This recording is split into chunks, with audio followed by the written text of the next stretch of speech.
Introduction. Marcus Aurelius Antoninus was born on April 26, AD 121.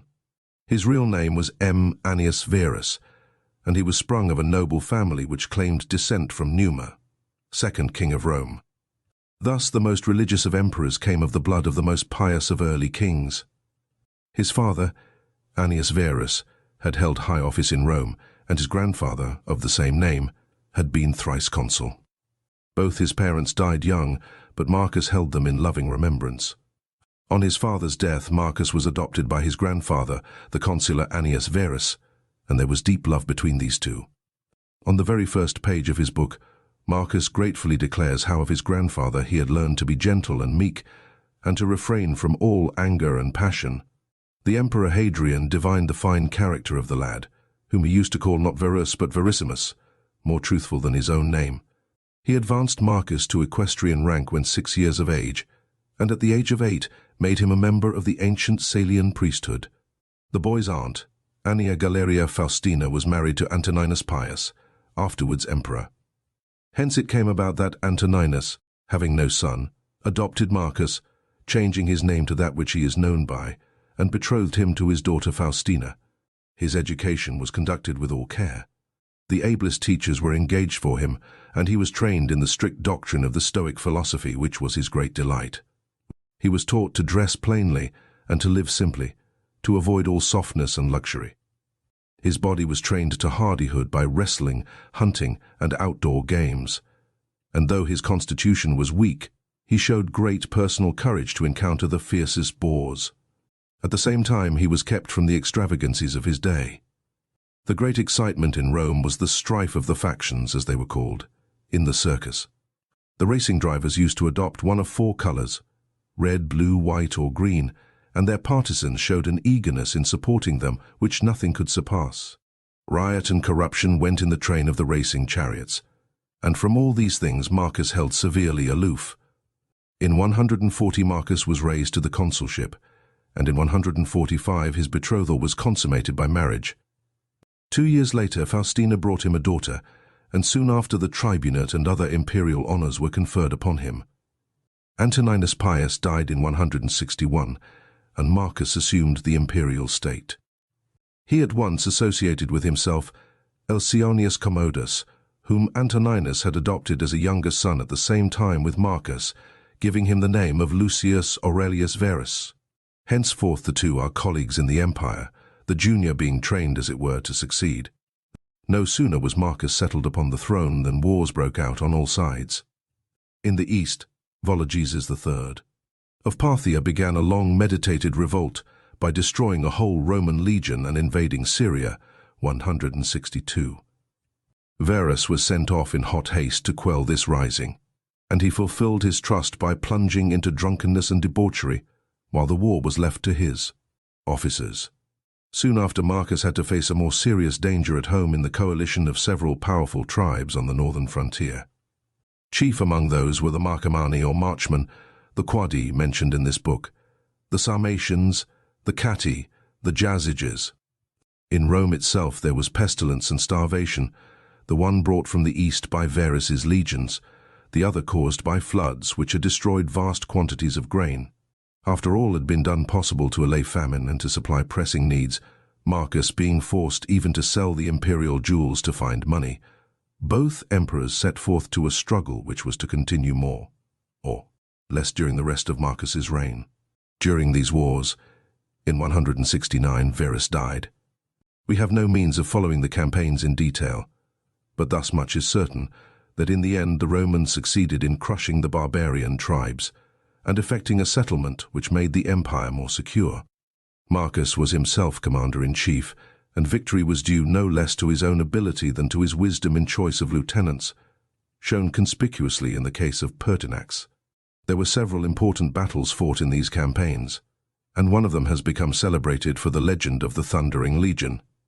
In a battle against the Quadi in 174, the day seemed to be going in favor of the foe, when on a sudden arose a great storm of thunder, and rained the lightning struck the barbarians with terror, and they turned to rout. In later days, this storm was said to have been sent in answer to the prayers of a legion which contained many Christians, and the name Thundering Legion should be given to it on this account. The title of Thundering Legion is known at an earlier date, so this part of the story at least cannot be true. But the aid of the storm is acknowledged by one of the scenes carved on Antonine's column at Rome, which commemorates these wars.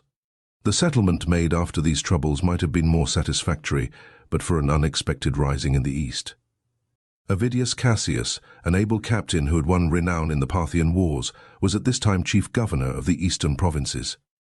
By whatever means induced, he had conceived the project of proclaiming himself emperor as soon as Marcus, who was then in feeble health, should die, and a report having been conveyed to him that Marcus was dead. Cassius did as he had planned. Marcus, on hearing the news, immediately patched up a peace and returned home to meet this new peril. The emperor's great grief was that he must needs engage in the horrors of civil strife.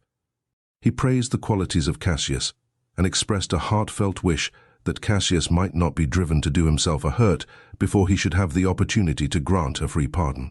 But before he could come to the east, news had come to Cassius that the emperor still lived. His followers fell away from him, and he was assassinated. Marcus now went to the east, and while there the murderers brought the head of Cassius to him. But the emperor indignantly refused their gift, nor would he admit the men to his presence. On this journey his wife Faustina died. At his return, the emperor celebrated a triumph, 176. Immediately afterwards he repaired to Germany and took up once more the burden of war. His operations were followed by complete success, but the troubles of late years had been too much for his constitution, at no time robust, and on March 17th, 180, he died in Pannonia. The good emperor was not spared domestic troubles. Faustina had borne him several children, of whom he was passionately fond. Their innocent faces may still be seen in many a sculpture gallery, recalling with odd effect the dreamy countenance of their father.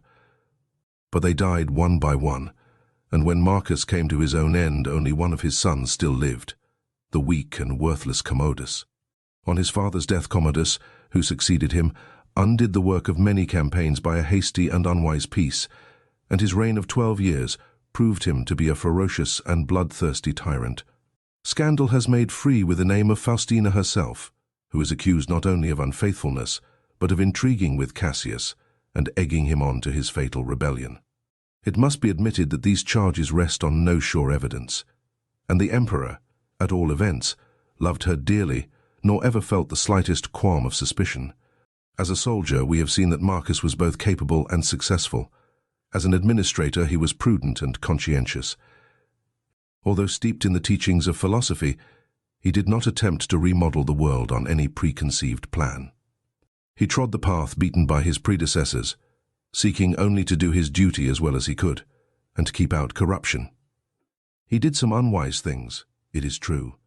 To create a compeer in empire, as he did with Verus, was a dangerous innovation which could only succeed if one of the two effaced himself, and under Diocletian this very precedent caused the Roman Empire to split into halves.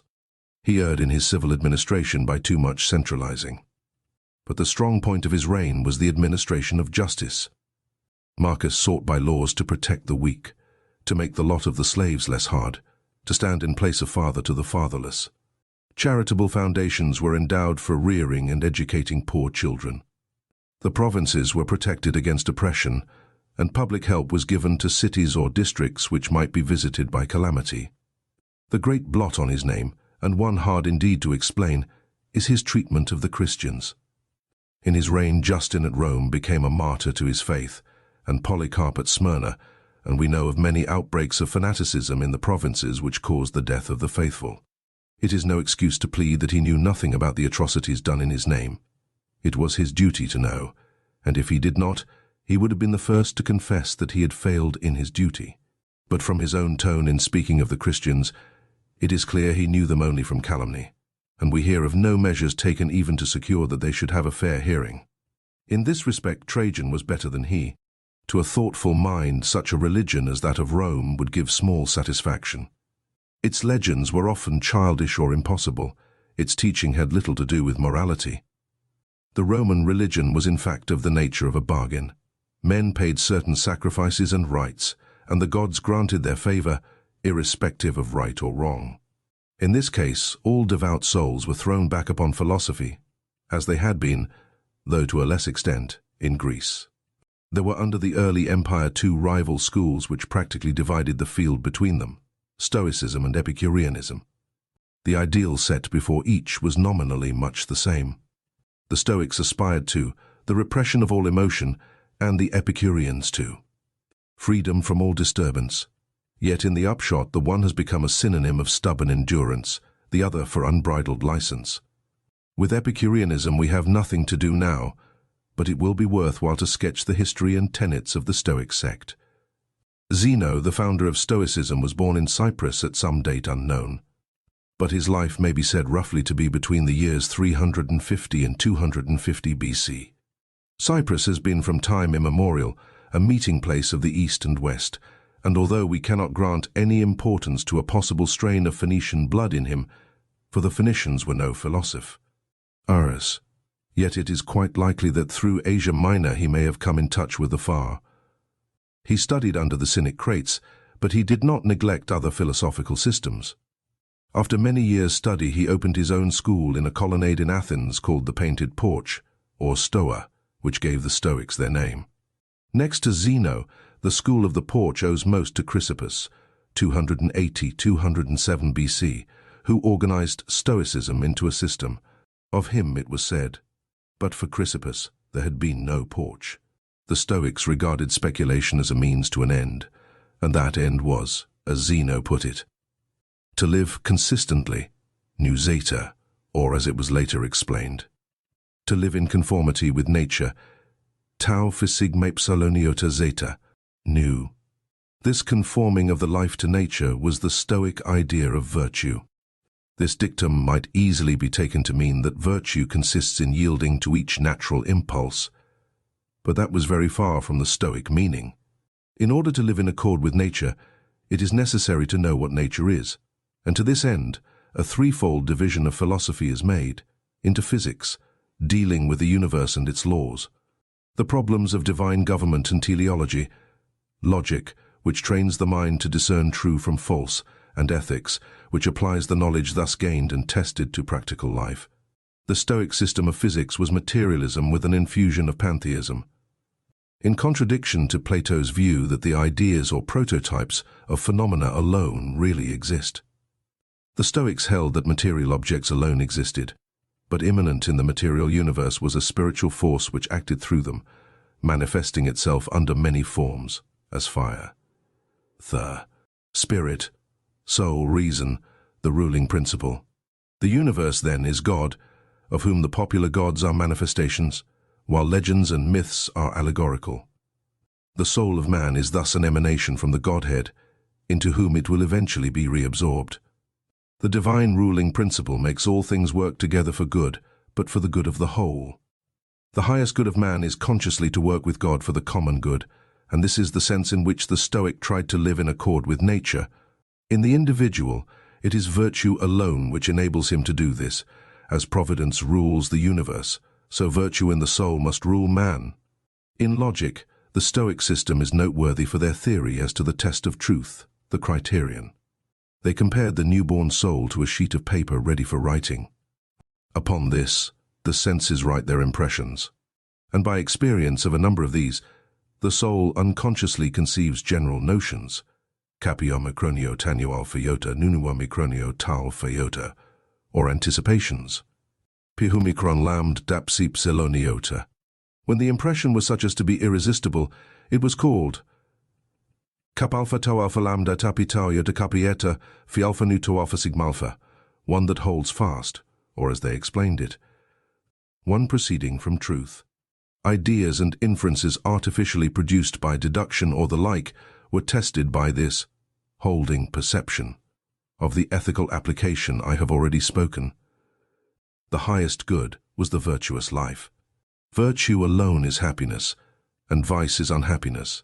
Carrying this theory to its extreme, the Stoics said that there could be no gradations between virtue and vice, though of course each has its special manifestations. Moreover, nothing is good but virtue, and nothing but vice is bad. Those outside things which are commonly called good or bad, such as health and sickness, wealth and poverty, pleasure and pain, are to him indifferent, del iota omicron rho alpha. All these things are merely the sphere in which virtue may act. The ideal wise man is sufficient unto himself in all things, alpha tau alpha ho kappa, and knowing these truths, he will be happy even when stretched upon the rack. It is probable that no Stoic claimed for himself that he was this wise man, but that each strove after it as an ideal much as the Christian strives after a likeness to Christ. The exaggeration in this statement was, however, so obvious that the later Stoics were driven to make a further subdivision of things indifferent into what is preferable, per humi chronetigama munualpha, and what is undesirable, piomicron per hume chronetigama munualpha. They also held that for him who had not attained to the perfect wisdom, certain actions were proper. Kappa alpha theta kappa omicron nu alpha. These were neither virtuous nor vicious, but, like the indifferent things, held a middle place. 2 points in the Stoic system deserve special mention. One is a careful distinction between things which are in our power and things which are not. Desire and dislike, opinion and affection are within the power of the will, whereas health, wealth, honor, and other such are generally not so. The Stoic was called upon to control his desires and affections, and to guide his opinion, to bring his whole being under the sway of the will or leading principle, just as the universe is guided and governed by divine providence. This is a special application of the favorite Greek virtue of moderation, and has also its parallel in Christian ethics. The second point is a strong insistence on the unity of the universe and on man's duty as part of a great whole. Public spirit was the most splendid political virtue of the ancient world, and it is here made cosmopolitan. It is again instructive to note that Christian sages insisted on the same thing. Christians are taught that they are members of a worldwide brotherhood, where is neither Greek nor Hebrew, bond nor free, and that they live their lives as fellow workers with God. Such is the system which underlies the meditations of Marcus Aurelius. Some knowledge of it is necessary to the right understanding of the book, but for us the chief interest lies elsewhere. We do not come to Marcus Aurelius for a treatise on Stoicism. He is no head of a school to lay down a body of doctrine for students. He does not even contemplate that others should read what he writes. His philosophy is not an eager intellectual inquiry, but more what we should call religious feeling. The uncompromising stiffness of Zeno or Chrysippus is softened and transformed by passing through a nature reverent and tolerant. Gentle and free from guile, the grim resignation which made life possible to the Stoic sage becomes in him almost a mood of aspiration. His book records the innermost thoughts of his heart, set down to ease it, with such moral maxims and reflections as may help him to bear the burden of duty and the countless annoyances of a busy life.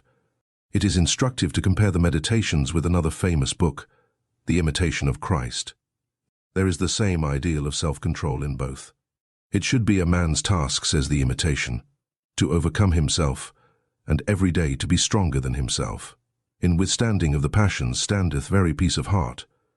Let us set the axe to the root, that we being purged of our passions may have a peaceable mind.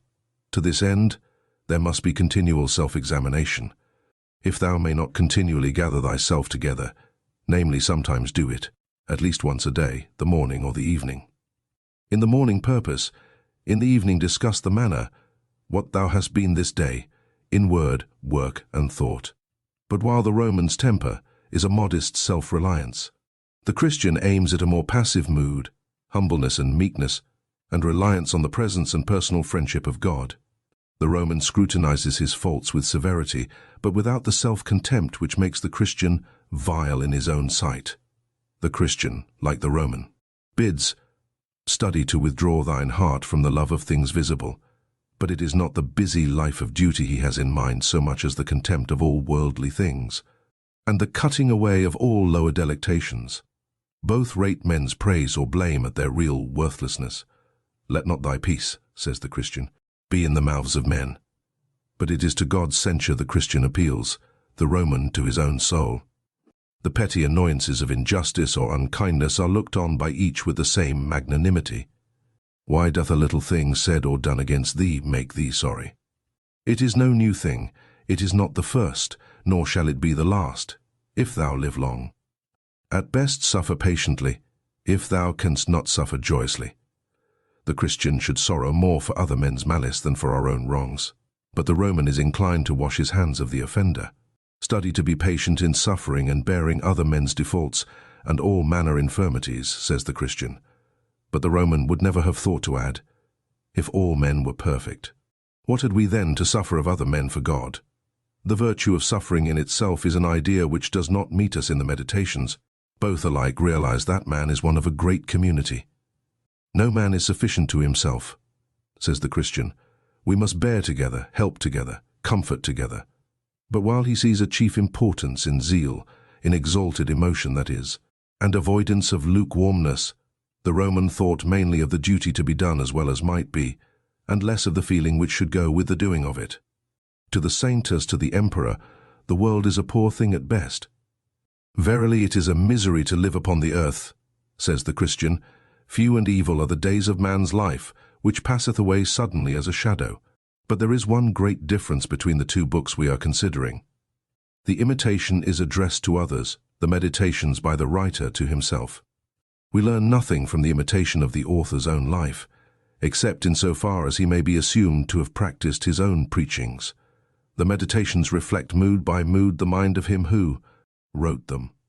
In their intimacy and frankness lies their great charm. These notes are not sermons. They are not even confessions. There is always an air of self-consciousness in confessions. In such revelations, there is always a danger of unctuousness or of vulgarity for the best of men. St. Augustine is not always clear of offence, and John Bunyan himself exaggerates venial peccadilloes into heinous sins. But Marcus Aurelius is neither vulgar nor unctuous. He extenuates nothing, but nothing sets down in malice. He never poses before an audience. He may not be profound, he is always sincere. And it is a lofty and serene soul which is here disclosed before us. Vulgar vices seem to have no temptation for him. This is not one tied and bound with chains which he strives to break. The faults he detects in himself are often such as most men would have no eyes to see. To serve the divine spirit which is implanted within him, a man must keep himself pure from all violent passion and evil affection, from all rashness and vanity, and from all manner of discontent, either in regard of the gods or men. Or, as he says elsewhere, unspotted by pleasure, undaunted by pain. Unwavering courtesy and consideration are his aims. Whatsoever any man either doth or saith, thou must be good. Doth any man offend? It is against himself that he doth offend. Why should it trouble thee? The offender needs pity, not wrath. Those who must needs be corrected should be treated with tact and gentleness, and one must be always ready to learn better. The best kind of revenge is not to become like unto them. There are so many hints of offence forgiven that we may believe the notes followed sharp on the facts. Perhaps he has fallen short of his aim, and thus seeks to call his principles to mind and to strengthen himself for the future. That these sayings are not mere talk is plain from the story of Avidius Cassius, who would have usurped his imperial throne. Thus the emperor faithfully carries out his own principle, that evil must be overcome with good. For each fault in others, nature, says he, has given us a counteracting virtue. As, for example, against the unthankful, it hath given goodness and meekness as an antidote. One so gentle towards a foe was sure to be a good friend. And indeed, his pages are full of generous gratitude to those who had served him. In his first book he sets down to account all the debts due to his kinsfolk and teachers. To his grandfather he owed his own gentle spirit, to his father shamefastness and courage. He learnt of his mother to be religious and bountiful and single-minded. Rusticus did not work in vain, if he showed his pupil that his life needed amending. Apollonius taught him simplicity, reasonableness, gratitude, a love of true liberty. So the list runs on. Everyone he had dealings with seems to have given him something good, a sure proof of the goodness of his nature, which thought no evil. If his was that honest and true heart which is the Christian ideal, this is the more wonderful in that he lacked the faith which makes Christians strong. He could say, "It is true, either there is a God, and then all is well, or if all things go by chance and fortune. Yet mayest thou use thine own providence in those things that concern thee properly. And then art thou well." Or again, "We must needs grant that there is a nature that doth govern the universe." But his own part in the scheme of things is so small that he does not hope for any personal happiness beyond what a serene soul may win in this mortal life. "O my soul, the time I trust will be, when thou shalt be good, simple, more open and visible than that body by which it is enclosed." But this is said of the calm contentment with human lot, which he hopes to attain, not of a time when the trammels of the body shall be cast off. For the rest, the world and its fame and wealth, all is vanity. The gods may perhaps have a particular care for him, but their especial care is for the universe at large. Thus much should suffice. His gods are better than the Stoic gods, who sit aloof from all human things, untroubled and uncaring, but his personal hope is hardly stronger. On this point he says little, though there are many allusions to death as the natural end. Doubtless he expected his soul one day to be absorbed into the universal soul, since nothing comes out of nothing, and nothing can be annihilated. His mood is one of strenuous weariness. He does his duty as a good soldier, waiting for the sound of the trumpet which shall sound the retreat.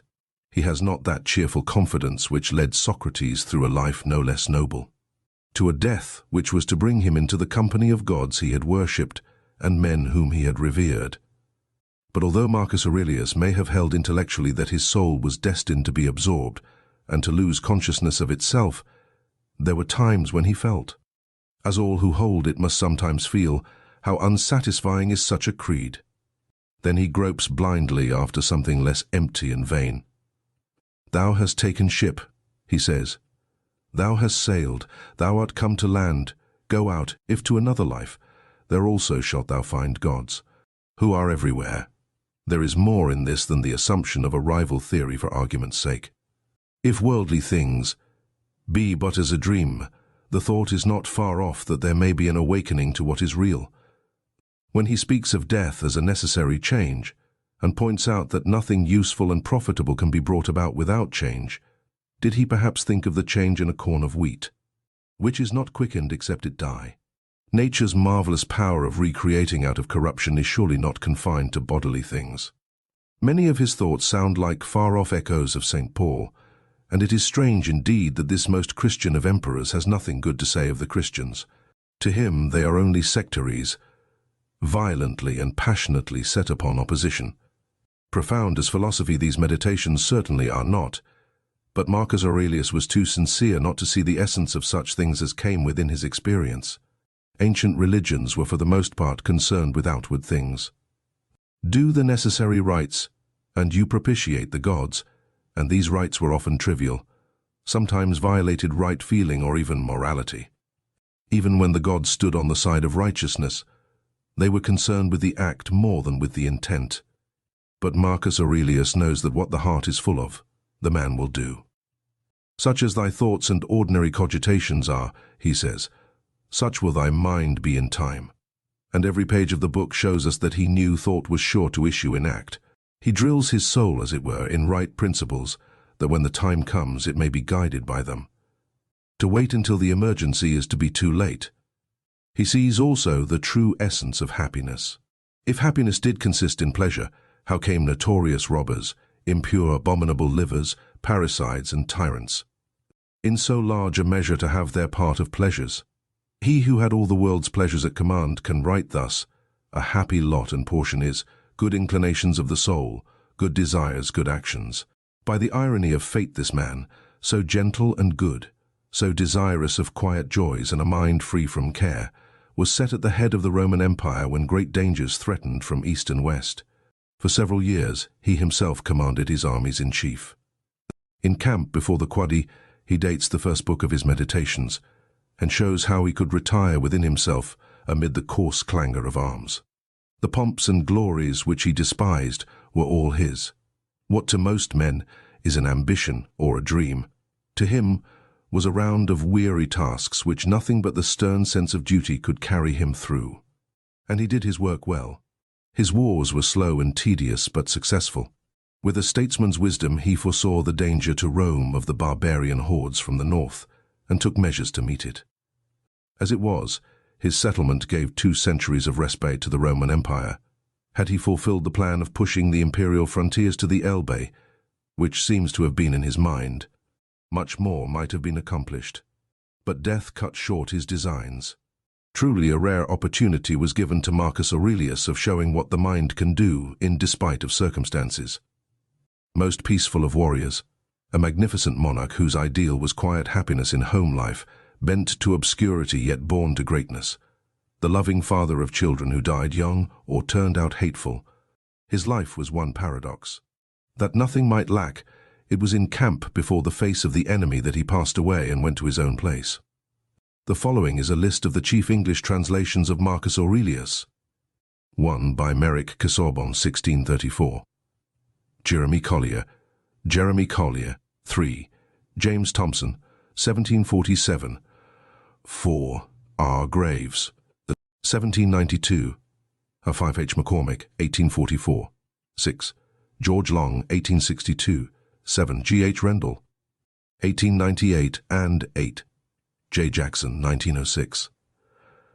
Renan's Marcel, in his History of the Origins of Christianity, which appeared in 1882, is the most vital and original book to be had relating to the time of Marcus Aurelius. Pater's Marius the Epicurean forms another outside commentary, which is of service in the imaginative attempt to create again the period. Marcus Aurelius Antoninus, the Roman Emperor, Hisfirstbook, concerning himself, wherein Antoninus recordeth, what and of whom, whether parents, friends, or masters, by their good examples or good advice and counsel, he had learned, divided into numbers or sections. Antoninus book this. Num. Excelvi. Whensoever thou wilt rejoice thyself, think and meditate upon those good parts and especial gifts which thou hast observed in any of them that live with thee, as industry in one, in another modesty, in another bountifulness, in another some other thing. For nothing can so much rejoice thee as the resemblances and parallels of several virtues, eminent in the dispositions of them that live with thee, especially when all at once, as it were, they represent themselves unto thee. See, therefore, that thou have them always in a readiness. Thefirstbook. I, of my grandfather Verus, I have learned to be gentle and meek, and to refrain from all anger and passion. From the fame and memory of him that begot me, I have learned both shamefastness and manlike behavior. Of my mother I have learned to be religious and bountiful, and to forbear not only to do, but to intend any evil, to content myself with a spare diet, and to fly all such excess as is incidental to great wealth. Of my great-grandfather, both to frequent public schools and auditories, and to get me good and able teachers at home, and that I ought not to think much, if upon such occasions I were at excessive charges. 2. Of him that brought me up, not to be fondly addicted to either of the 2 great factions of the coursers in the circus, called Prasini and Veneti, nor in the amphitheatre partially to favour any of the gladiators or fencers, as either the Parmileri or the secutors. Moreover, to endure labour, nor to need many things, when I have anything to do it myself rather than by others, not to meddle with many businesses, and not easily to admit of any slander. 2. Of Diognetus, not to busy myself about vain things, and not easily to believe those things, which are commonly spoken, by such as take upon them to work wonders, and by sorcerers or prestidigitators, and impostors, concerning the power of charms, and their driving out of demons or evil spirits, and the like. Not to keep quails for the game, nor to be mad after such things. Not to be offended with other men's liberty of speech, and to apply myself unto philosophy. Him also I must thank, that ever I heard first Bacchius, then Tandasis and Marcianus, and that I did write dialogues in my youth, and that I took liking to the philosophers' little couch and skins, and such other things, which by the Grecian discipline are proper to those who profess philosophy. V. To rusticus I am beholding, that I first entered into the conceit that my life wanted some redress and cure, and then that I did not fall into the ambition of ordinary sophists, either to write tracts concerning the common theorems, or to exhort men unto virtue and the study of philosophy by public orations, as also that I never by way of ostentation did affect to show myself an active able man for any kind of bodily exercises, and that I gave over the study of rhetoric and poetry, and of elegant, neat language, that I did not use to walk about the house in my long robe, nor to do any such things. Moreover, I learned of him to write letters without any affectation or curiosity, such as that was which by him was written to my mother from Sinuessa, and to be easy and ready to be reconciled, and well pleased again with them that had offended me, as soon as any of them would be content to seek unto me again. To read with diligence, not to rest satisfied with a light and superficial knowledge, nor quickly to assent to things commonly spoken of, whom also I must thank that ever I lighted upon Epictetus's Hypomemata, or moral commentaries and common factions, which also he gave me of his own. V. From Apollonius, true liberty and unvariable steadfastness, and not to regard anything at all, though never so little, but right and reason. And always, whether in the sharpest pains, or after the loss of a child, or in long diseases, to be still the same man, who also was a present and visible example unto me, that it was possible for the same man to be both vehement and remiss, a man not subject to be vexed, and offended with the incapacity of his scholars and auditors in his lectures and expositions, and a true pattern of a man who of all his good gifts and faculties, least esteemed in himself that his excellent skill, and ability to teach and persuade others the common theorems and maxims of the Stoic philosophy. Of him also I learned how to receive favors and kindnesses, as commonly they are accounted, from friends, so that I might not become obnoxious unto them, for them, nor more yielding upon occasion, than in right I ought, and yet so that I should not pass them neither, as an unsensible and unthankful man. Vi. Of Sextus, mildness, and the pattern of a family governed with paternal affection, and a purpose to live according to nature, to be grave without affectation, to observe carefully the several dispositions of my friends, not to be offended with idiots, nor unseasonably to set upon those that are carried with the vulgar opinions, with the theorems, and tenets of philosophers, his conversation being an example how a man might accommodate himself to all men and companies, so that though his company were sweeter and more pleasing than any flatterer's cogging and fawning, yet was it at the same time most respected and reverenced, who also had a proper happiness and faculty, rationally and methodically to find out, and set in order all necessary determinations and instructions for a man's life.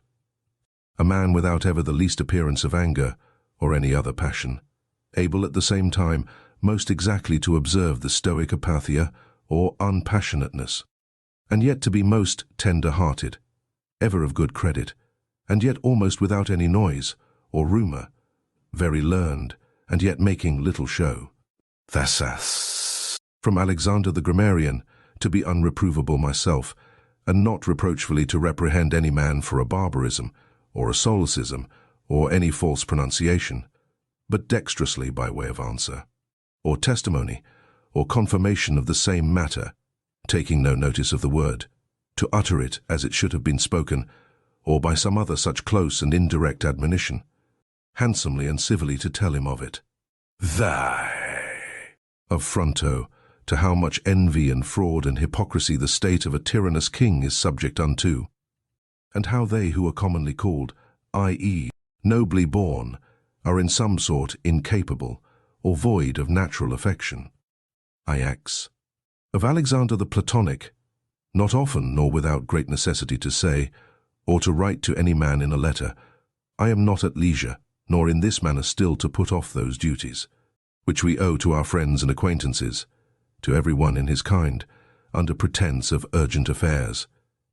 X. Of Catullus, not to contemn any friend's expostulation, though unjust, but to strive to reduce him to his former disposition, freely and heartily to speak well of all my masters upon any occasion, as it is reported of Domitius and Athenodotus, and to love my children with true affection. G. From my brother Severus, to be kind and loving to all them of my house and family, by whom also I came to the knowledge of Thrasea and Helvidius, and Cato and Dio and Brutus. He it was also that did put me in the first conceit and desire of an equal commonwealth, administered by justice and equality, and of a kingdom wherein should be regarded nothing more than the good and welfare of the subjects. Of him also, to observe a constant tenor, not interrupted, with any other cares and distractions, in the study and esteem of philosophy, to be bountiful and liberal in the largest measure, always to hope the best, and to be confident that my friends love me, in whom I moreover observed open dealing towards those whom he reproved at any time, and that his friends might without all doubt or much observation know what he would, or would not. So open and plain was he. Cha. From Claudius Maximus, in all things to endeavour to have power of myself, and in nothing to be carried about, to be cheerful and courageous in all sudden chances and accidents, as in sicknesses, to love mildness, and moderation, and gravity, and to do my business, whatsoever it be, thoroughly, and without querulousness. Whatsoever he said, all men believed him that, as he spake, so he thought, and whatsoever he did, that he did it with a good intent. His manner was, never to wonder at anything, never to be in haste, and yet never slow, nor to be perplexed or dejected, or at any time unseemly or excessively to laugh, nor to be angry or suspicious, but ever ready to do good, and to forgive, and to speak truth, and all this, as one that seemed rather of himself to have been straight and right, than ever to have been rectified or redressed. Neither was there any man that ever thought himself undervalued by him, or that could find in his heart to think himself a better man than he. He would also be very pleasant and gracious. Shit. In my father, I observed his meekness, his constancy without wavering in those things, which after a due examination and deliberation he had determined. How free from all vanity he carried himself in matter of honour and dignity, as they are esteemed. His laboriousness and assiduity, his readiness to hear any man, that had ought to say tending to any common good, how generally and impartially he would give every man his due, his skill and knowledge, when rigour or extremity, or when remissness or moderation was in season, how he did abstain from all unchaste love of youths, his moderate condescending to other men's occasions as an ordinary man, neither absolutely requiring of his friends that they should wait upon him at his ordinary meals, nor that they should of necessity accompany him in his journeys, and that whensoever any business upon some necessary occasions was to be put off and omitted before it could be ended, he was ever found when he went about it again, the same man that he was before. His accurate examination of things in consultations, and patient hearing of others. He would not hastily give over the search of the matter, as one easy to be satisfied with sudden notions and apprehensions. His care to preserve his friends, how neither at any time he would carry himself towards them with disdainful neglect, and grow weary of them, nor yet at any time be madly fond of them.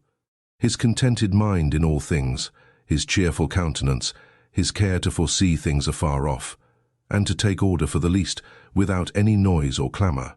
Moreover, how all acclamations and flattery were repressed by him. How carefully he observed all things necessary to the government, and kept an account of the common expenses. And how patiently he did abide that he was reprehended by some for this his strict and rigid kind of dealing. How he was neither a superstitious worshipper of the gods, nor an ambitious pleaser of men, or studious of popular applause, but sober in all things, and everywhere observant of that which was fitting, no affecter of novelties. In those things which conduced to his ease and convenience, plenty whereof his fortune did afford him, without pride and bragging, yet with all freedom and liberty, so that as he did freely enjoy them without any anxiety or affectation when they were present, so when absent he found no want of them. Moreover, that he was never commended by any man as either a learned acute man, or an obsequious officious man, or a fine orator, but as a right mature man, a perfect sound man, one that could not endure to be flattered, able to govern both himself and others. Moreover, how much he did honour all true philosophers, without upbraiding those that were not so, his sociableness, his gracious and delightful conversation. But never unto satiety, his care of his body within bounds and measure, not as one that desired to live long or over-studious of neatness and elegancy, and yet not as one that did not regard it, so that through his own care and providence he seldom needed any inward physic, or outward applications, but especially how ingeniously he would yield to any that had obtained any peculiar faculty, as either eloquence, or the knowledge of the laws, or of ancient customs, or the like, and how he concurred with them, in his best care and endeavour that every one of them might in his kind, for that wherein he excelled, be regarded and esteemed. And although he did all things carefully after the ancient customs of his forefathers, yet even of this was he not desirous that men should take notice, that he did imitate ancient customs. Again, how he was not easily moved and tossed up and down, but loved to be constant, both in the same places and businesses, and how after his great fits of headache he would return fresh and vigorous to his wonted affairs. Again, that secrets he neither had many nor often, and such only as concerned public matters, his discretion and moderation. In exhibiting of the public sights and shows for the pleasure and pastime of the people, in public buildings, conjuries, and the like, in all these things, having a respect unto men only as men, and to the equity of the things themselves, and not unto the glory that might follow. Never wont to use the baths at unseasonable hours, no builder, never curious or solicitous, either about his meat, or about the workmanship or colour of his clothes, or about anything that belonged to external beauty.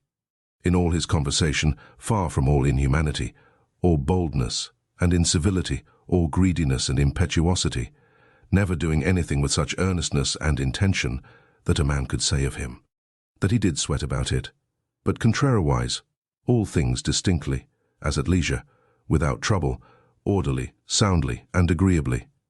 A man might have applied that to him, which is recorded of Socrates, that he knew how to want, and to enjoy those things, in the want whereof most men show themselves weak, and in the fruition. Intemperate, but to hold out firm and constant, and to keep within the compass of true moderation and sobriety in either estate, is proper to a man, who hath a perfect and invincible soul, such as he showed himself in the sickness of Maximus. XIV. From the gods I received that I had good grandfathers and parents, a good sister, good masters, good domestics, loving kinsmen, almost all that I have, and that I never through haste and rashness transgressed against any of them, notwithstanding that my disposition was such, as that such a thing, if occasion had been, might very well have been committed by me, but that it was the mercy of the gods to prevent such a concurring of matters and occasions, as might make me to incur this blame, that I was not long brought up by the concubine of my father, that I preserved the flower of my youth, that I took not upon me to be a man before my time, but rather put it off longer than I needed, that I lived under the government of my lord and father, who would take away from me all pride and vainglory, and reduce me to that conceit and opinion that it was not impossible for a prince to live in the court without a troop of guards and followers, extraordinary apparel, such and such torches and statues, and other like particulars of state and magnificence, but that a man may reduce and contract himself almost to the state of a private man, and yet for all that not to become the more base and remiss in those public matters and affairs, wherein power and authority is requisite, that I have had such a brother, who by his own example might stir me up to think of myself, and by his respect and love, delight and please me, that I have got ingenuous children, and that they were not born distorted, nor with any other natural deformity, that I was no great proficient in the study of rhetoric and poetry, and of other faculties, which perchance I might have dwelt upon, if I had found myself to go on in them with success, that I did by times prefer those by whom I was brought up, to such places and dignities, which they seemed unto me most to desire, and that I did not put them off with hope and expectation, that since that they were yet but young, I would do the same hereafter. That I ever knew Apollonius and Rusticus, and Maximus, that I have had occasion often and effectually to consider and meditate with myself, concerning that life which is according to nature, what the nature and manner of it is. So that as for the gods and such suggestions, helps and inspirations, as might be expected from them, nothing did hinder. But that I might have begun long before to live according to nature, or that even now that I was not yet partaker and in present possession of that life, that I myself, in that I did not observe those inward motions and suggestions, yea, and almost plain and apparent instructions and admonitions of the gods, was the only cause of it, that my body in such a life hath been able to hold out so long, that I never had to do with Benedicta and Theodotus, yea, and afterwards when I fell into some fits of love, I was soon cured. That having been often displeased with Rusticus, I never did him anything for which afterwards I had occasion to repent. That it being so that my mother was to die young, yet she lived with me all her latter years. That as often as I had a purpose to help and succour any that either were poor or fallen into some present necessity, I never was answered by my officers that there was not ready money enough to do it, and that I myself never had occasion to require the like succour from any other. That I have such a wife, so obedient, so loving, so ingenuous, that I had choice of fit and able men, to whom I might commit the bringing up of my children. That by dreams I have received help, as for other things, so in particular, how I might stay my casting of blood, and cure my dizziness, as that also that happened to thee in Cajeta, as unto Chryses when he prayed by the seashore. And when I did first apply myself to philosophy, that I did not fall into the hands of some sophists, or spent my time either in reading the manifold volumes of ordinary philosophers, nor in practicing myself in the solution of arguments and fallacies, nor dwelt upon the studies of the meteors and other natural curiosities. All these things without the assistance of the gods and fortune could not have been. XV. In the country of the Quadi at Granua these. Betimes in the morning say to thyself, this day I shalt have to do with an idle curious man, with an unthankful man, a railer, a crafty, false, or an envious man, an unsociable, uncharitable man. All these ill qualities have happened unto them through ignorance of that which is truly good and truly bad. But I that understand the nature of that which is good, that it only is to be desired, and of that which is bad, that it only is truly odious and shameful, who know moreover that this transgressor, whosoever he be, is my kinsman, not by the same blood and seed, but by participation of the same reason, and of the same divine particle.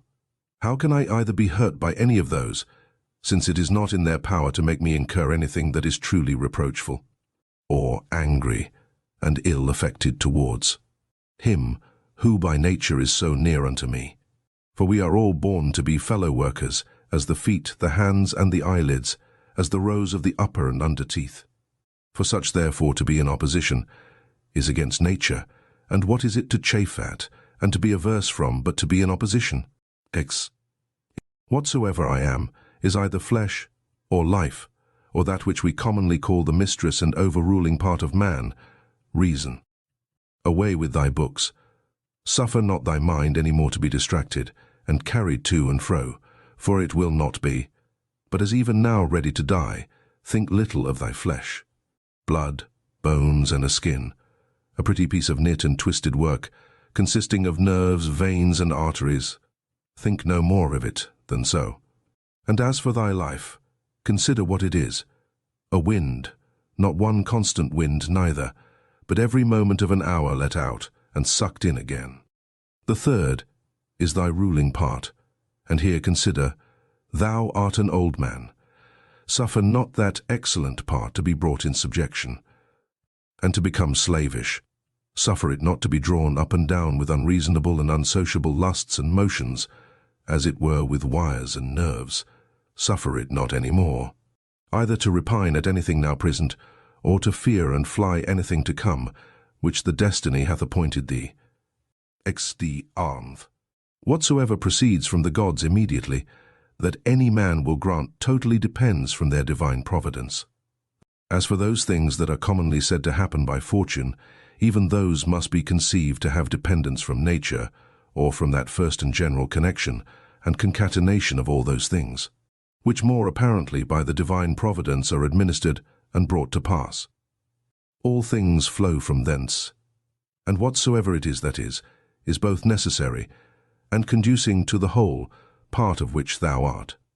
And whatsoever it is that is requisite and necessary for the preservation of the general, must of necessity for every particular nature be good and be hopeful.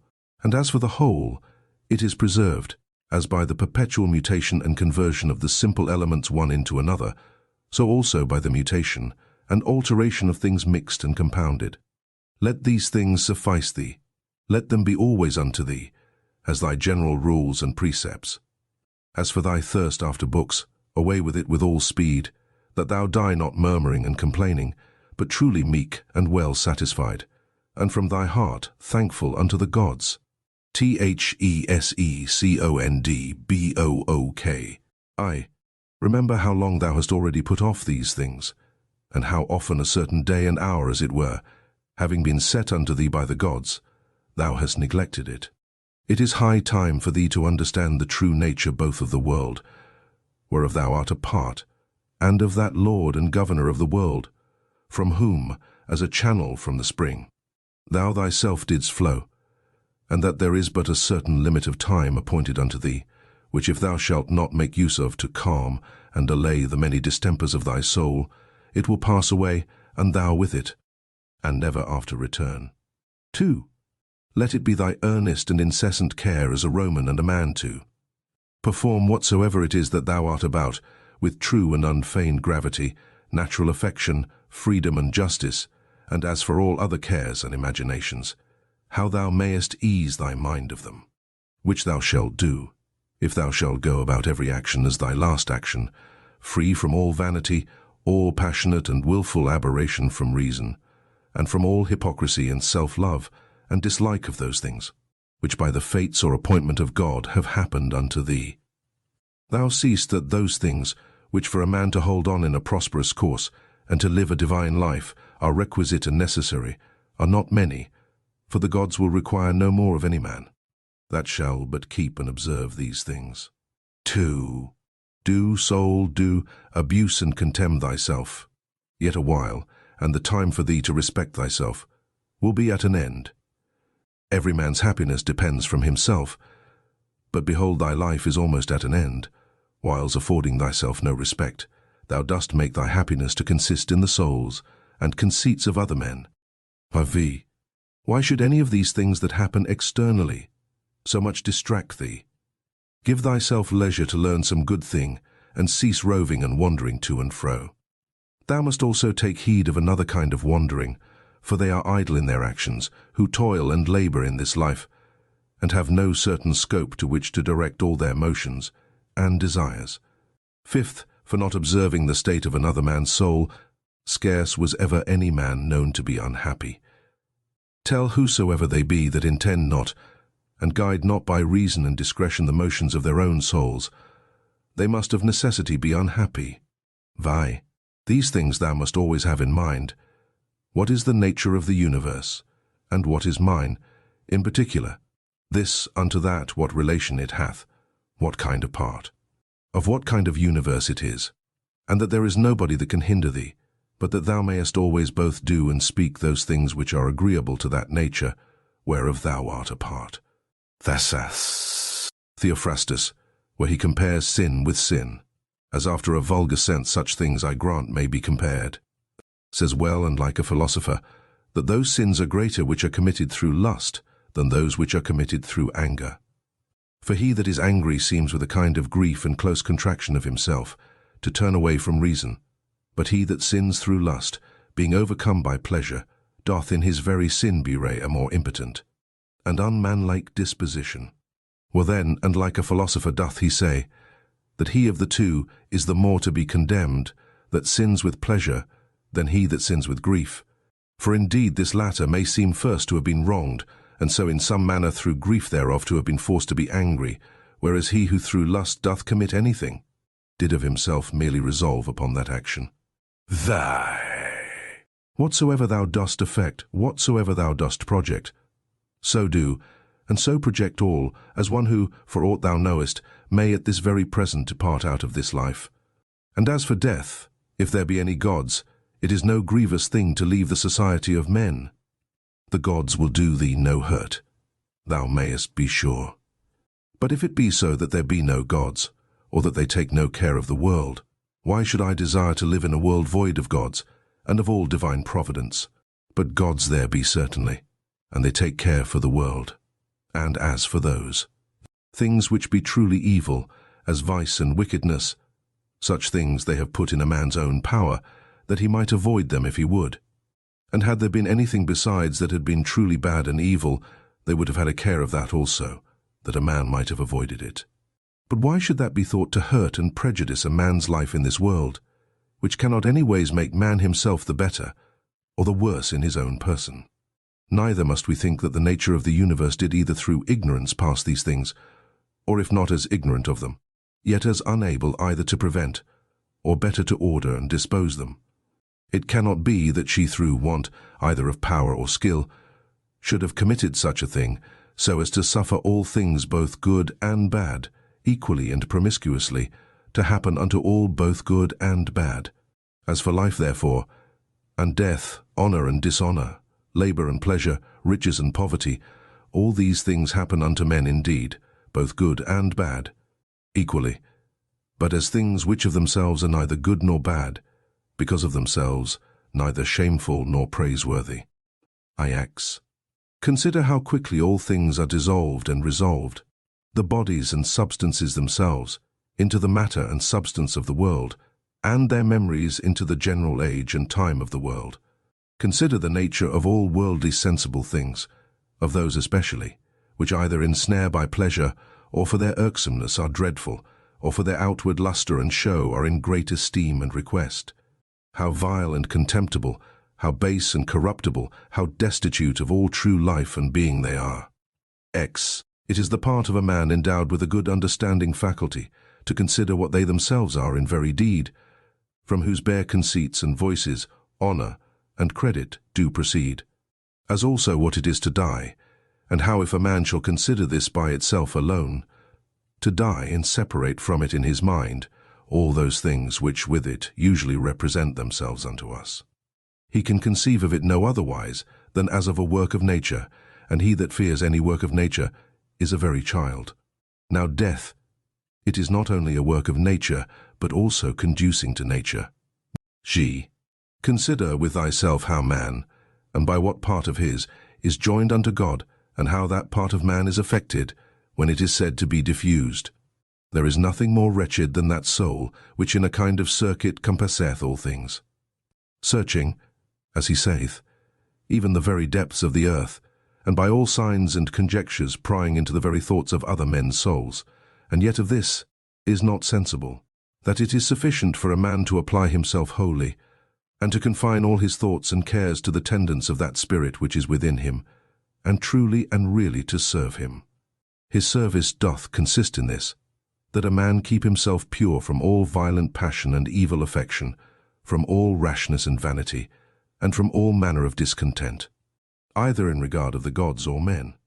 For indeed whatsoever proceeds from the gods deserves respect for their worth and excellency, and whatsoever proceeds from men, as they are our kinsmen, should by us be entertained with love, always, sometimes, as proceeding from their ignorance of that which is truly good and bad, a blindness no less than that by which we are not able to discern between white and black, with a kind of pity and compassion also. Cha.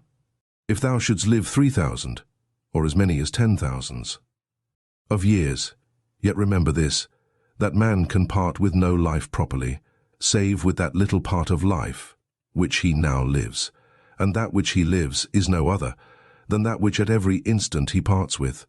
That then which is longest of duration, and that which is shortest, come both to one effect.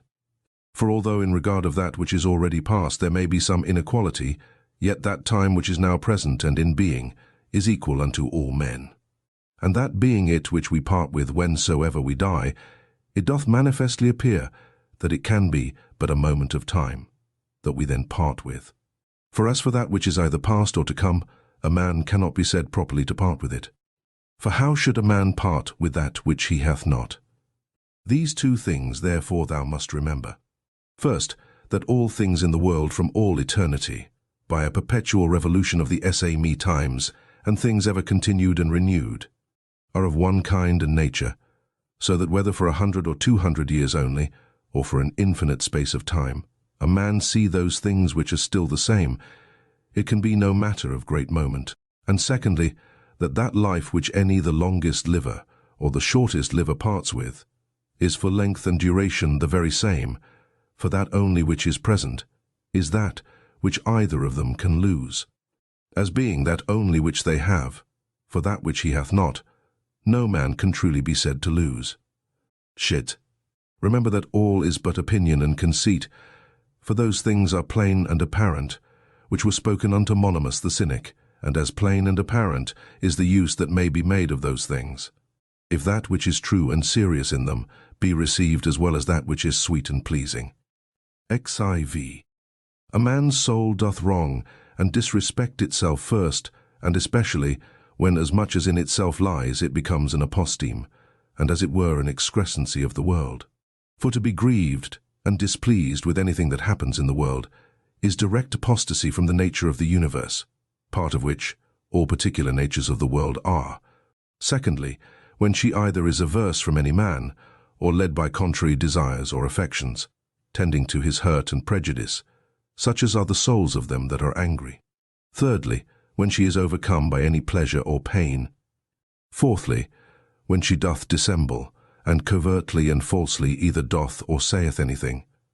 Fifthly, when she doth either affect or endeavour anything to no certain end, but rashly and without due ratiocination and consideration, how consequent or inconsequent it is to the common end.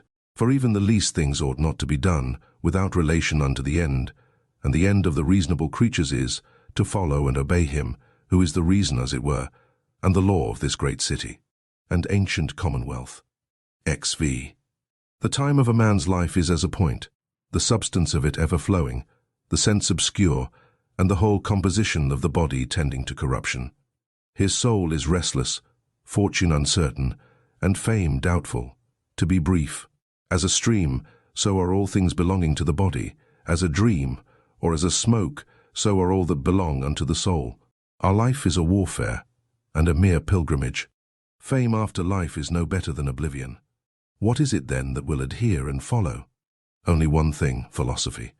And philosophy doth consist in this, for a man to preserve that spirit which is within him, from all manner of contumelies and injuries, and above all pains or pleasures, never to do anything either rashly, or feignedly, or hypocritically, wholly to depend from himself, and his own proper actions, all things that happen unto him to embrace contentedly, as coming from him from whom he himself also came, and above all things, with all meekness and a calm cheerfulness, to expect death as being nothing else but the resolution of those elements, of which every creature is composed. And if the elements themselves suffer nothing by this their perpetual conversion of one into another, that dissolution and alteration, which is so common unto all, why should it be feared by any? Is not this according to nature? But nothing that is according to nature can be evil. Whilst I was at Carnuntum, Thethirdbook, a man must not only consider how daily his life wasteth and decreaseth, but this also, that if he live long he cannot be certain whether his understanding shall continue so able and sufficient, for either discreet consideration in matter of businesses, or for contemplation, it being the thing, whereon true knowledge of things both divine and human doth depend. For if once he shall begin to dote, his respiration, nutrition, his imaginative and appetitive and other natural faculties may still continue the same, he shall find no want of them. But how to make that right use of himself that he should, how to observe exactly in all things that which is right and just, how to redress and rectify all wrong, or sudden apprehensions and imaginations. And even of this particular, whether he should live any longer or no, to consider duly for all such things, wherein the best strength and vigour of the mind is most requisite, his power and ability will be past and gone. Thou must hasten, therefore, not only because thou art every day nearer unto death than other, but also because that intellective faculty in thee, whereby thou art enabled to know the true nature of things, and to order all thy actions by that knowledge, doth daily waste and decay, or may fail thee before thou die. 2. This also thou must observe, that whatsoever it is that naturally doth happen to things natural, hath somewhat in itself that is pleasing and delightful. As a great loaf when it is baked, some parts of it cleave as it were, and part asunder, and make the crust of it rugged and unequal, and yet those parts of it, though in some sort it be against the art and intention of baking itself, that they are thus cleft and parted, which should have been and were first made all even and uniform, they become it well nevertheless, and have a certain peculiar property to stir the appetite. So figs are accounted fairest and ripest then, when they begin to shrink, and wither as it were. So ripe olives, when they are next to putrefaction, then are they in their proper beauty. The hanging down of grapes, the brow of a lion, the froth of a foaming wild boar, and many other like things, though by themselves considered, they are far from any beauty, yet because they happen naturally, they both are comely and delightful, so that if a man shall with a profound mind and apprehension consider all things in the world, even among all those things which are but mere accessories and natural appendices as it were, there will scarce appear anything unto him, wherein he will not find matter of pleasure and delight. So will he behold with as much pleasure the true rictus of wild beasts, as those which by skilful painters and other artificers are imitated. So will he be able to perceive the proper ripeness and beauty of old age, whether in man or woman. And whatsoever else it is, that is beautiful and alluring in whatsoever is, with chaste and continent eyes he will soon find out and discern. Those and many other things will he discern, not credible unto every one, but unto them only who are truly and familiarly acquainted, both with nature itself and all natural things. 2. Hippocrates, having cured many sicknesses, fell sick himself and died. The Chaldeans and astrologians, having foretold the deaths of divers, were afterwards themselves surprised by the fates. Alexander and Pompeius and Caius Caesar, having destroyed so many towns, and cut off in the field so many thousands both of horse and foot, yet they themselves at last were fain to part with their own lives. Heraclitus, having written so many natural tracts concerning the last and general conflagration of the world, died afterwards all filled with water within, and all bedaubed with dirt and dung without. Lice killed Democritus, and Socrates, another sort of vermin, wicked, ungodly men. How then stands the case? Thou hast taken ship, thou hast sailed, thou art come to land, go out, if to another life, there also shalt thou find gods, who are everywhere. If all life and sense shall cease, then shalt thou cease also to be subject to either pains or pleasures, and to serve and tend this vile cottage. So much the viler, by how much that which ministers unto it doth excel, the one being a rational substance, and a spirit, the other nothing but earth and blood. V. Spend not the remnant of thy days in thoughts and fancies concerning other men, when it is not in relation to some common good, when by it thou art hindered from some other better work. That is, spend not thy time in thinking what such a man doth, and to what end, what he saith, and what he thinks, and what he is about, and such other things or curiosities, which make a man to rove and wander from the care and observation of that part of himself, which is rational and overruling.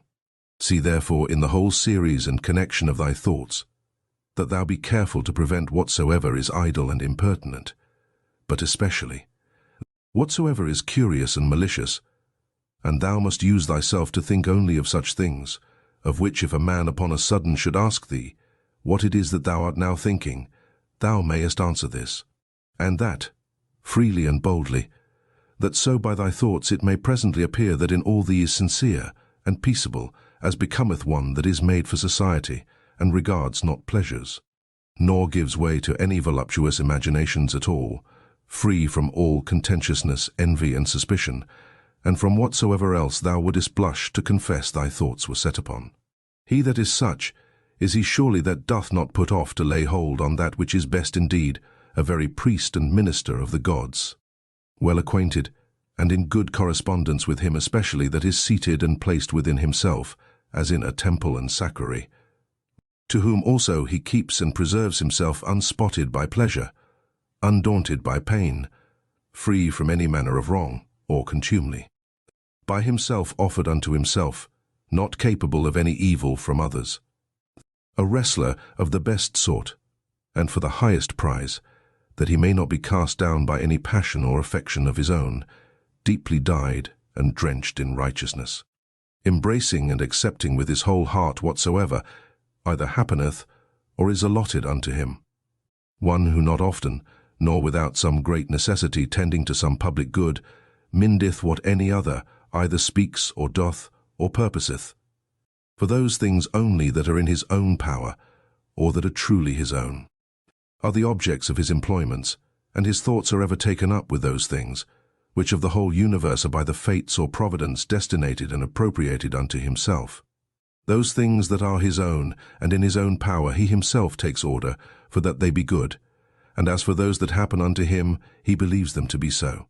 For that lot and portion which is assigned to every one, as it is unavoidable and necessary, so is it always profitable. He remembers besides that whatsoever partakes of reason is akin unto him, and that to care for all men generally is agreeing to the nature of a man. But as for honour and praise, that they ought not generally to be admitted and accepted of from all, but from such only, who live according to nature. As for them that do not, what manner of men they be at home, or abroad, day or night, how conditioned themselves with what manner of conditions, or with men of what conditions they moil, and pass away the time together, he knoweth, and remembers right well. He therefore regards not such praise and approbation as proceeding from them, who cannot like and approve themselves. Do nothing against thy will, nor contrary to the community, nor without due examination, nor with reluctancy. Affect not to set out thy thoughts with curious neat language. Be neither a great talker, nor a great undertaker. Moreover, let thy God that is in thee to rule over thee, find by thee that he hath to do with a man, an aged man, a sociable man, a Roman, a prince, one that hath ordered his life, as one that expecteth, as it were, nothing but the sound of the trumpet, sounding a retreat to depart out of this life with all expedition. One who for his word or actions neither needs an oath, nor any man to be a witness. To be cheerful, and to stand in no need, either of other men's help or attendance, or of that rest and tranquillity which thou must be beholding to others for, rather like one that is straight of himself, or hath ever been straight, than one that hath been rectified. If thou shalt find anything in this mortal life better than righteousness, than truth, temperance, fortitude, and in general better than a mind contented both with those things which according to right and reason she doth, and in those which without her will and knowledge happen unto thee by the providence, if I say, thou canst find out anything better than this, apply thyself unto it with thy whole heart, and that which is best wheresoever thou dost find it, enjoy freely. But if nothing thou shalt find worthy to be preferred to that spirit which is within thee, if nothing better than to subject unto thee thine own lusts and desires, and not to give way to any fancies or imaginations before thou hast duly considered of them, nothing better than to withdraw thyself, to use Socrates his words, from all sensuality, and submit thyself unto the gods, and to have care of all men in general. If thou shalt find that all other things in comparison of this are but vile and of little moment, then give not way to any other thing, which being once thou but affected and inclined unto, it will no more be in thy power, without all distraction as thou oughtest to prefer, and to pursue after that good, which is thine own and thy proper good. For it is not lawful that anything that is of another and inferior kind and nature, be it what it will, as either popular applause, or honour, or riches, or pleasures, should be suffered to confront and contest, as it were, with that which is rational and operatively good. For all these things, if once though but for a while they begin to please, they presently prevail and pervert a man's mind, or turn a man from the right way. Do thou therefore, I say, absolutely and freely make choice of that which is best, and stick unto it. Now, that they say is best, which is most profitable. If they mean profitable to man as he is a rational man, stand thou to it, and maintain it, But if they mean profitable, as he is a creature, only reject it, and from this thy tenet and conclusion keep off carefully all plausible shows and colours of external appearance, that thou mayest be able to discern things rightly. Never esteem of anything as profitable, which shall ever constrain thee either to break thy faith or to lose thy modesty, to hate any man, to suspect, to curse, to dissemble, to lust after anything that requireth the secret of walls or veils. But he that prefereth before all things his rational part and spirit, and the sacred mysteries of virtue which issueth from it, he shall never lament and exclaim, never sigh, he shall never want either solitude or company, and which is chiefest of all, he shall live without either desire or fear.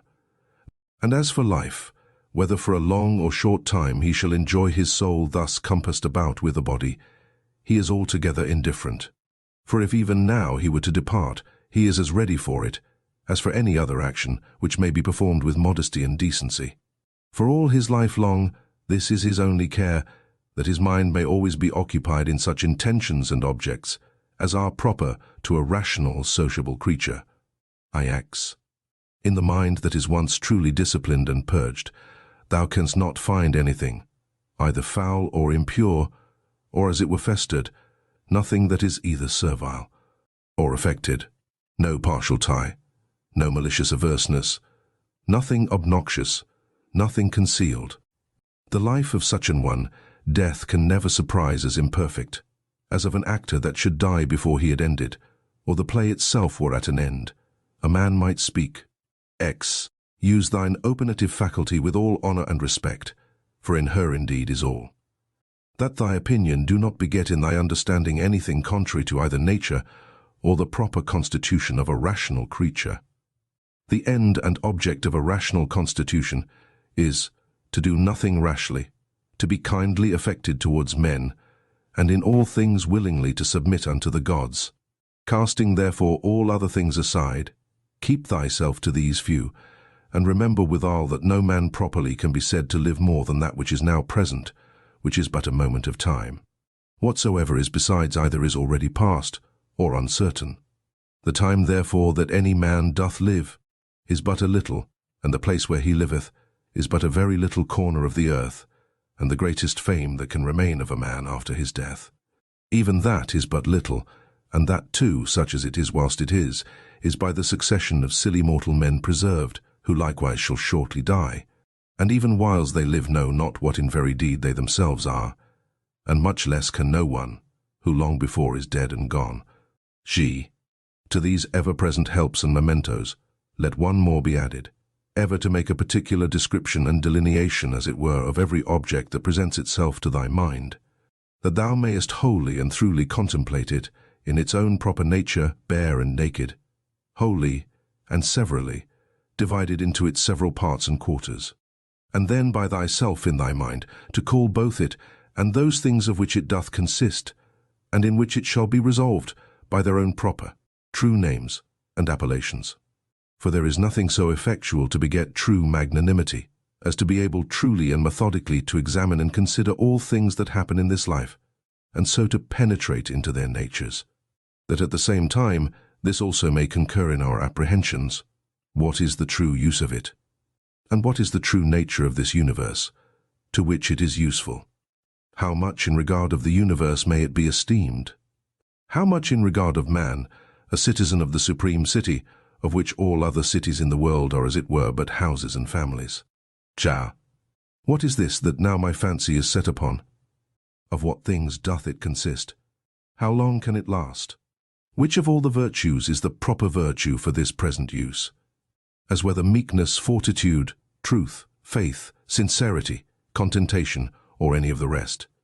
Of everything, therefore, thou must use thyself to say, this immediately comes from God, this by that fatal connection and concatenation of things, or which almost comes to one by some coincidental casualty. And as for this, it proceeds from my neighbour, my kinsman, my fellow, through his ignorance indeed, because he knows not what is truly natural unto him.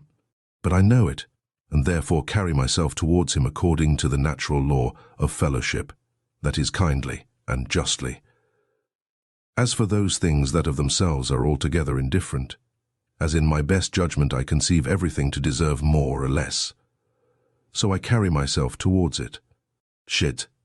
If thou shalt intend that which is present, following the rule of right and reason carefully, solidly, meekly, and shalt not intermix any other businesses, but shall study this only to preserve thy spirit unpolluted, and pure, and shall cleave unto him without either hope or fear of anything, in all things that thou shalt either do or speak. Contenting thyself with heroical truth, thou shalt live happily, and from this there is no man that can hinder thee. XIV.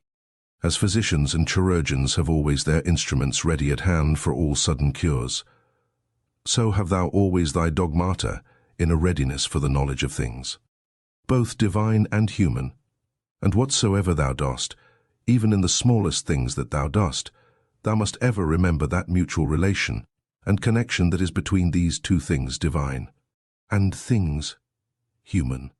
For without relation unto God, thou shalt never speed in any worldly actions, nor on the other side in any divine, without some respect had to things human. XV.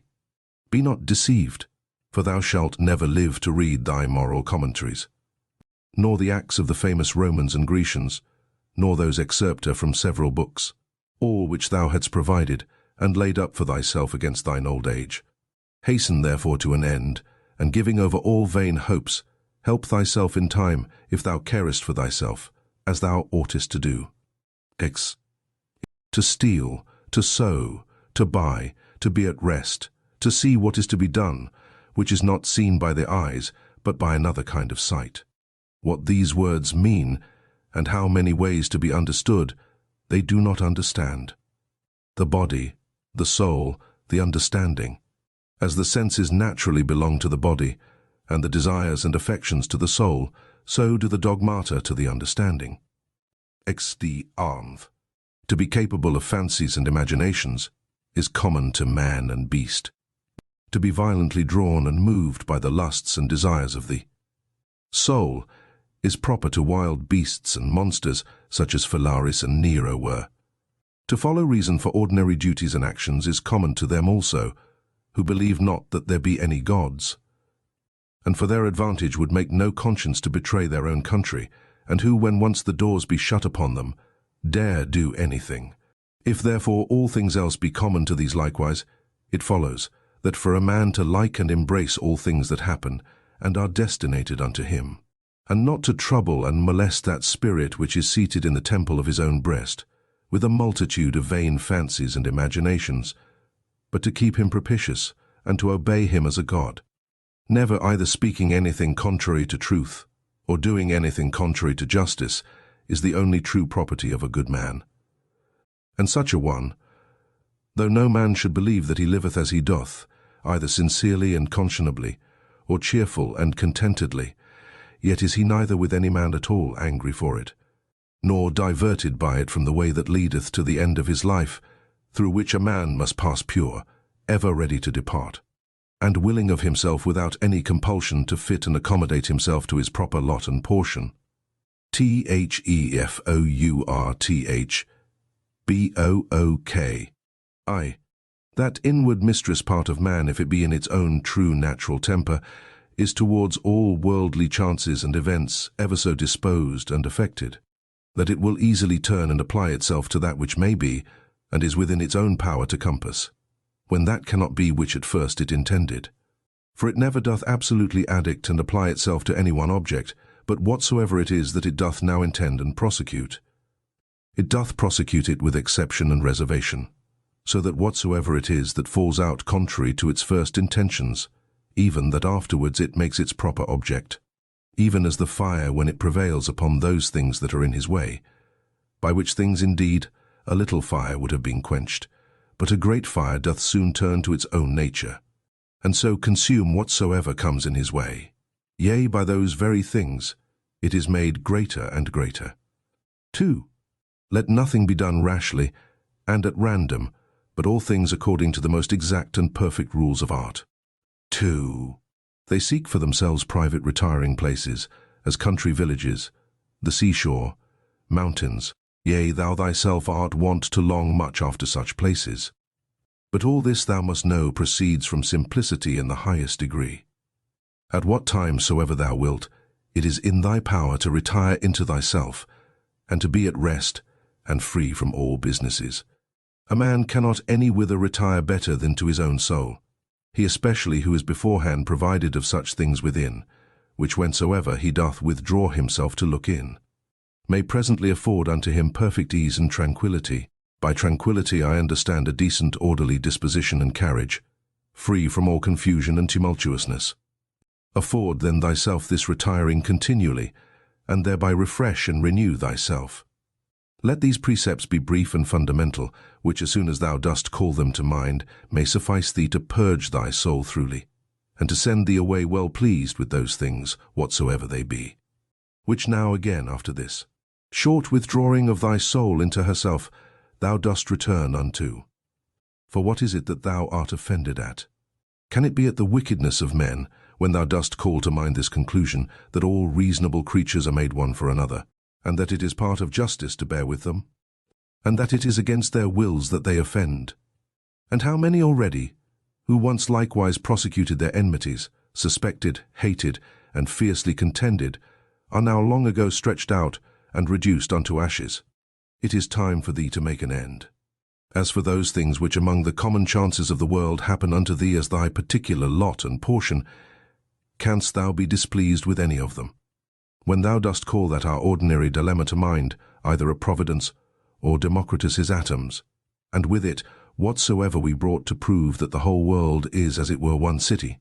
And as for thy body, what canst thou fear, if thou dost consider that thy mind and understanding, when once it hath recollected itself, and knows its own power, hath in this life and breath, whether it runs smoothly and gently, or whether harshly and rudely, no interest at all, but is altogether indifferent, and whatsoever else thou hast heard and assented unto concerning either pain or pleasure. But the care of thine honour and reputation will perchance distract thee. How can that be, if thou dost look back, and consider both how quickly all things that are forgotten, and what an immense chaos of eternity was before, and will follow after all things, and the vanity of praise, and the inconstancy and variableness of human judgments and opinions, and the narrowness of the place, wherein it is limited and circumscribed? For the whole earth is but as one point, and of it this inhabited part of it is but a very little part. And of this part, how many in number, and what manner of men are they, that will commend thee? What remains then, but that thou often put in practice this kind of retiring of thyself, to this little part of thyself, and above all things, keep thyself from distraction, and intend not anything vehemently, but be free and consider all things, as a man whose proper object is virtue, as a man whose true nature is to be kind and sociable, as a citizen, as a mortal creature, among other things which to consider, and look into thou must use to withdraw thyself. Let those two be among the most obvious and at hand. 1. That the things or objects themselves reach not unto the soul, but stand without still and quiet, and that it is from the opinion only which is within, that all the tumult and all the trouble doth proceed. The next, that all these things, which now thou seest, shall within a very little while be changed, and be no more. And ever call to mind how many changes and alterations in the world thou thyself hast already been an eye-witness of in thy time. This world is mere change, and this life, opinion, vie. If to understand and to be reasonable be common unto all men, then is that reason, for which we are termed reasonable, common unto all. If reason is general, then is that reason also, which prescribeth what is to be done and what not, common unto all. If that, then law. If law, then are we fellow citizens. If so, then are we partners in some one commonweal. If so, then the world is as it were a city. For which other commonweal is it, that all men can be said to be members of? From this common city it is, that understanding, reason, and law is derived unto us. For from whence else? For as that which in me is earthly I have from some common earth, and that which is moist from some other element is imparted, as my breath and life hath its proper fountain, and that likewise which is dry and fiery in me. For there is nothing which doth not proceed from something, as also there is nothing that can be reduced unto mere nothing. So also is there some common beginning from whence my understanding hath proceeded. V. As generation is, so also death, a secret of nature's wisdom, a mixture of elements resolved into the same elements again.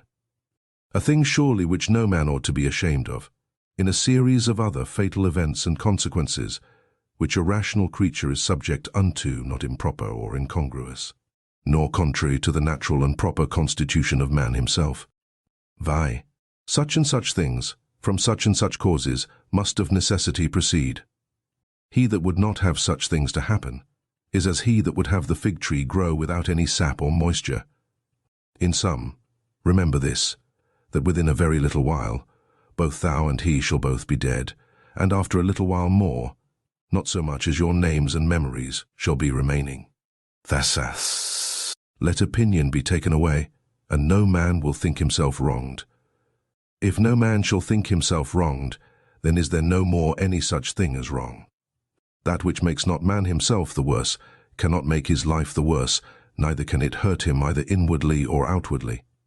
It was expedient in nature that it should be so, and therefore necessary. Thy. Whatsoever doth happen in the world, doth happen justly, and so if thou dost well take heed, thou shalt find it. I say not only in right order by a series of inevitable consequences, but according to justice, and as it were by way of equal distribution, according to the true worth of everything.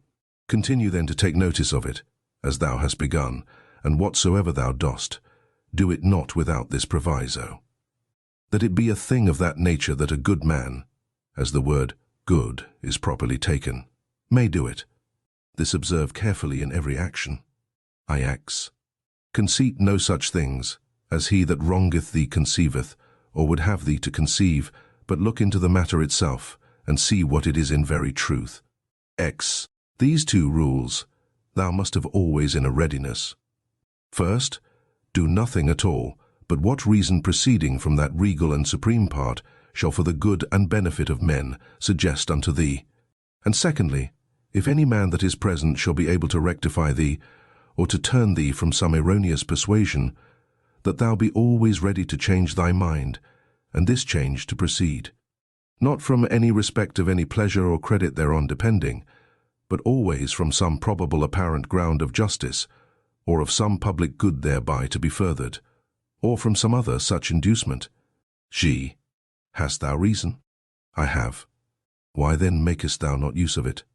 For if thy reason do her part, what more canst thou require? Cha. As a part hitherto thou hast had a particular subsistence, and now shalt thou vanish away into the common substance of him who first begot thee. Or rather thou shalt be resumed again into that original rational substance, out of which all others have issued, and are propagated.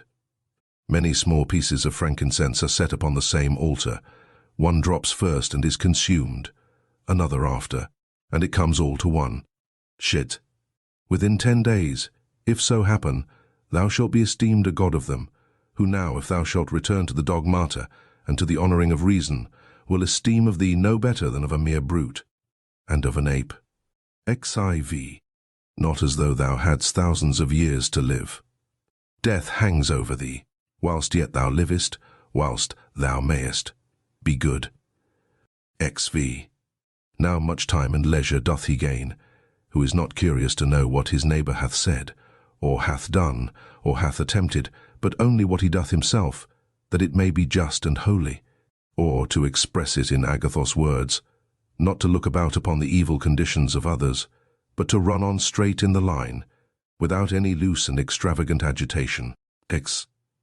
He who is greedy of credit and reputation after his death doth not consider that they themselves by whom he is remembered shall soon after every one of them be dead, and they likewise that succeed those, until at last all memory, which hitherto by the succession of men admiring and soon after dying hath had its course, be quite extinct. But suppose that both they that shall remember thee, and thy memory with them should be immortal, what is that to thee? I will not say to thee after thou art dead, but even to thee living what is thy praise? But only for a secret and politic consideration which we call, or dispensation. For as for that it is the gift of nature, whatsoever is commended in thee, what might be objected from thence, let that now that we are upon another consideration be omitted as unseasonable. That which is fair and goodly, whatsoever it be, and in what respect soever it be, that it is fair and goodly, it is so of itself, and terminates in itself, not admitting praise as a part or member, that therefore which is praised is not thereby made either better or worse. This I understand even of those things that are commonly called fair and good, as those which are commended either for the matter itself or for curious workmanship. As for that which is truly good, what can it stand in need of more than either justice or truth, or more than either kindness and modesty? Which of all those either becomes good or fair because commended, or dispraised suffers any damage? Doth the emerald become worse in itself, or more vile if it be not commended? Doth gold, or ivory, or purple, is there anything that doth, though never so common, as a knife, a flower, or a tree? XD armth. If so be that the souls remain after death, say they that will not believe it, how is the air from all eternity able to contain them? How is the earth, say I, ever from that time able to contain the bodies of them that are buried? For as here, the change and resolution of dead bodies into another kind of subsistence, whatsoever it be, makes place for other dead bodies. So the souls after death transferred into the air, after they have conversed there a while, are either by way of transmutation, or transfusion, or conflagration, received again into that original rational substance, from which all others do proceed, and so give way to those souls, who before coupled and associated unto bodies, now begin to subsist single. This, upon a supposition that the souls after death do for a while subsist single, may be answered. And here, besides the number of bodies, so buried and contained by the earth, we may further consider the number of several beasts, eaten by us men, and by other creatures. For notwithstanding that such a multitude of them is daily consumed, and as it were buried in the bodies of the eaters, yet is the same place and body able to contain them, by reason of their conversion, partly into blood, partly into air and fire. What in these things is the speculation of truth? To divide things into that which is passive and material, and that which is active and formal. 18th. Not to wander out of the way, but upon every motion and desire, to perform that which is just, and ever to be careful to attain to the true natural apprehension of every fancy that presents itself. 19th. Whatsoever is expedient unto thee, O world, is expedient unto me. Nothing can either be unseasonable unto me, or out of date, which unto thee is seasonable. Whatsoever thy seasons bear, shall ever by me be esteemed as happy fruit, and increase. O nature, from thee are all things, in thee all things subsist, and to thee all tend. Could he say of Athens, thou lovely city of Cecrops, and shalt not thou say of the world, thou lovely city of God? XX. They will say commonly, meddle not with many things, if thou wilt live cheerfully. Certainly there is nothing better than for a man to confine himself to necessary actions, to such and so many only as reason in a creature that knows itself born for society will command and enjoin. This will not only procure that cheerfulness which from the goodness, but that also which from the paucity of actions doth usually proceed. For since it is so that most of those things which we either speak or do are unnecessary, if a man shall cut them off, it must needs follow that he shall thereby gain much leisure, and save much trouble. And therefore at every action a man must privately by way of admonition suggest unto himself, what? May not this that now I go about be of the number of unnecessary actions?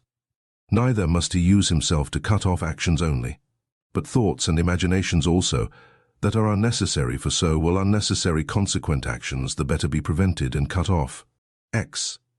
Try also how a good man's life, of one who is well pleased with those things whatsoever, which among the common changes and chances of this world fall to his own lot and share, and can live well contented and fully satisfied in the justice of his own proper present action, and in the goodness of his disposition for the future, will agree with thee. Thou hast had experience of that other kind of life. Make now trial of this also. Trouble not thyself any more henceforth, reduce thyself unto perfect simplicity. Doth any man offend? It is against himself that he doth offend. Why should it trouble thee? Hath anything happened unto thee? It is well, whatsoever it be. It is that which of all the common chances of the world from the very beginning in the series of all other things that have, or shall happen, was destinated and appointed unto thee. To comprehend all in a few words, our life is short. We must endeavor to gain the present time with best discretion and justice. Use recreation with sobriety. Either this world is a or comely peace, because all disposed and governed by certain order, or if it be a mixture, though confused, yet still it is a comely peace. For is it possible that in thee there should be any beauty at all, and that in the whole world there should be nothing but disorder and confusion, and all things in it too, by natural different properties one from another differenced and distinguished, and yet all through diffused, and by natural sympathy, one to another united, as they are? 23rd. A black or malign disposition, an effeminate disposition, an hard, inexorable disposition, a wild, inhuman disposition, a sheepish disposition, a childish disposition, a blockish, a false, a scurril, a fraudulent, a tyrannical. What then, if he be a stranger in the world, that knows not the things that are in it? Why not be a stranger as well, that wonders at the things that are done in it? XXIV. He is a true fugitive that flies from reason, by which men are sociable. He blind, who cannot see with the eyes of his understanding. He poor, that stands in need of another, and hath not in himself all things needful for this life. He an aposteme of the world, who by being discontented with those things that happen unto him in the world, doth, as it were, apostatize, and separate himself from common nature's rational administration. For the same nature it is that brings this unto thee, whatsoever it be, that first brought thee into the world. He raises sedition in the city, who by irrational actions withdraws his own soul from that one, and common soul of all rational creatures. XXV. There is, who without so much as a coat, and there is, who without so much as a book, doth put philosophy in practice. I am half naked, neither have I bread to eat, and yet I depart not from reason, saith one. But I say, I want the food of good teaching and instructions, and yet I depart not from reason. XXBI. What art and profession soever thou hast learned, endeavor to affect it, and comfort thyself in it, and pass the remainder of thy life, as one who from his whole heart commits himself, and whatsoever belongs unto him, unto the gods. And as for men, carry not thyself either tyrannically or servilely towards any. XXX. Why? Consider in my mind, for example's sake, the times of Vespasian. Thou shalt see but the same things. Some marrying, some bringing up children, some sick, some dying, some fighting, some feasting, some merchandising, some tilling, some flattering, some boasting, some suspecting, some undermining, some wishing to die, some fretting and murmuring at their present estate, some wooing, some hoarding, some seeking after magistracies, and some after kingdoms. And is not that their age quite over and ended? Again, consider now the times of Trajan. There likewise thou seest the very self-same things, and that age also is now over and ended. In the like manner consider other periods, both of times and of whole nations, and see how many men, after they had with all their might and main intended and prosecuted some one worldly thing or other, did soon after drop away, and were resolved into the elements. But especially thou must call to mind them, whom thou thyself in thy lifetime hast known much distracted about vain things, and in the meantime neglecting to do that, and closely and inseparably, as fully satisfied with it, to adhere unto it, which their own proper constitution did require. And here thou must remember that thy carriage in every business must be according to the worth and due proportion of it, for so shalt thou not easily be tired out and vexed. If thou shalt not dwell upon small matters longer than is fitting. XXX. 8. Those words which once were common and ordinary are now become obscure and obsolete, and so the names of men once commonly known and famous are now become in a manner obscure and obsolete names. Camillus, CSO, Valesius, Leonatus, not long after, Scipio Cato, then Augustus, then Adrianus, then Antoninus Pius. All these in a short time will be out of date, and, as things of another world as it were, become fabulous. And this I say of them, who once shined as the wonders of their ages, for as for the rest, no sooner are they expired, than with them all their fame and memory. And what is it then that shall always be remembered? All is vanity. What is it that we must bestow our care and diligence upon? Even upon this only, that our minds and wills be just, that our actions be charitable, that our speech be never deceitful, or that our understanding be not subject to error, that our inclination be always set to embrace whatsoever shall happen unto us, as necessary, as usual, as ordinary, as flowing from such a beginning, and such a fountain, from which both thou thyself and all things are. Willingly, therefore, and wholly surrender up thyself unto that fatal concatenation, yielding up thyself unto the fates, to be disposed of at their pleasure. XX. Whatsoever is now present, and from day to day hath its existence, all objects of memories, and the minds and memories themselves, incessantly consider all things that are, have their being by change and alteration. Use thyself, therefore, often to meditate upon this, that the nature of the universe delights in nothing more than in altering those things that are, and in making others like unto them, so that we may say that whatsoever is but as it were the seed of that which shall be. For if thou think that that only is seed, which either the earth or the womb receiveth, thou art very simple. XXX. Thou art now ready to die, and yet hast thou not attained to that perfect simplicity. Thou art yet subject to many troubles and perturbations, not yet free from all fear and suspicion of external accidents, nor yet either so meekly disposed towards all men, as thou shouldest, or so affected as one whose only study and only wisdom is to be just in all his actions. XC. Behold and observe what is the state of their rational part, and those that the world doth account wise, see what things they fly and are afraid of, and what things they hunt after. XC. In another man's mind and understanding thy evil cannot subsist, nor in any proper temper or distemper of the natural constitution of thy body, which is but, as it were, the coat or cottage of thy soul. Wherein then, but in that part of thee, wherein the conceit and apprehension of any misery can subsist, let not that part, therefore, admit any such conceit, and then all is well.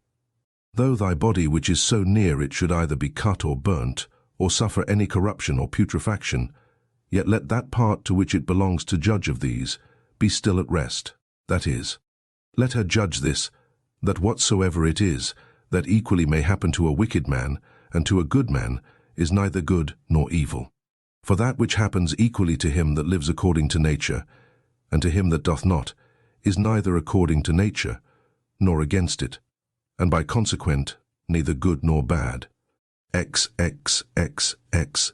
Then, ever consider and think upon the world as being but one living substance, and having but one soul, and how all things in the world are terminated into one sensitive power, and are done by one general motion, as it were, and deliberation of that one soul, and how all things that are concur in the cause of one another's being, and by what manner of connection and concatenation all things happen.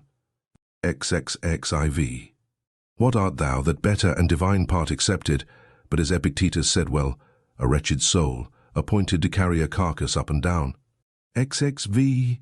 To suffer change can be no hurt, as no benefit it is by change to attain to being. The age and time of the world is as it were a flood and swift current, consisting of the things that are brought to pass in the world. For as soon as anything hath appeared and is passed away, another succeeds, and that also will presently out of sight. XXXI. Whatsoever doth happen in the world is, in the course of nature, as usual and ordinary as a rose in the spring, and fruit in summer.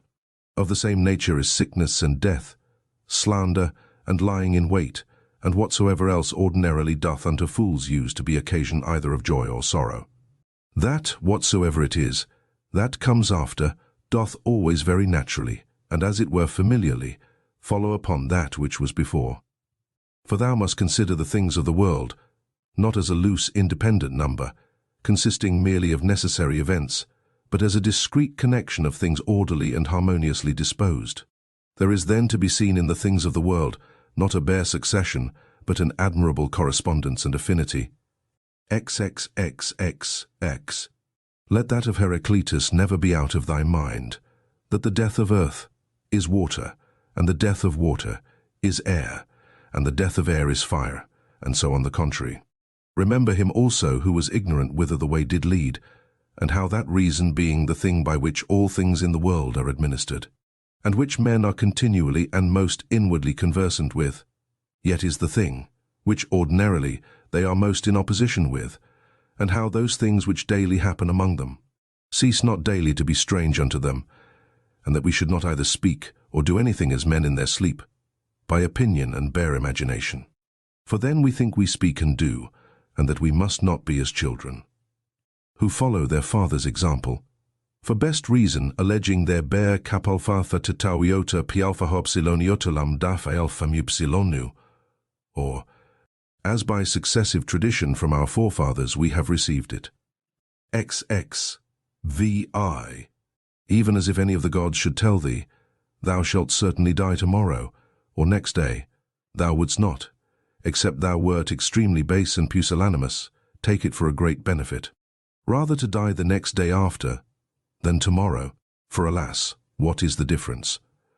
So for the same reason, think it no great matter to die rather many years after, than the very next day. X. Let it be thy perpetual meditation, how many physicians who once looked so grim, and so theatrically shrunk their brows upon their patients, are dead and gone themselves. How many astrologers, after that in great ostentation they had foretold the death of some others? How many philosophers, after so many elaborate tracts and volumes concerning either mortality or immortality? How many brave captains and commanders? After the death and slaughter of so many, how many kings and tyrants, after they had with such horror and insolency abused their power upon men's lives, as though themselves had been immortal, how many? That I may so speak, whole cities, both men and towns, Hellas, Pompeii, Herculaneum, and others innumerable are dead and gone. Run them over also, whom thou thyself, one after another, hast known in thy time to drop away. Such and such a one took care of such and such a one's burial, and soon after was buried himself. So one, so another, and all things in a short time. For herein lieth all indeed, ever to look upon all worldly things, as things for their continuance that are but for a day, and for their worth most vile and contemptible, as, for example, what is man? That which but the other day when he was conceived was vile snivel, and within few days shall be either an embalmed carcass or mere ashes. Thus must thou, according to truth and nature, truly consider how man's life is, but for a very moment of time. And so depart meek and contented, even as if a ripe olive falling should praise the ground that bare her, and give thanks to the tree that begat her. XL. Thou must be like a promontory of the sea, against which though the waves beat continually, yet it both itself stands, and about it are those swelling waves stilled and quieted. XLI. O wretched I, to whom this mischance is happened! Nay, happy I, to whom this thing being happened, I can continue without grief, neither wounded by that which is present, nor in fear of that which is to come. For as for this, it might have happened unto any man, but any man having such a thing befallen him, could not have continued without grief. Why then should that rather be an unhappiness than this a happiness? But however, canst thou, O man, term that unhappiness, which is no mischance to the nature of man, canst thou think that a mischance to the nature of man, which is not contrary to the end and will of his nature? What then hast thou learned is the will of man's nature? Doth that then which hath happened unto thee hinder thee from being just, or magnanimous, or temperate, or wise, or circumspect, or true, or modest, or free, or from anything else of all those things in the present enjoying and possession whereof the nature of man, as then enjoying all that is proper unto her, is fully satisfied? Now to conclude, upon all occasion of sorrow remember henceforth to make use of this dogma, that whatsoever it is that hath happened unto thee, is in very deed no such thing of itself, as a misfortune, but that to bear it generously is certainly great happiness. As lie, it is but an ordinary coarse one, yet it is a good effectual remedy against the fear of death, for a man to consider in his mind the examples of such, who greedily and covetously, as it were, did for a long time enjoy their lives. What have they got more than they whose deaths have been untimely? Are not they themselves dead at the last? As Cadicians, Fabius, Julianus Lepidus, or any other who in their lifetime having buried many, were at the last buried themselves. The whole space of any man's life is but little, and as little as it is, with what troubles, with what manner of dispositions, and in the society of how wretched a body must it be passed. Let it be therefore unto thee altogether as a matter of indifferency. For if thou shalt look backward, behold, what an infinite chaos of time doth present itself unto thee, and as infinite a chaos, if thou shalt look forward. In that which is so infinite, what difference can there be between that which liveth but 3 days, and that which liveth 3 ages?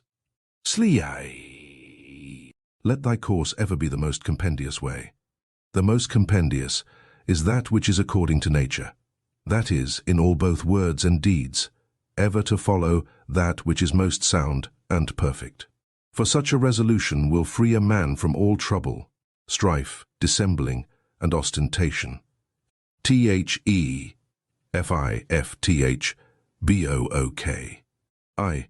In the morning, when thou findest thyself unwilling to rise, consider with thyself presently, it is to go about a man's work that I am stirred up.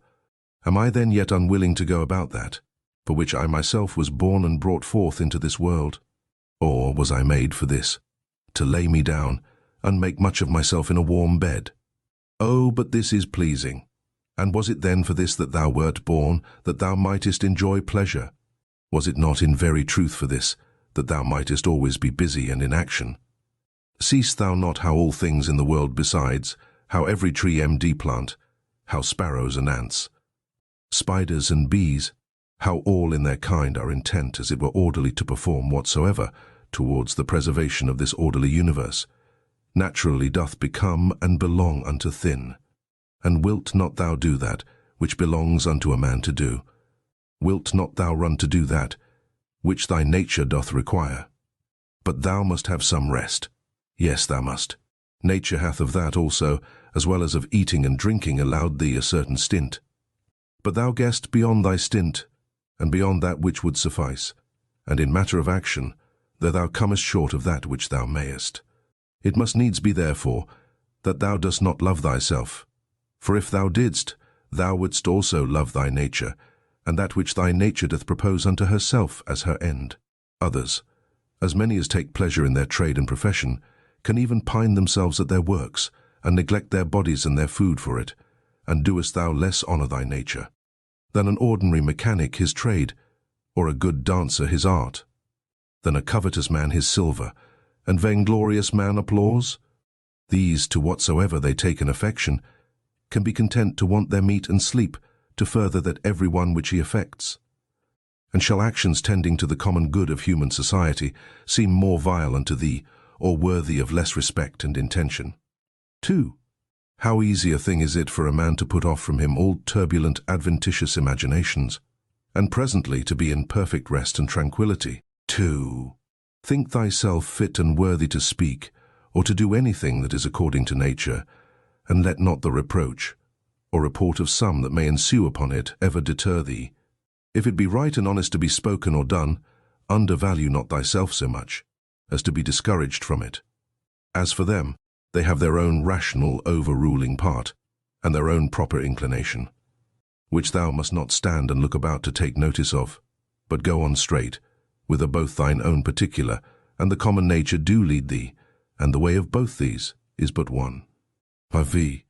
I continue my course by actions according to nature, until I fall and cease, breathing out my last breath into that air, by which continually breathed in I did live, and falling upon that earth, out of whose gifts and fruits my father gathered his seed, my mother her blood, and my nurse her milk, out of which for so many years I have been provided, both of meat and drink. And lastly, which beareth me that tread upon it, and beareth with me that so many ways do abuse it, or so freely make use of it, so many ways to so many ends. V. No man can admire thee for thy sharp, acute language, such is thy natural disability that way. Be it so, yet there be many other good things, for the want of which thou canst not plead the want or natural ability.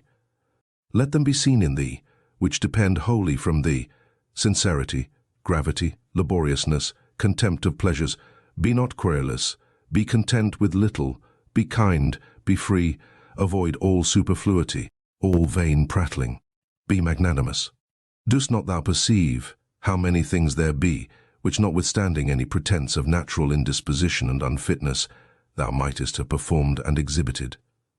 And yet still thou doest voluntarily continue drooping downwards? Or wilt thou say that it is through defect of thy natural constitution that thou art constrained to murmur, to be base and wretched to flatter, now to accuse, and now to please, and pacify thy body, to be vainglorious, to be so giddy-headed, and unsettled in thy thoughts? Nay, witnesses be the gods, of all these thou mightest have been rid long ago. Only this thou must have been contented with, to have borne the blame of one that is somewhat slow and dull, wherein thou must so exercise thyself, as one who neither doth much take to heart this his natural defect, nor yet pleaseth himself in it. Vai, such there be, who when they have done a good turn to any, are ready to set them on the score for it, and to require retaliation. Others there be, who though they stand not upon retaliation to require any, yet they think with themselves nevertheless, that such a one is their debtor, and they know as their word is what they have done. Others again there be, who when they have done any such thing, do not so much as know what they have done, but are like unto the vine, which beareth her grapes, and when once she hath borne her own proper fruit, is contented and seeks for no further recompense. As a horse after a race, and a hunting dog when he hath hunted, and a bee when she hath made her honey. Look not for applause and commendation, so neither doth that man that rightly doth understand his own nature when he hath done a good turn. But from one doth proceed to do another, even as the vine, after she hath once borne fruit in her own proper season, is ready for another time. Thou therefore must be one of them, who what they do, barely do it without any further thought, and are in a manner insensible of what they do. Nay, but, will some reply perchance, this very thing a rational man is bound unto, to understand what it is that he doeth. For it is the property, say they, of one that is naturally sociable to be sensible, that he doth operate sociably. Nay, and to desire, that the party himself that is sociably dealt with should be sensible of it too. I answer, that which thou sayest is true indeed, but the true meaning of that which is said, thou dost not understand. And therefore art thou one of those first whom I mentioned. For they also are led by a probable appearance of reason. But if thou dost desire to understand truly what it is that is said, fear not that thou shalt therefore give over any sociable action.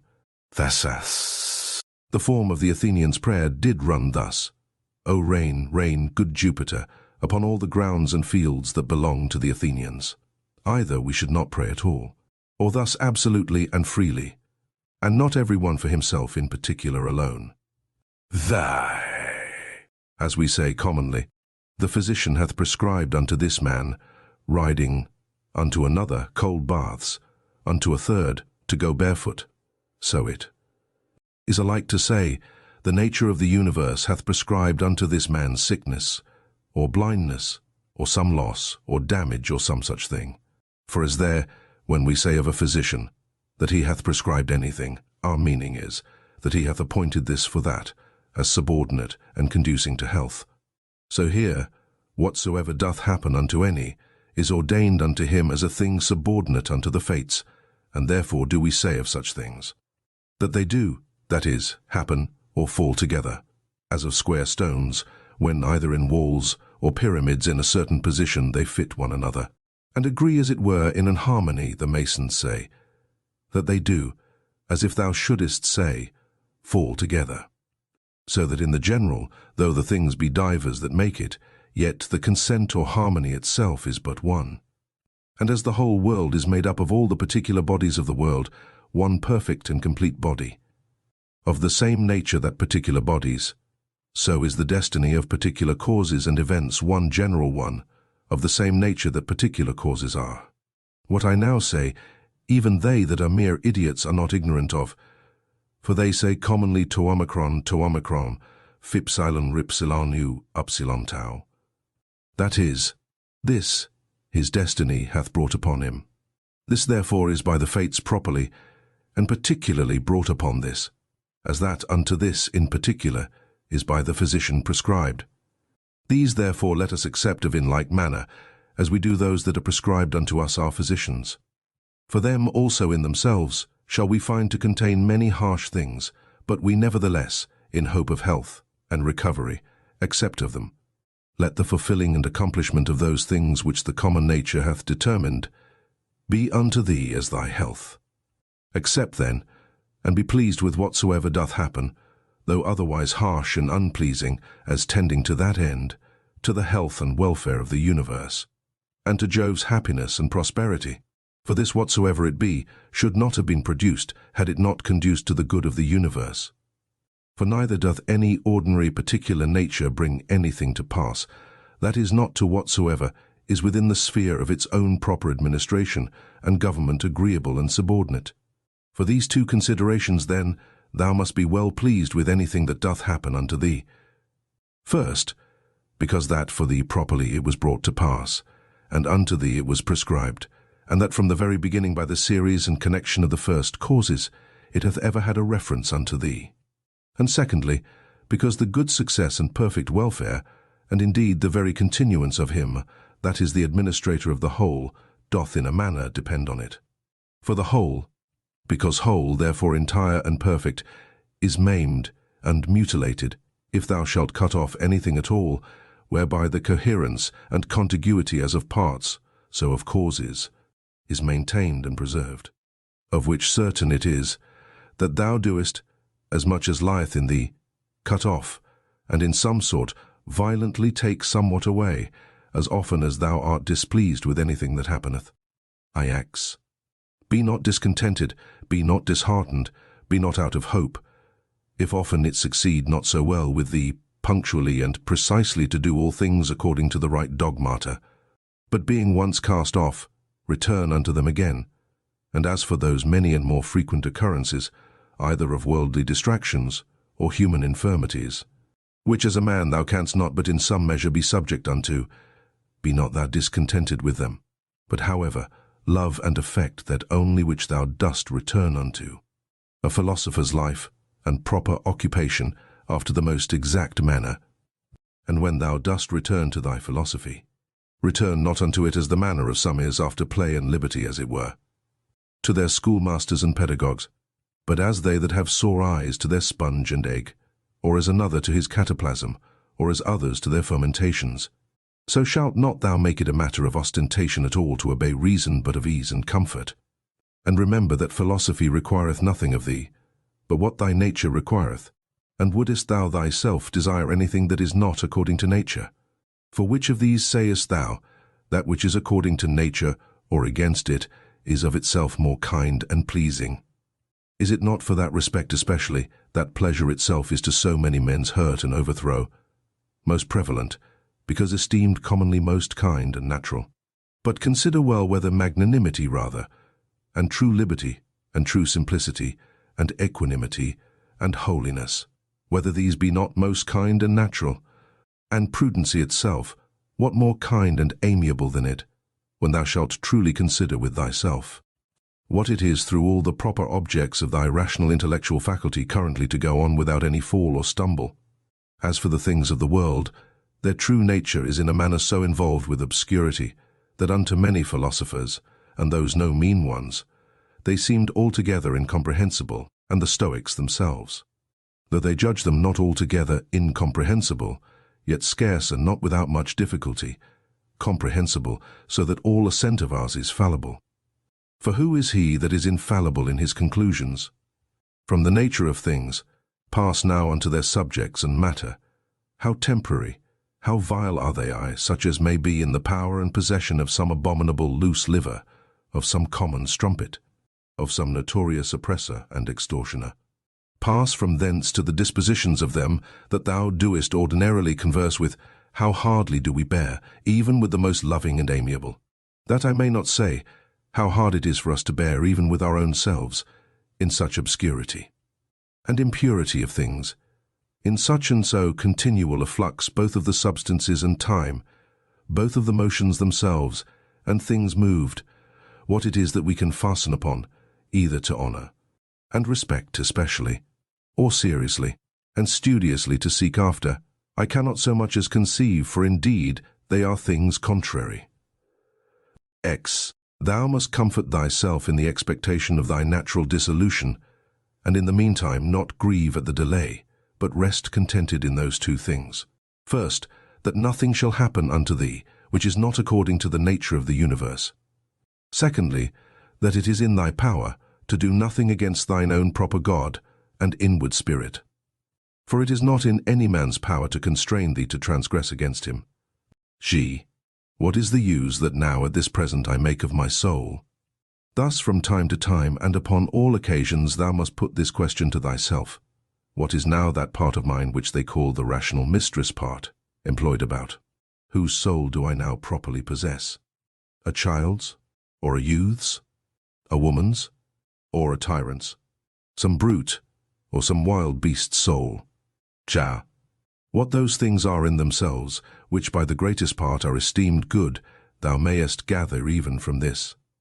For if a man shall hear things mentioned as good, which are really good indeed, such as are prudence, temperance, justice, fortitude, after so much heard and conceived, he cannot endure to hear of any more, for the word good is properly spoken of them.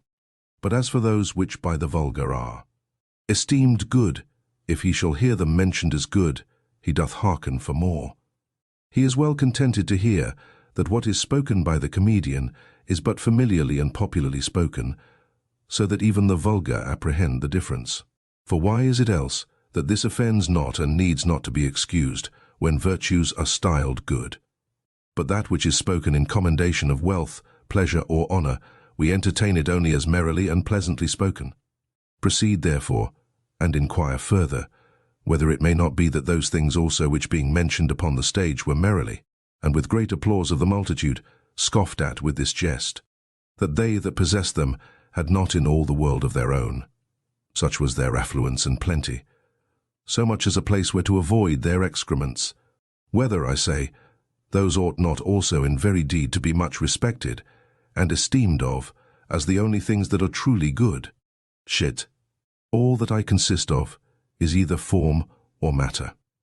No corruption can reduce either of these unto nothing, for neither did I of nothing become a subsistent creature. Every part of mine then will by mutation be disposed into a certain part of the whole world, and that in time into another part, and so in infinitum, by which kind of mutation I also became what I am, and so did they that begot me, and they before them, and so upwards in infinitum. For so we may be allowed to speak, though the age and government of the world be to some certain periods of time limited and confined. Reason and rational power are faculties which content themselves with themselves and their own proper operations. And as for their first inclination and motion, that they take from themselves, but their progress is right to the end and object, which is in their way, as it were, and lieth just before them. That is, which is feasible and possible, whether it be that which at the first they propose to themselves or no, for which reason also such actions are termed, to intimate the directness of the way by which they are achieved. Nothing must be thought to belong to a man, which doth not belong unto him as he is a man. These, the event of purposes, are not things required in a man. The nature of man doth not profess any such things. The final ends and consummations of actions are nothing at all to a man's nature. The end, therefore, of a man, or the summum bonum whereby that end is fulfilled, cannot consist in the consummation of actions purposed and intended. Again, concerning these outward worldly things, were it so that any of them did properly belong unto man, then would it not belong unto man to condemn them and to stand in opposition with them. Neither would he be praiseworthy that can live without them, or he good, if these were good indeed, who of his own accord doth deprive himself of any of them. But we see contrariwise, that the more a man doth withdraw himself from these wherein external pomp and greatness doth consist, or any other like these, or the better he doth bear with the loss of these, the better he is accounted. XV. Such as thy thoughts and ordinary cogitations are, such will thy mind be in time. For the soul doth as it were receive its tincture from the fancies and imaginations. Diet therefore, and thoroughly soak it with the assiduity of these cogitations. As for example, wheresoever thou mayest live, there it is in thy power to live well and happy. But thou mayest live at the court, there then also mayest thou live well and happy. Again, that which everything is made for, he is also made unto that, and cannot but naturally incline unto it. That which anything doth naturally incline unto, therein is his end. Wherein the end of everything doth consist, therein also doth his good and benefit consist. Society, therefore, is the proper good of a rational creature. For that we are made for society, it hath long since been demonstrated. Or can any man make any question of this, that whatsoever is naturally worse and inferior is ordinarily subordinated to that which is better, and that those things that are best are made one for another, and those things that have souls are better than those that have none, and of those that have, those best that have rational souls. X. To desire things impossible is the part of a mad man. But it is a thing impossible that wicked man should not commit some such things. Neither doth anything happen to any man, which in the ordinary course of nature as natural unto him doth not happen. Again, the same things happen unto others also. And truly, if either he that is ignorant that such a thing hath happened unto him, or he that is ambitious to be commended for his magnanimity, can be patient, and is not grieved, is it not a grievous thing, that either ignorance or a vain desire to please and to be commended should be more powerful and effectual than true prudence? As for the things themselves, they touch not the soul, neither can they have any access unto it, neither can they of themselves any ways either affect it or move it. For she herself alone can affect and move herself, and according as the dogmata and opinions are, which she doth vouchsafe herself, so are those things which, as accessories, have any coexistence with her. XD armth. After one consideration, man is nearest unto us, as we are bound to do them good, and to bear with them. But as he may oppose any of our true proper actions, so man is unto me but as a thing indifferent, even as the sun, or the wind, or some wild beast. By some of these it may be that some operation or other of mine may be hindered. However, of my mind and resolution itself there can be no let or impediment, by reason of that ordinary constant, both exception or reservation wherewith it inclineth, and ready conversion of objects from that which may not be to that which may be, which in the prosecution of its inclinations as occasion serves, it doth observe. For by these the mind doth turn and convert any impediment whatsoever to be her aim and purpose, so that what before was the impediment is now the principal object of her working, and that which before was in her way is now her readiest way. 18th. Honour that which is chiefest and most powerful in the world, and that is it, which makes use of all things, and governs all things. So also in thyself, honour that which is chiefest and most powerful, and is of one kind and nature with that which we now spake of. For it is the very same, which being in thee, turneth all other things to its own use, and by whom also thy life is governed. 19th. That which doth not hurt the city itself, cannot hurt any citizen. This rule thou must remember to apply and make use of upon every conceit and apprehension of wrong. If the whole city be not hurt by this, neither am I certainly. And if the whole be not, Why should I make it my private grievance? Consider rather what it is wherein he is overseen that is thought to have done the wrong. Again, often meditate how swiftly all things that subsist, and all things that are done in the world, are carried away, and as it were conveyed out of sight. For both the substance themselves, we see as a flood, are in a continual flux, and all actions in a perpetual change, and the causes themselves, subject to 1,000 alterations, neither is there anything almost, that may ever be said to be now settled and constant. Next unto this, and which follows upon it, consider both the infiniteness of the time already past, and the immense vastness of that which is to come, wherein all things are to be resolved and annihilated. Art not thou then a very fool, who for these things art either puffed up with pride, or distracted with cares? Or canst find in thy heart to make such moans as for a thing that would trouble thee for a very long time? Consider the whole universe whereof thou art but a very little part, and the whole age of the world together, whereof but a short and very momentary portion is allotted unto thee, and all the fates and destinies together, of which how much is it that comes to thy part and share? Again, another doth trespass against me. Let him look to that. He is master of his own disposition, and of his own operation. I for my part am in the meantime in possession of as much as the common nature would have me to possess, and that which mine own nature would have me do, I do. XX. Let not that chief commanding part of thy soul be ever subject to any variation through any corporal either pain or pleasure, neither suffer it to be mixed with these, but let it both circumscribe itself, and confine those affections to their own proper parts and members.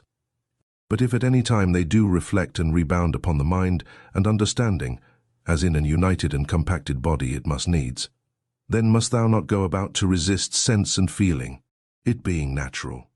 However, let not thy understanding to this natural sense and feeling, which whether unto our flesh pleasant or painful, is unto us nothing properly, add an opinion of either good or bad, and all is well. X.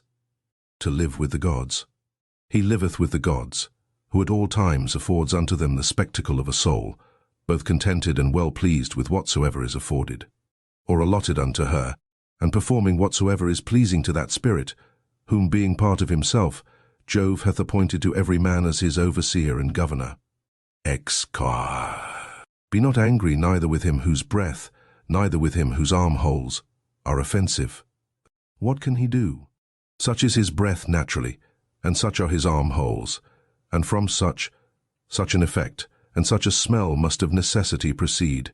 Oh, but the man, sayest thou, hath understanding in him, and might of himself know, that he by standing near cannot choose but offend, and thou also, God bless thee, hast understanding. Let thy reasonable faculty work upon his reasonable faculty, show him his fault, admonish him. If he hearken unto thee, thou hast cured him, and there will be no more occasion of anger. 23rd. Where there shall neither roarer be, nor harlot. Why so? As thou dost purpose to live, when thou hast retired thyself to some such place, where neither roarer nor harlot is, so mayest thou hear. And if they will not suffer thee, then mayest thou leave thy life rather than thy calling, but so as one that doth not think himself anyways wronged.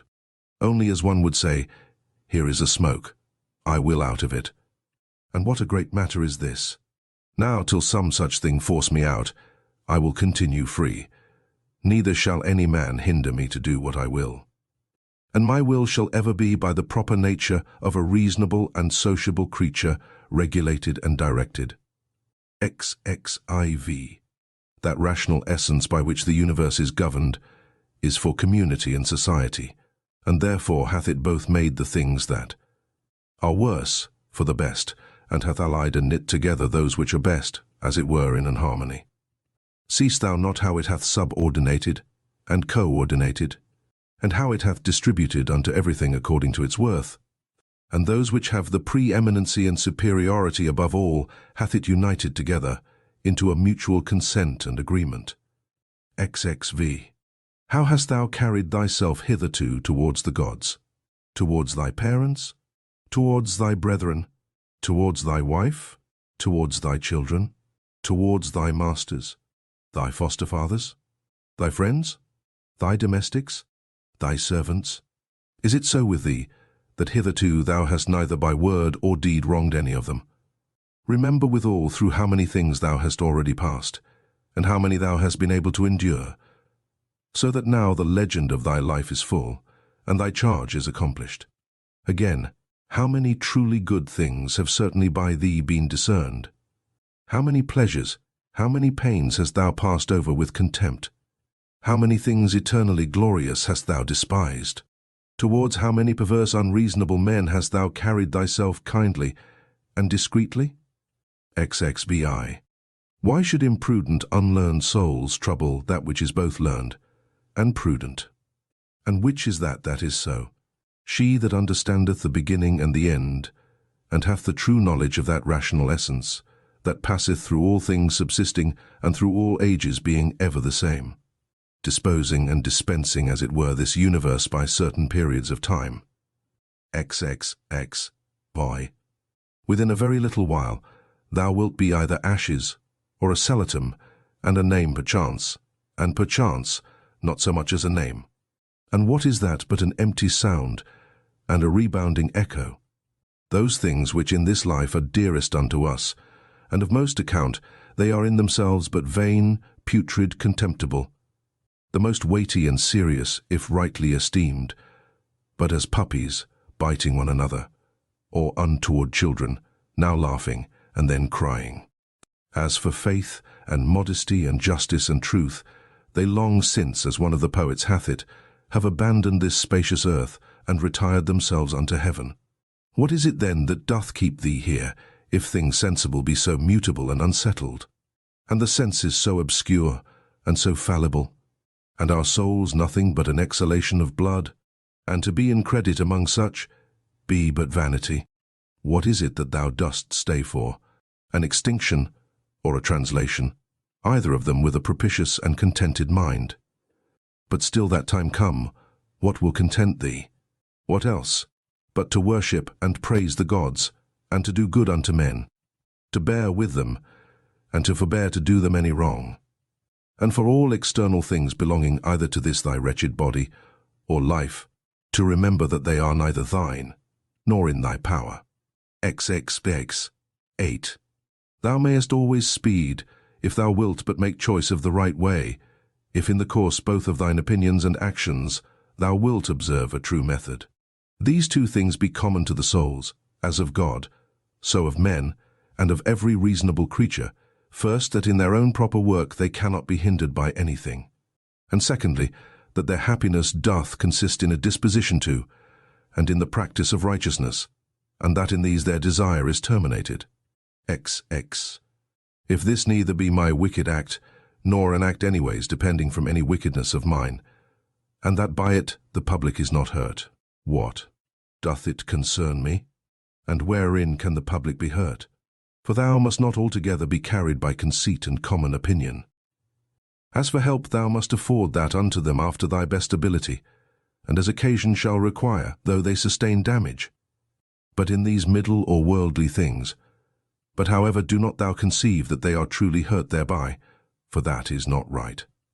But as that old foster-father in the comedy, being now to take his leave doth with a great deal of ceremony, require his foster-child's rhombus, or rattle-top, remembering nevertheless that it is but a rhombus, so here also do thou likewise.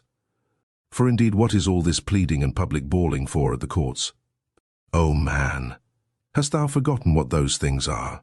Yea, but they are things that others much care for, and highly esteem of. Wilt thou therefore be a fool too? Once I was, let that suffice. XXX. Let death surprise me when it will, and where it will I may be, or a happy man nevertheless. For he is a happy man, who in his lifetime dealeth unto himself a happy lot and portion. A happy lot and portion is good inclinations of the soul, good desires, good actions. THESIXTHBOOK. The matter itself, of which the universe doth consist, is of itself very tractable and pliable. That rational essence that doth govern it hath in itself no cause to do evil. It hath no evil in itself, neither can it do anything that is evil. neither can anything be hurt by it. And all things are done and determined according to its will and prescript. 2. Be it all one unto thee, whether half frozen or well warm, whether only slumbering, or after a full sleep, whether discommended or commended, thou do thy duty, or whether dying or doing somewhat else, for that also to die must among the rest be reckoned as one of the duties and actions of our lives. 2. Look in, let not either the proper quality or the true worth of anything pass thee before thou hast fully apprehended it. V. All substances come soon to their change, and either they shall be resolved by way of exhalation, if so be that all things shall be reunited into one substance, or, as others maintain, they shall be scattered and dispersed. As for that rational essence by which all things are governed, as it best understandeth itself, both its own disposition and what it doth, and what matter it have to do with, and accordingly doth all things. So we that do not, no wonder, if we wonder at many things, the reasons whereof we cannot comprehend. V. The best kind of revenge is, not to become like unto them. Vi.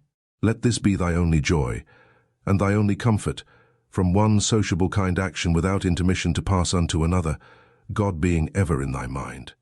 Thasas. The rational commanding part, as it alone can stir up and turn itself, so it maketh both itself to be, and everything that happeneth, to appear unto itself, as it will itself. Thy. According to the nature of the universe, all things particular are determined, not according to any other nature, either about compassing and containing, or within, dispersed and contained, or without, depending. Either this universe is a mere confused mass, and an intricate context of things, which shall in time be scattered and dispersed again, or it is an union consisting of order, and administered by providence. If the first, why should I desire to continue any longer in this fortuite confusion and commiction? Or why should I take care for anything else, but that as soon as may be I may be earth again? And why should I trouble myself any more whilst I seek to please the gods? Whatsoever I do, dispersion is my end, and will come upon me whether I will or no. But if the latter be, then am not I religious in vain, then will I be quiet and patient, and put my trust in him, who is the governor of all. Ix. Whensoever by some present hard occurrences thou art constrained to be in some sort troubled and vexed, return unto thyself as soon as may be, and be not out of tune longer than thou must needs. For so shalt thou be the better able to keep thy part another time, and to maintain the harmony, if thou dost use thyself to this continually, once out, presently to have recourse unto it, and to begin again. X. If it were that thou hadst at one time both a stepmother and a natural mother living, thou wouldst honour and respect her also. Nevertheless, to thine own natural mother would thy refuge, and recourse be continually. So let the court and thy philosophy be unto thee.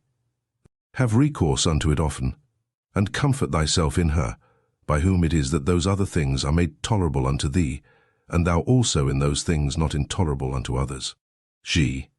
How marvellous useful it is for a man to represent unto himself meats, and all such things that are for the mouth, under a right apprehension and imagination, as for example, this is the carcass of a fish, this of a bird, and this of a hog. And again more generally, this falernum, this excellent highly commended wine, is but the bare juice of an ordinary grape. This purple robe, but sheep's hairs, dyed with the blood of a shellfish. So for coitus, it is but the attrition of an ordinary base entrail, and the excretion of a little vile snivel with a certain kind of convulsion, according to Hippocrates his opinion. How excellent useful are these lively fancies and representations of things, thus penetrating and passing through the objects, to make their true nature known and apparent. This must thou use all thy life long, and upon all occasions. And then especially when matters are apprehended as of great worth and respect, thy art and care must be to uncover them, and to behold their vileness, and to take away from them all those serious circumstances and expressions, under which they made so grave a show. For outward pomp and appearance is a great juggler, and then especially art thou most in danger to be beguiled by it, when to a man's thinking thou most seemest to be employed about matters of moment. Cha. See what Crates pronounceth concerning Xenocrates himself. Shit. Those things which the common sort of people do admire are most of them such things as are very general and may be comprehended under things merely natural or naturally affected and qualified, as stones, wood, figs, vines, olives. Those that be admired by them that are more moderate and restrained are comprehended under things animated, as flocks and herds. Those that are yet more gentle and curious, their admiration is commonly confined to reasonable creatures only, not in general as they are reasonable, but as they are capable of art, or of some craft and subtile invention, or perchance barely to reasonable creatures, as they that delight in the possession of many slaves. But he that honours a reasonable soul in general, as it is reasonable and naturally sociable, doth little regard anything else, and above all things is careful to preserve his own, in the continual habit and exercise both of reason and sociableness, and thereby doth cooperate with him, of whose nature he doth also participate. God. XIV. Some things hasten to be, and others to be no more. And even whatsoever now is, some part thereof hath already perished. Perpetual fluxes and alterations renew the world, as the perpetual course of time doth make the age of the world, of itself infinite, to appear always fresh and new. In such a flux and course of all things, what of these things that hasten so fast away should any man regard, since among all there is not any that a man may fasten and fix upon, as if a man would settle his affection upon some ordinary sparrow living by him, who is no sooner seen than out of sight. For we must not think otherwise of our lives than as a mere exhalation of blood, or of an ordinary respiration of air. For what in our common apprehension is, to breathe in the air and to breathe it out again, which we do daily. So much is it, and no more, at once to breathe out all thy respirative faculty into that common air from whence but lately, as being but from yesterday and today, thou didst first breathe it in, and with it, life. XV. Not vegetative spiration, it is not surely, which plants have, that in this life should be so dear unto us, nor sensitive respiration, the proper life of beasts, both tame and wild, nor this, our imaginative faculty, nor that we are subject to be led and carried up and down by the strength of our sensual appetites, or that we can gather, and live together, or that we can feed, for that in effect is no better than that we can void the excrements of our food. What is it then that should be dear unto us? To hear a clattering noise? If not that, then neither to be applauded by the tongues of men. For the praises of many tongues is in effect no better than the clattering of so many tongues. If then neither applause, what is there remaining that should be dear unto thee?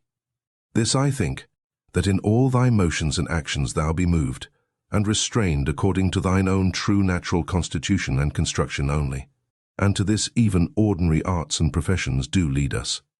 For it is that which every art doth aim at, that whatsoever it is, that is by art effected and prepared, may be fit for that work that it is prepared for.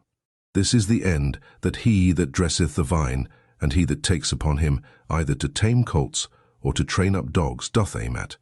What else doth the education of children and all learned professions tend unto? Certainly then it is that, which should be dear unto us also.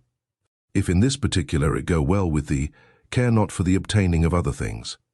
But is it so, that thou canst not but respect other things also? Then canst not thou truly be free. Then canst thou not have self-content. Then wilt thou ever be subject to passions. For it is not possible, but that thou must be envious, and jealous, and suspicious of them whom thou knowest can bereave thee of such things, and again a secret underminer of them, whom thou seest in present possession of that which is dear unto thee. To be short, he must of necessity be full of confusion within himself, and often accuse the gods, whosoever stands in need of these things. But if thou shalt honour and respect thy mind only, that will make thee acceptable towards thyself, towards thy friends very tractable, and conformable and concordant with the gods, that is, accepting with praises whatsoever they shall think good to appoint and allot unto thee. X. Under, above, and about are the motions of the elements, but the motion of virtue is none of those motions, but is somewhat more excellent and divine, whose way, to speed and prosper in it, must be through a way that is not easily comprehended. XD Arnv. Who can choose but wonder at them?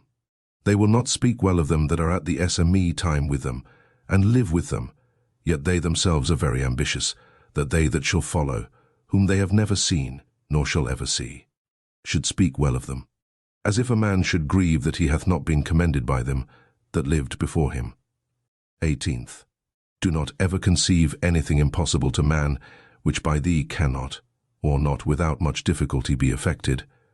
But whatsoever in general thou canst conceive possible and proper unto any man, think that very possible unto thee also. 19th. Suppose that at the palestra somebody hath all to torn thee with his nails, and hath broken thy head. Well, thou art wounded.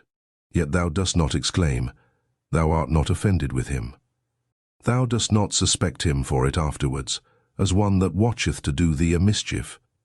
Yea, even then, though thou dost thy best to save thyself from him, yet not from him as an enemy. It is not by way of any suspicious indignation, but by way of gentle and friendly declination. Keep the same mind and disposition in other parts of thy life also. For many things there be, which we must conceit and apprehend, as though we had had to do with an antagonist at the palestra. For as I said, it is very possible for us to avoid and decline, though we neither suspect nor hate. XX. If anybody shall reprove me, and shall make it apparent unto me, that in any either opinion or action of mine I do err, I will most gladly retract. For it is the truth that I seek after, by which I am sure that never any man was hurt, and as sure that he is hurt that continueth in any error, or ignorance whatsoever. X. I for my part will do what belongs unto me. As for other things, whether things unsensible or things irrational, or if rational, yet deceived and ignorant of the true way, they shall not trouble or distract me. For as for those creatures which are not endued with reason, and all other things and matters of the world whatsoever, I freely, and generously, as one endued with reason, of things that have none, make use of them.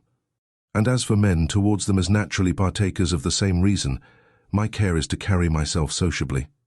But whatsoever it is that thou art about, remember to call upon the gods. And as for the time how long thou shalt live to do these things, let it be altogether indifferent unto thee, for even 3 such hours are sufficient. Alexander of Macedon, and he that dressed his mules, when once dead both came to one. For either they were both resumed into those original rational essences from whence all things in the world are propagated, or both after one fashion were scattered into atoms. 23rd, consider how many different things, whether they concern our bodies or our souls, in a moment of time come to pass in every one of us. And so thou wilt not wonder if many more things, or rather all things that are done, can at one time subsist, and coexist in that both one and general which we call the world. XXIV. If any should put this question unto thee, how this word Antoninus is written, wouldst thou not presently fix thine intention upon it, and utter out in order every letter of it? And if any shall begin to gainsay thee, and quarrel with thee about it, wilt thou quarrel with him again, or rather go on meekly as thou hast begun, until thou hast numbered out every letter? Here then likewise remember, that every duty that belongs unto a man doth consist of some certain letters or numbers, as it were, to which without any noise or tumult keeping thyself, thou must orderly proceed to thy proposed end, forbearing to quarrel with him that would quarrel and fall out with thee. XXV. Is it not a cruel thing to forbid men to affect those things, which they conceive to agree best with their own natures, and to tend most to their own proper good and behoof? But thou, after a sort, deniest them this liberty, as often as thou art angry with them for their sins. For surely they are led unto those sins whatsoever they be, as to their proper good and commodity. But it is not so, thou wilt object perchance. Thou therefore teach them better, and make it appear unto them. But be not thou angry with them. XXBI. Death is a cessation from the impression of the senses, the tyranny of the passions, the errors of the mind, and the servitude of the body. XXX. Boy.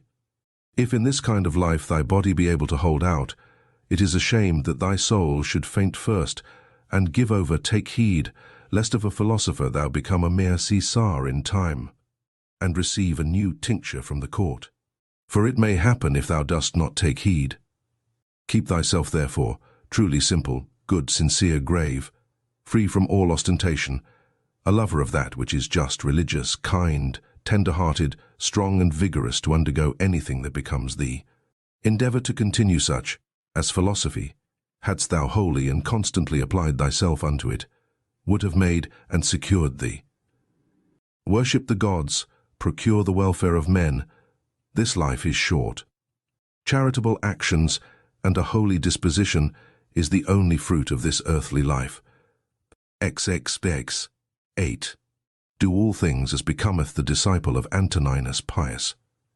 Remember his resolute constancy in things that were done by him according to reason, his equability in all things, his sanctity, the cheerfulness of his countenance, his sweetness, and how free he was from all vainglory, how careful to come to the true and exact knowledge of matters in hand, and how he would by no means give over till he did fully and plainly understand the whole state of the business, and how patiently and without any contestation he would bear with them, that did unjustly condemn him, how he would never be over-hasty in anything, nor give ear to slanders and false accusations, but examine and observe with best diligence the several actions and dispositions of men. Again, how he was no backbiter, nor easily frightened, nor suspicious, and in his language free from all affectation and curiosity, and how easily he would content himself with few things, as lodging, bedding, clothing, and ordinary nourishment and attendance. How able to endure labour, how patient, able through his spare diet to continue from morning to evening without any necessity of withdrawing before his accustomed hours to the necessities of nature. His uniformity and constancy in matter of friendship. How he would bear with them that with all boldness and liberty opposed his opinions, and even rejoice if any man could better advise him, and lastly, how religious he was without superstition. All these things of him remember, that whensoever thy last hour shall come upon thee, it may find thee, as it did him, ready for it in the possession of a good conscience. XX. Stir up thy mind, and recall thy wits again from thy natural dreams and visions, and when thou art perfectly awoken, and canst perceive that they were but dreams that troubled thee, as one newly awakened out of another kind of sleep, look upon these worldly things with the same mind as thou didst upon those that thou sawest in thy sleep. XXX. I consist of body and soul.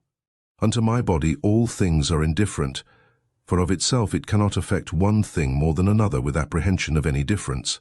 As for my mind, all things which are not within the verge of her own operation are indifferent unto her, and for her own operations, those altogether depend of her.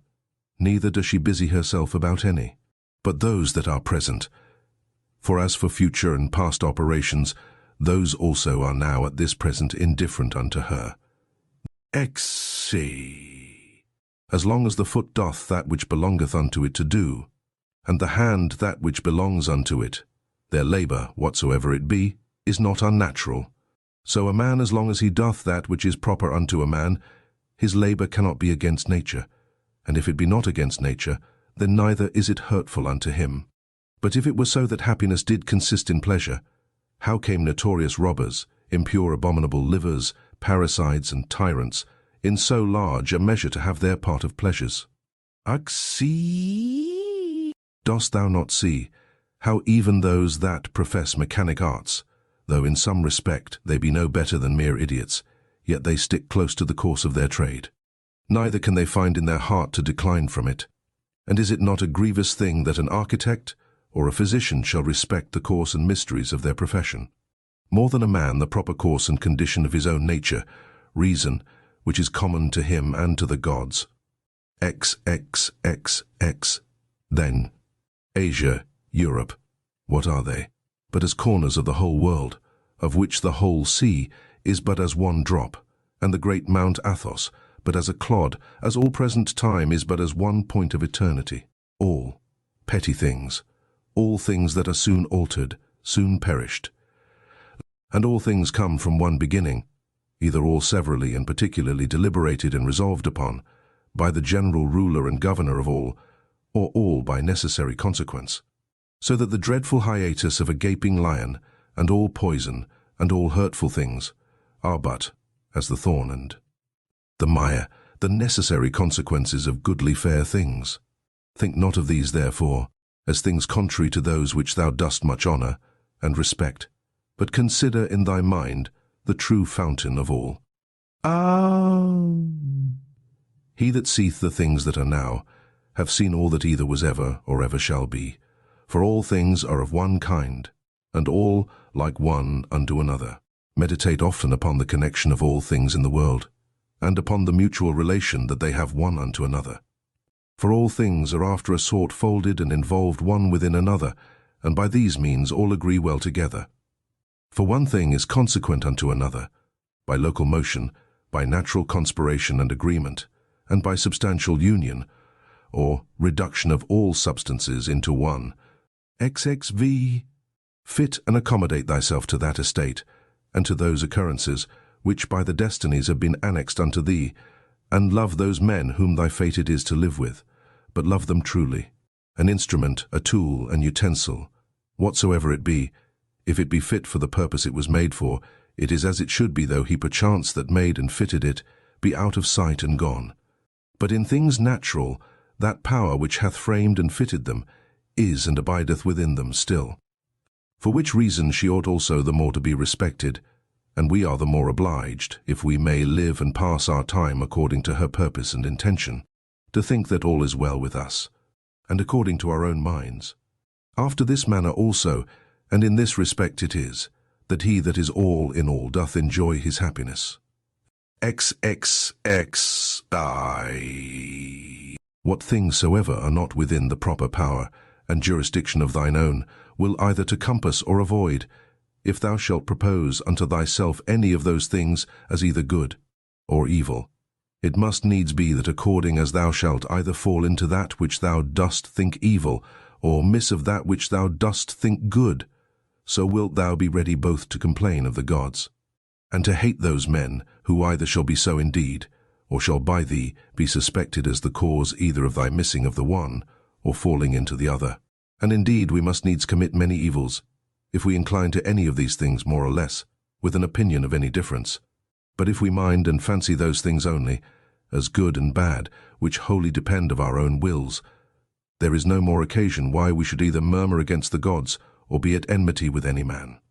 XXXXX. We all work to one effect, some willingly, and with a rational apprehension of what we do, others without any such knowledge. As I think Heraclitus in a place speaketh of them that sleep, that even they do work in their kind, and do confer to the general operations of the world. One man therefore doth cooperate after one sort, and another after another sort. But even he that doth murmur, and to his power doth resist and hinder, even he as much as any doth cooperate, for of such also did the world stand in need. Now do thou consider among which of these thou wilt rank thyself. For as for him who is the administrator of all, he will make good use of thee whether thou wilt or no, and make thee as a part and member of the whole, so to cooperate with him, that whatsoever thou doest shall turn to the furtherance of his own counsels and resolutions. But be not thou for shame such a part of the whole as that vile and ridiculous verse, which Chrysippus in a place doth mention, is a part of the comedy. XXVI. Doth either the sun take upon him to do that which belongs to the rain, or his son Aesculapius that which unto the earth doth properly belong?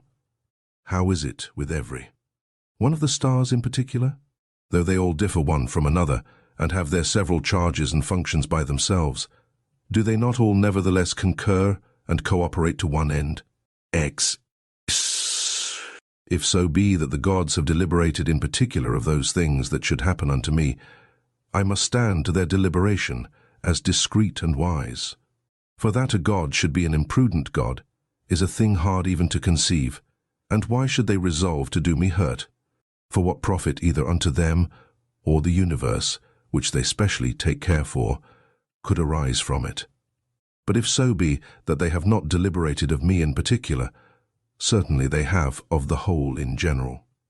And those things which in consequence and coherence of this general deliberation happen unto me in particular, I am bound to embrace and accept of. But if so be that they have not deliberated at all, which indeed is very irreligious for any man to believe. For then let us neither sacrifice, nor pray, nor respect our oaths, neither let us any more use any of those things, which we persuaded of the presence and secret conversation of the gods among us, daily use and practice. But I say, if so be that they have not indeed either in general or particular deliberated of any of those things that happen unto us in this world, yet God be thanked, that of those things that concern myself, it is lawful for me to deliberate myself, and all my deliberation is but concerning that which may be to me most profitable. Now that unto every one is most profitable, which is according to his own constitution and nature. And my nature is, to be rational in all my actions and as a good and natural member of a city and commonwealth, towards my fellow members ever to be sociably and kindly disposed and affected. My city and country as I am Antoninus, is Rome, as a man, the whole world. Those things therefore that are expedient and profitable to those cities are the only things that are good and expedient for me. XL. Whatsoever in any kind doth happen to any one is expedient to the whole. And thus much to content us might suffice, that it is expedient for the whole in general. But yet this also shalt thou generally perceive, if thou dost diligently take heed that whatsoever doth happen to any one man or men. And now I am content that the word expedient should more generally be understood of those things which we otherwise call middle things, or things indifferent, as health, wealth, and the like. XLI. As the ordinary shows of the theatre and of other such places, when thou art presented with them, affect thee, as the same thing still seen, and in the same fashion. Make the sight ingrateful and tedious, so must all the things that we see all our life long affect us. For all things, above and below, are still the same, and from the same causes. When then will there be an end? Asli. Let the several deaths of men of all sorts, and of all sorts of professions, and of all sort of nations, be a perpetual object of thy thoughts, so that thou mayst even come down to Philistio, Phbus, and Origanian. Pass now to other generations. Thither shall we after many changes, where so many brave orators are, where so many grave philosophers, Heraclitus, Pythagoras, Socrates, where so many heroes of the old times, and then so many brave captains of the latter times, and so many kings. After all these, where Eudoxus, Hipparchus, Archimedes, where so many other sharp, generous, industrious, subtile, peremptory dispositions, and among others, even they, that have been the greatest, scoffers and deriders of the frailty and brevity of this our human life, as Menippus and others, as many as there have been such as he. Of all these consider that they long since are all dead and gone. And what do they suffer by it? Nay, they that have not so much as a name remaining, what are they the worse for it?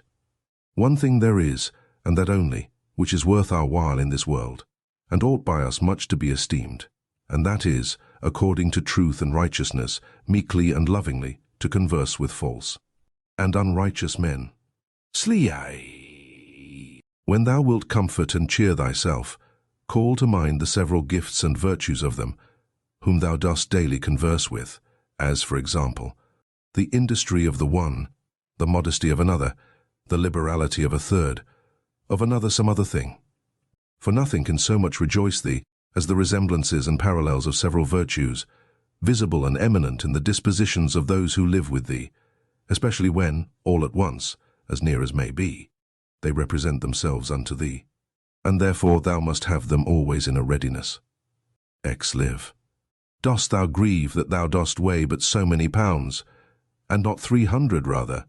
Just as much reason hast thou to grieve that thou must live but so many years, and not longer. For as for bulk and substance thou dost content thyself with that proportion of it that is allotted unto thee, so shouldst thou for time. XLV. Let us do our best endeavours to persuade them, but however, if reason and justice lead thee to it, do it, though they be never so much against it. But if any shall by force withstand thee, and hinder thee in it, convert thy virtuous inclination from one object unto another, from justice to contented equanimity, and cheerful patience, so that what in the one is thy hindrance, thou mayst make use of it for the exercise of another virtue. And remember that it was with due exception and reservation that thou didst at first incline and desire. For thou didst not set thy mind upon things impossible. Upon what then? That all thy desires might ever be moderated with this due kind of reservation. And this thou hast, and mayst always obtain, whether the thing desired be in thy power or no. And what do I care for more, if that for which I was born and brought forth into the world, to rule all my desires with reason and discretion, may be, XLVI, the ambitious supposeth another man's act, praise and applause, to be his own happiness, the voluptuous his own sense and feeling, but he that is wise his own action. XLVIV. It is in thy power absolutely to exclude all manner of conceit and opinion as concerning this matter, and by the same means to exclude all grief and sorrow from thy soul. For as for the things and objects themselves, they of themselves have no such power whereby to beget and force upon us any opinion at all. XLV8. Use thyself when any man speaks unto thee, so to hearken unto him.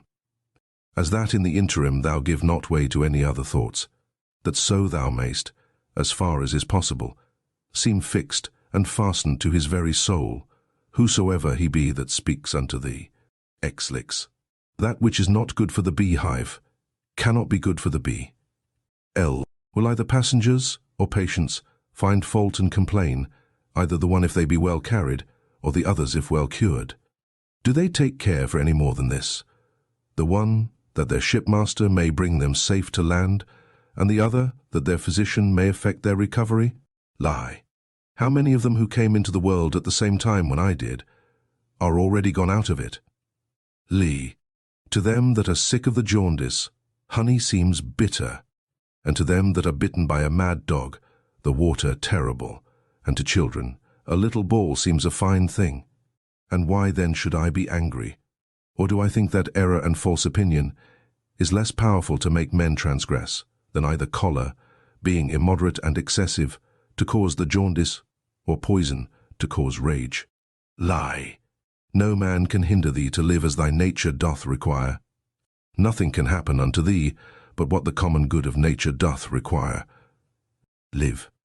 What manner of men they be whom they seek to please, and what to get, and by what actions, how soon time will cover and bury all things, and how many it hath already buried. THESEVENTHBOOK. I. What is wickedness? It is that which many time and often thou hast already seen and known in the world. And so oft as anything doth happen that might otherwise trouble thee, let this memento presently come to thy mind, that it is that which thou hast already often seen and known. Generally above and below thou shalt find but the same things. The very same things whereof ancient stories, middle-age stories, and fresh stories are full, whereof towns are full, and houses full. There is nothing that is new. All things that are both usual and of little continuance. 2. What fear is there that thy dogmata, or philosophical resolutions and conclusions, should become dead in thee, and lose their proper power and efficacy to make thee live happy? As long as those proper and correlative fancies, and representations of things on which they mutually depend, which continually to stir up and revive is in thy power, are still kept fresh and alive. It is in my power concerning this thing that is happened, whatsoever it be, to conceit that which is right and true. If it be, why then am I troubled? Those things that are without my understanding are nothing to it at all, and that's it only, which doth properly concern me. Be always in this mind, and thou wilt be right. 2. That which most men would think themselves most happy for, and would prefer before all things, if the gods would grant it unto them after their deaths, thou mayst, whilst thou livest, grant unto thyself, to live again. See the things of the world again, as thou hast already seen them. For what is it else to live again? Public shows and solemnities, with much pomp and vanity, stage plays, flocks and herds, conflicts and contentions, a bone thrown to a company of hungry curs, a bait for greedy fishes, the painfulness and continual burden-bearing of wretched ants, the running to and fro of terrified mice, little puppets drawn up and down with wires and nerves. These be the objects of the world. Among all these thou must stand steadfast, meekly affected, and free from all manner of indignation, with this right ratiocination and apprehension, that as the worth is of those things which a man doth affect, so is in very deed every man's worth more or less. V. Word after word, every one by itself, must the things that are spoken be conceived and understood, and so the things that are done, purpose after purpose, every one by itself likewise. And as in matter of purposes and actions, we must presently see what is the proper use and relation of every one, so of words must we be as ready, to consider of every one what is the true meaning, and signification of it according to truth and nature, however it be taken in common use. V. Is my reason and understanding sufficient for this or no? If it be sufficient, without any private applause or public ostentation as of an instrument, which by nature I am provided of, I will make use of it for the work in hand, as of an instrument, which by nature I am provided of. If it be not, and that otherwise it belong not unto me particularly as a private duty, I will either give it over, and leave it to some other that can better effect it, or I will endeavour it, but with the help of some other, who with the joint help of my reason is able to bring somewhat to pass. That will now be seasonable and useful for the common good. For whatsoever I do either by myself or with some other, the only thing that I must intend is that it be good and expedient for the public. For as for praise, consider how many who once were much commended are now already quite forgotten, yea, they that commended them, how even they themselves are long since dead and gone. Be not therefore ashamed, whensoever thou must use the help of others. For whatsoever it be that lieth upon thee to effect, thou must propose it unto thyself, as the scaling of walls is unto a soldier. And what if thou through either lameness or some other impediment art not able to reach unto the top of the battlements alone, which with the help of another thou mayst? Wilt thou therefore give it over, or go about it with less courage and alacrity, because thou canst not effect it all alone? Vi, let not things future trouble thee. For if necessity so require that they come to pass, thou shalt, whensoever that is, be provided for them with the same reason, by which whatsoever is now present is made both tolerable and acceptable unto thee. All things are linked and knitted together, and the knot is sacred. Neither is there anything in the world that is not kind and natural in regard of any other thing, or that hath not some kind of reference and natural correspondence with whatsoever is in the world besides. For all things are ranked together, and by that decency of its due place, and order that each particular doth observe, they all concur together to the making of one and the same or world, as if you said, a comely piece, or an orderly composition. For all things throughout there is but one and the same order, and through all things, one and the same God, the same substance, and the same law. There is one common reason, and one common truth, that belongs unto all reasonable creatures, for neither is there save one perfection of all creatures that are of the same kind, and partakers of the same reason. Thasas. Whatsoever is material doth soon vanish away into the common substance of the whole, and whatsoever is formal, or whatsoever doth animate that which is material, is soon resumed into the common reason of the whole, and the fame and memory of anything is soon swallowed up by the general age and duration of the whole. To a reasonable creature, the same action is both according to nature and according to reason. Ix, straight of itself, not made straight. X, as several members in one body united, so are reasonable creatures in a body divided and dispersed, all made and prepared for one common operation. And this thou shalt apprehend the better, if thou shalt use thyself often to say to thyself, I am, or a member of the mass and body of reasonable substances. But if thou shalt say I am, or a part, thou dost not yet love men from thy heart. The joy that thou takest in the exercise of bounty is not yet grounded upon a due ratiocination and right apprehension of the nature of things. Thou dost exercise it as yet upon this ground barely, as a thing convenient and fitting, not as doing good to thyself when thou dost good unto others. Of things that are external, happen what will to that which can suffer by external accidents. Those things that suffer, let them complain themselves if they will. As for me, as long as I conceive no such thing, that which is happened is evil. I have no hurt, and it is in my power not to conceive any such thing.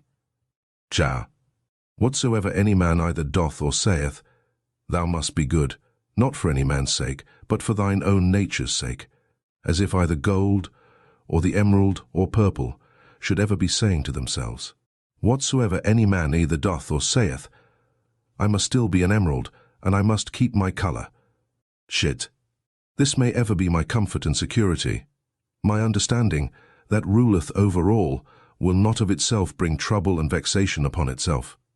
This I say, it will not put itself in any fear, it will not lead itself into any concupiscence. If it be in the power of any other to compel it to fear, or to grieve, it is free for him to use his power. But sure, if itself do not of itself, through some false opinion or supposition, incline itself to any such disposition, there is no fear. For as for the body, why should I make the grief of my body to be the grief of my mind? If that itself can either fear or complain, let it. But as for the soul, which indeed can only be truly sensible of either fear or grief, to which only it belongs according to its different imaginations and opinions, to admit of either of these, or of their contraries, thou mayst look to that thyself, that it suffer nothing. Induce her not to any such opinion or persuasion. The understanding is of itself sufficient unto itself, and needs not, if itself doth not bring itself to need, any other thing besides itself, and by consequent as it needs nothing. So neither can it be troubled or hindered by anything, if itself doth not trouble and hinder itself. XIV. What is epsilon delta phi tamio omicron u alpha, or happiness? But gam alpha theta omicron, or a good diamon, or spirit. What then dost thou do here, O opinion? By the gods, I adjure thee, that thou get thee gone, as thou earnest, for I need thee not. Thou earnest indeed unto me according to thy ancient wonted manner. It is that all men have ever been subject unto. That thou camest, therefore I am not angry with thee, only begone, now that I have found thee what thou art. XV. Is any man so foolish as to fear change, to which all things that once were not owe their being? And what is it that is more pleasing and more familiar to the nature of the universe? How couldst thou thyself use thy ordinary hot baths, should not the wood that heateth them first be changed? How couldst thou receive any nourishment from those things that thou hast eaten, if they should not be changed?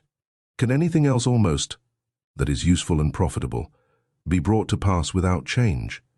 How then dost not thou perceive that for thee also, by death, to come to change is a thing of the very same nature, and as necessary for the nature of the universe?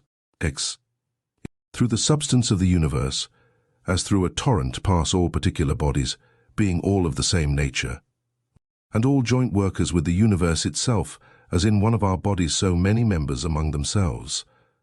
How many such as Chrysippus? How many such as Socrates? How many such as Epictetus hath the age of the world long since swallowed up and devoured? Let this, be it either men or businesses, that thou hast occasion to think of, to the end that thy thoughts be not distracted, and thy mind too earnestly set upon anything.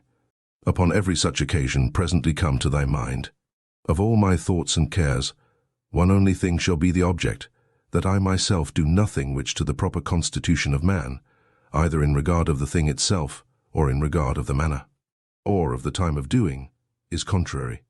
The time when thou shalt have forgotten all things is at hand. And that time also is at hand, when thou thyself shalt be forgotten by all. Whilst thou art, apply thyself to that especially which unto man, as he is a mart, is most proper and agreeable, and that is for a man even to love them that transgress against him. This shall be, if at the same time that any such thing doth happen, thou call to mind that they are thy kinsmen, that it is through ignorance and against their wills that they sin, and that within a very short while after, both thou and he shall be no more. But above all things, that he hath not done thee any hurt, for that by him thy mind and understanding is not made worse or more vile than it was before. XD Arnv. The nature of the universe, of the common substance of all things, as it were of so much wax, hath now perchance formed a horse, and then, destroying that figure, hath new tempered and fashioned the matter of it into the form and substance of a tree, then that again into the form and substance of a man, and then that again into some other. Now every one of these doth subsist but for a very little while. As for dissolution, if it be no grievous thing to the chest or trunk to be joined together, why should it be more grievous to be put asunder? 18th. An angry countenance is much against nature, and it is oftentimes the proper countenance of them that are at the point of death. But were it so, that all anger and passion were so thoroughly quenched in thee, that it were altogether impossible to kindle it any more, yet herein must not thou rest satisfied, but further endeavour by good consequence of true ratiocination, perfectly to conceive and understand that all anger and passion is against reason. For if thou shalt not be sensible of thine innocence, if that also shall be gone from thee, the comfort of a good conscience, that thou doest all things according to reason, what shouldest thou live any longer for? All things that now thou seest are but for a moment. That nature, by which all things in the world are administered, will soon bring change and alteration upon them, and then of their substances make other things like unto them, and then soon after others again of the matter and substance of these, that so by these means the world may still appear fresh and new. 19th. Whensoever any man doth trespass against other, presently consider with thyself what it was that he did suppose to be good, what to be evil, when he did trespass. For this when thou knowest, thou wilt pity him, thou wilt have no occasion either to wonder or to be angry. For either thou thyself dost yet live in that error and ignorance, as that thou dost suppose either that very thing that he doth, or some other like worldly thing, to be good, and so thou art bound to pardon him if he have done that which thou in the like case wouldst have done thyself. Or if so be that thou dost not any more suppose the same things to be good or evil that he doth, how canst thou but be gentle unto him that is in an error? XX. Fancy not to thyself things future, as though they were present, but of those that are present, take some aside, that thou takest most benefit of, and consider of them particularly. How wonderfully thou wouldst want them, if they were not present. But take heed withal, lest that whilst thou dost settle thy contentment in things present, thou grow in time so to overprize them, as that the want of them, whensoever it shall so fall out, should be a trouble and a vexation unto thee. Wind up thyself into thyself. Such is the nature of thy reasonable commanding part, as that if it exercise justice, and have by that means tranquillity within itself, it doth rest fully satisfied with itself, without any other thing. X. Wipe off all opinion, stay the force and violence of unreasonable lusts and affections. Circumscribe the present time, examine whatsoever it be that is happened, either to thyself or to another. Divide all present objects, either in that which is formal or material, think of the last hour. That which thy neighbour hath committed, whether guilt of it leth, there let it rest. Examine in order whatsoever is spoken. Let thy mind penetrate both into the effects and into the causes. Rejoice thyself with true simplicity and modesty, and that all middle things between virtue and vice are indifferent unto thee. Finally, love mankind, obey God. All things, saith he, are by certain order and appointment. And what if the elements only? It will suffice to remember that all things in general are by certain order and appointment, or if it be but few. And as concerning death, that either dispersion, or the atoms, or annihilation, or extinction, or translation will ensue. And as concerning pain, that that which is intolerable is soon ended by death, and that which holds long must needs be tolerable, and that the mind in the meantime, which is all in all, may by way of interclusion or interception, by stopping all manner of commerce and sympathy with the body, still retain its own tranquility. Thy understanding is not made worse by it. As for those parts that suffer, let them, if they can, declare their grief themselves. As for praise and commendation, view their mind and understanding, what estate they are in, what kind of things they fly, and what things they seek after. And that as in the seaside, whatsoever was before to be seen, is by the continual succession of new heaps of sand, cast up one upon another, soon hid and covered, so in this life. All former things by those which immediately succeed. 23rd. Out of Plato. He then whose mind is endowed with true magnanimity, who hath accustomed himself to the contemplation both of all times, and of all things in general, can this mortal life, thinkest thou, seem any great matter unto him? It is not possible, answered he. Then neither will such a one account death a grievous thing. By no means. XXIV. Out of Antisthenes. It is a princely thing to do well, and to be ill spoken of. It is a shameful thing that the face should be subject unto the mind, to be put into what shape it will, and to be dressed by it as it will, and that the mind should not bestow so much care upon herself, as to fashion herself, and to dress herself as best becometh her. XXV. Out of several poets and comics. It will but little avail thee to turn thine anger and indignation upon the things themselves that have fallen across unto thee. For as for them, they are not sensible of it, and see, thou shalt but make thyself a laughing stock, both unto the gods and men, and see, our life is reaped like a ripe ear of corn, one is yet standing, and another is down, and see. But if so be that I and my children be neglected by the gods, there is some reason even for that, and see. As long as right and equity is of my side, and see. Not to lament with them, not to tremble, and see. XXBI. Out of Plato. My answer, full of justice and equity, should be this. Thy speech is not right, O man. If thou supposest that he that is of any worth at all should apprehend either life or death as a matter of great hazard and danger, and should not make this rather his only care, to examine his own actions, whether just or unjust, whether actions of a good or of a wicked man, and see. For thus in very truth stands the case, O ye men of Athens. What place or station soever a man either hath chosen to himself, judging it best for himself, or is by lawful authority put and settled in, therein do I think, all appearance of danger notwithstanding, that he should continue, as one who feareth neither death, nor anything else, so much as he feareth to commit anything that is vicious and shameful, and see. But, O noble sir, consider, I pray, whether true generosity and true happiness do not consist in somewhat else rather than in the preservation either of our or other men's lives.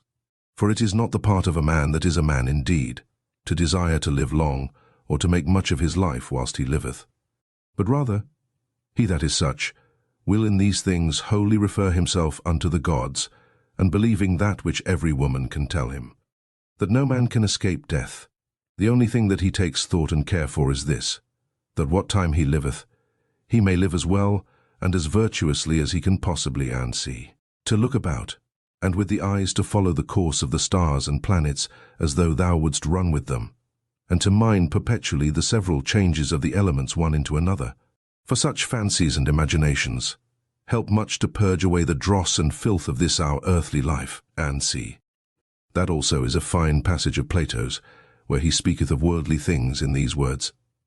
Thou must also as from some higher place look down, as it were, upon the things of this world, as flocks, armies, husbandmen's labours, marriages, divorces, generations, deaths, the tumults of courts and places of judicatures, desert places, the several nations of barbarians, public festivals, mournings, fairs, markets, how all things upon earth are pell-mell, and how miraculously things contrary one to another concur to the beauty and perfection of this universe.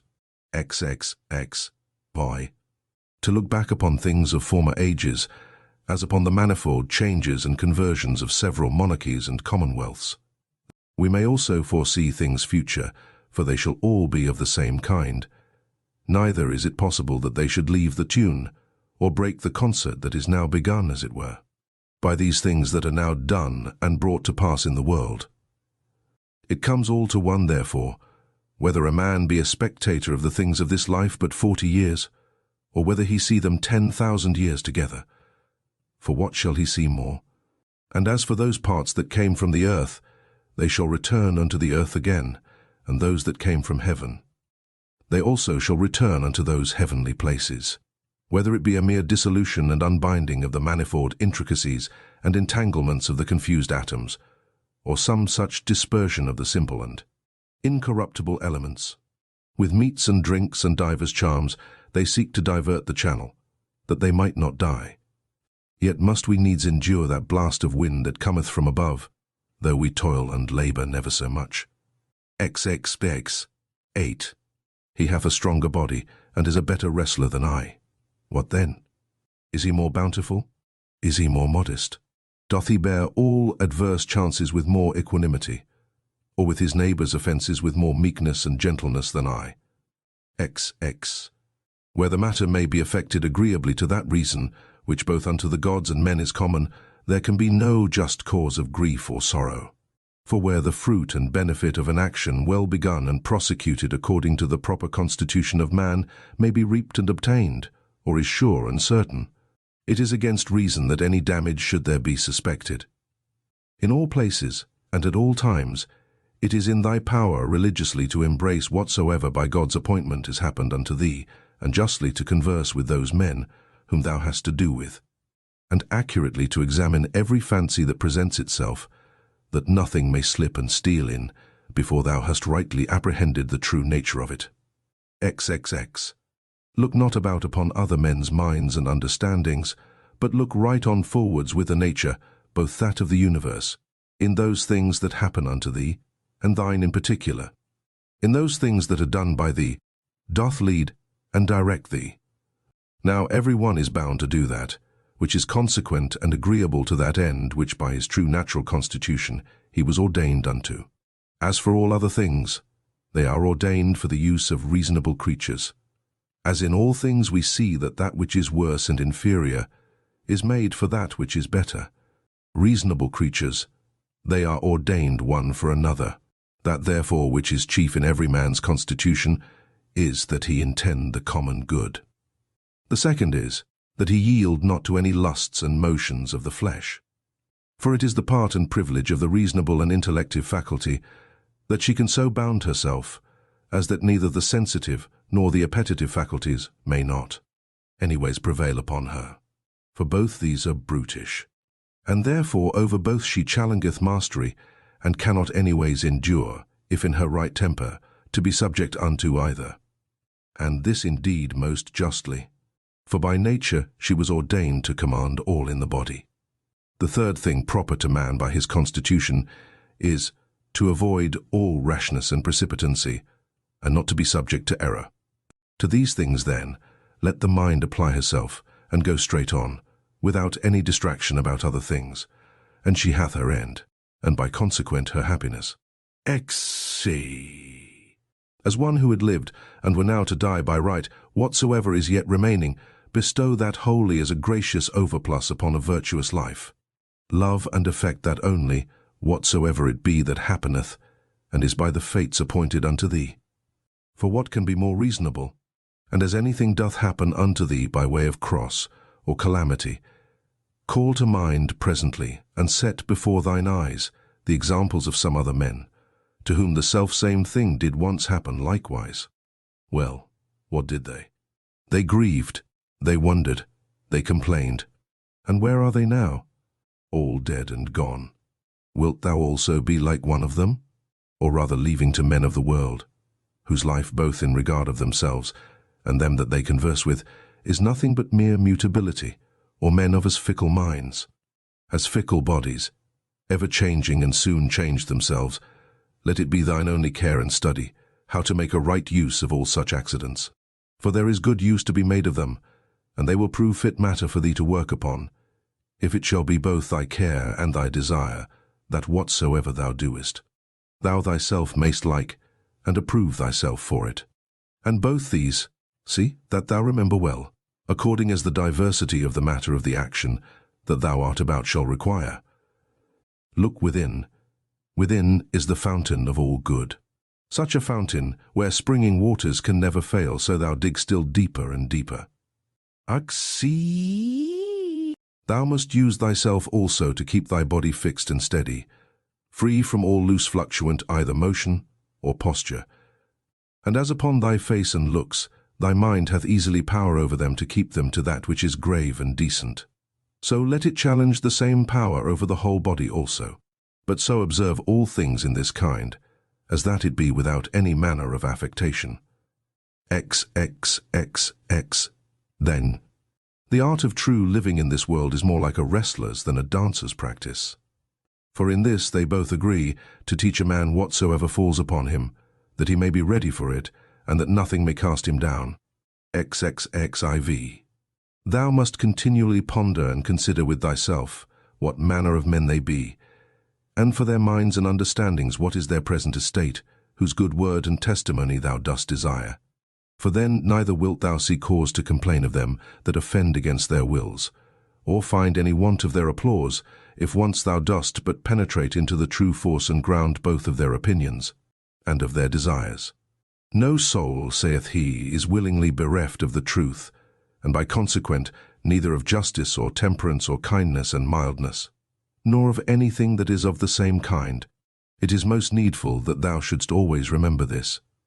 For so shalt thou be far more gentle and moderate towards all men. XXV. What pain soever thou art in, let this presently come to thy mind, that it is not a thing whereof thou needest to be ashamed, neither is it a thing whereby thy understanding that hath the government of all can be made worse. For neither in regard of the substance of it, nor in regard of the end of it, which is, to intend the common good, can it alter and corrupt it. This also of Epicurus mayst thou in most pains find some help of, that it is neither intolerable nor eternal, so thou keep thyself to the true bounds and limits of reason, and give not way to opinion.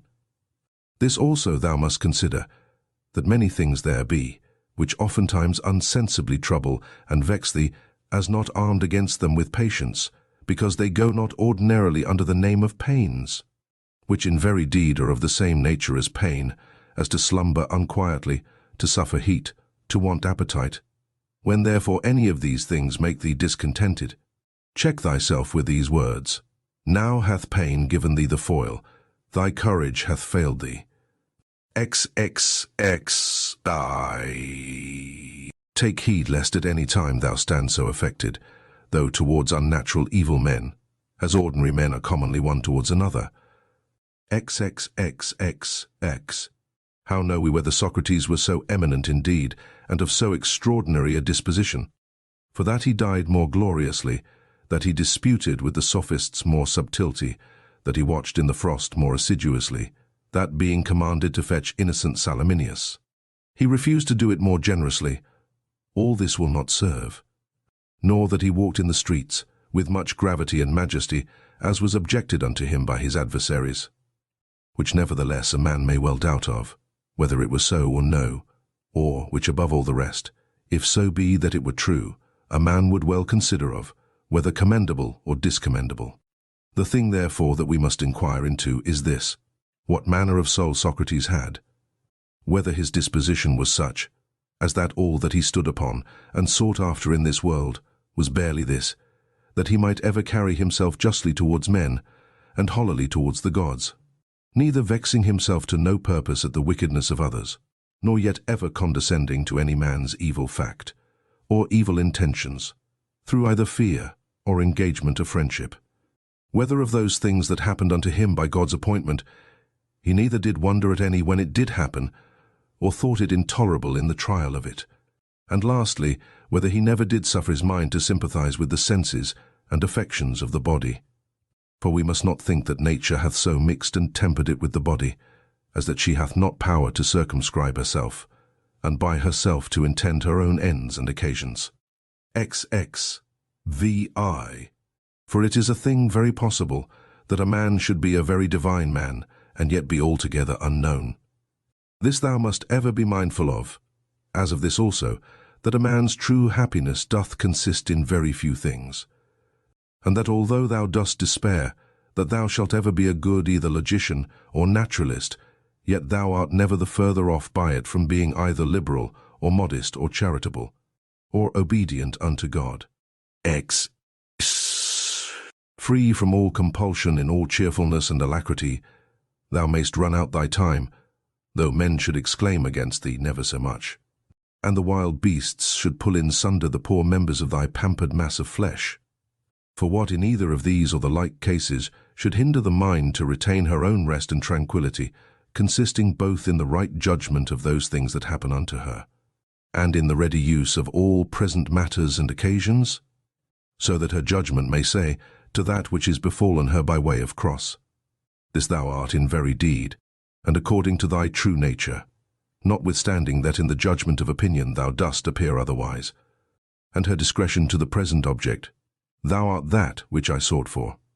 For whatsoever it be that is now present shall ever be embraced by me as a fit and seasonable object, both for my reasonable faculty and for my sociable or charitable inclination to work upon.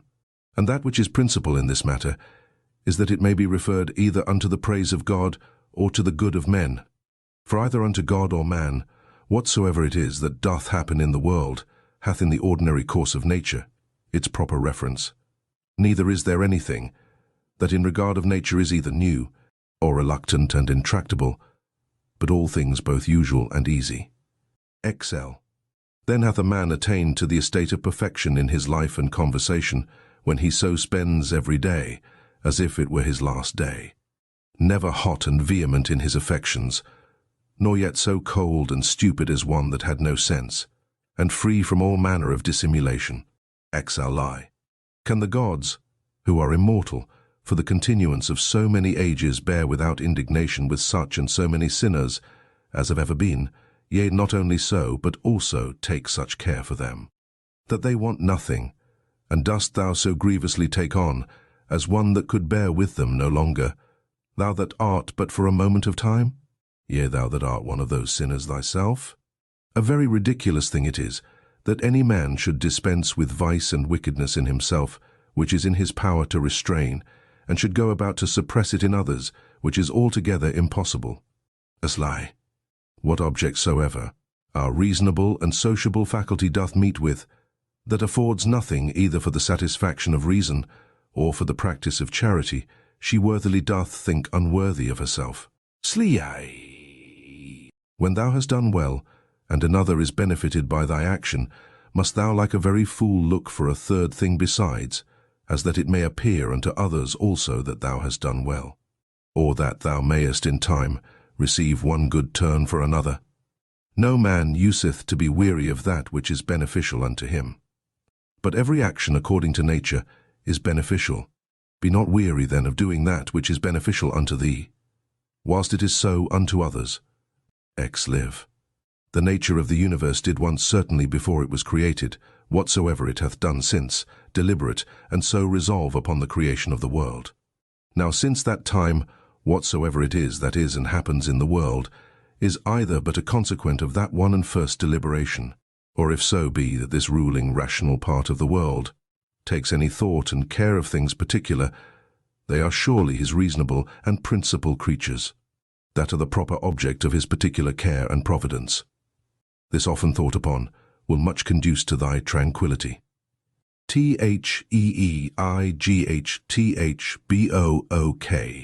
I. This also, among other things, may serve to keep thee from vainglory. If thou shalt consider that thou art now altogether incapable of the commendation of one who all his life long, or from his youth at least, hath lived a philosopher's life. For both unto others and to thyself especially, it is well known that thou hast done many things contrary to that perfection of life. Thou hast therefore been confounded in thy course, and henceforth it will be hard for thee to recover the title and credit of a philosopher. And to it also is thy calling and profession repugnant. If therefore thou dost truly understand what it is that is of moment indeed, as for thy fame and credit, take no thought or care for that. Let it suffice thee if all the rest of thy life be it more or less, thou shalt live as thy nature requireth, or according to the true and natural end of thy making. Take pains therefore to know what it is that thy nature requireth, and let nothing else distract thee. Thou hast already had sufficient experience, that of those many things that hitherto thou hast erred and wandered about, thou couldst not find happiness in any of them. Not in syllogisms and logical subtleties, not in wealth, not in honour and reputation, not in pleasure. In none of all these. Wherein then is it to be found? In the practice of those things, which the nature of man, as he is a man, doth require. How then shall he do those things? If his dogmata, or moral tenets and opinions, from which all motions and actions do proceed, be right and true. Which be those dogmata? Those that concern that which is good or evil, as that there is nothing truly good and beneficial unto man, but that which makes him just, temperate, courageous, liberal, and that there is nothing truly evil and hurtful unto man, but that which causeth the contrary effects. 2. Upon every action that thou art about, put this question to thyself: how will this, when it is done, agree with me? Shall I have no occasion to repent of it? Yet a very little while, and I am dead and gone, and all things are at end. What then do I care for more than this, that my present action, whatsoever it be, may be the proper action of one that is reasonable, whose end is the common good, who in all things is ruled and governed by the same law of right and reason, by which God himself is. 2. Alexander, Caius, Pompeius. What are these to Diogenes, Heraclitus, and Socrates? These penetrated into the true nature of things, into all causes, and all subjects, and upon these did they exercise their power and authority. But as for those, as the extent of their error was, so far did their slavery extend. V. What they have done, they will still do, although thou shouldst hang thyself. First, let it not trouble thee, for all things, both good and evil, come to pass according to the nature and general condition of the universe, and within a very little while, all things will be at an end. No man will be remembered. As now of Africanus, for example, and Augustus, it is already come to pass. Then secondly, fix thy mind upon the thing itself, look into it, and remembering thyself, that thou art bound nevertheless to be a good man, and what it is that thy nature requireth of thee as thou art a man. Be not diverted from what thou art about, and speak that which seemeth unto thee most just. Only speak it kindly, modestly, and without hypocrisy. V. That which the nature of the universe doth busy herself about, is that which is here, to transfer it thither, to change it, and thence again to take it away, and to carry it to another place, so that thou needest not fear any new thing. For all things are usual and ordinary, and all things are disposed by equality. Vi. Every particular nature hath content, when in its own proper course it speeds. A reasonable nature doth then speed, when first in matter of fancies and imaginations, it gives no consent to that which is either false uncertain. Secondly, when in all its motions and resolutions, it takes its level at the common good only, and that it desireth nothing, and flieth from nothing, bet what is in its own power to compass or avoid. And lastly, when it willingly and gladly embraceth whatsoever is dealt and appointed unto it by the common nature. For it is part of it, even as the nature of any one leaf is part of the common nature of all plants and trees. But that the nature of a leaf is part of a nature both unreasonable and unsensible, and which in its proper end may be hindered, or which is servile and slavish, whereas the nature of man is part of a common nature which cannot be hindered, and which is both reasonable and just. From whence also it is, that according to the worth of everything she doth make such equal distribution of all things, as of duration, substance, form, operation, and of events and accidents. But herein consider not whether thou shalt find this equality in everything absolutely and by itself, but whether in all the particulars of some one thing taken together, and compared with all the particulars of some other thing, and them together likewise. Thus, thou hast no time nor opportunity to read. What then? Hast thou not time and opportunity to exercise thyself, not to wrong thyself, to strive against all carnal pleasures and pains, and to get the upper hand of them, to contemn honour and vainglory, and not only, not to be angry with them, whom towards thee thou doest find unsensible and unthankful, but also to have a care of them still, and of their welfare. Forbear henceforth to complain of the trouble of a courtly life, either in public before others, or in private by thyself. Ix. Repentance is an inward and self-reprehension for the neglect or omission of somewhat that was profitable.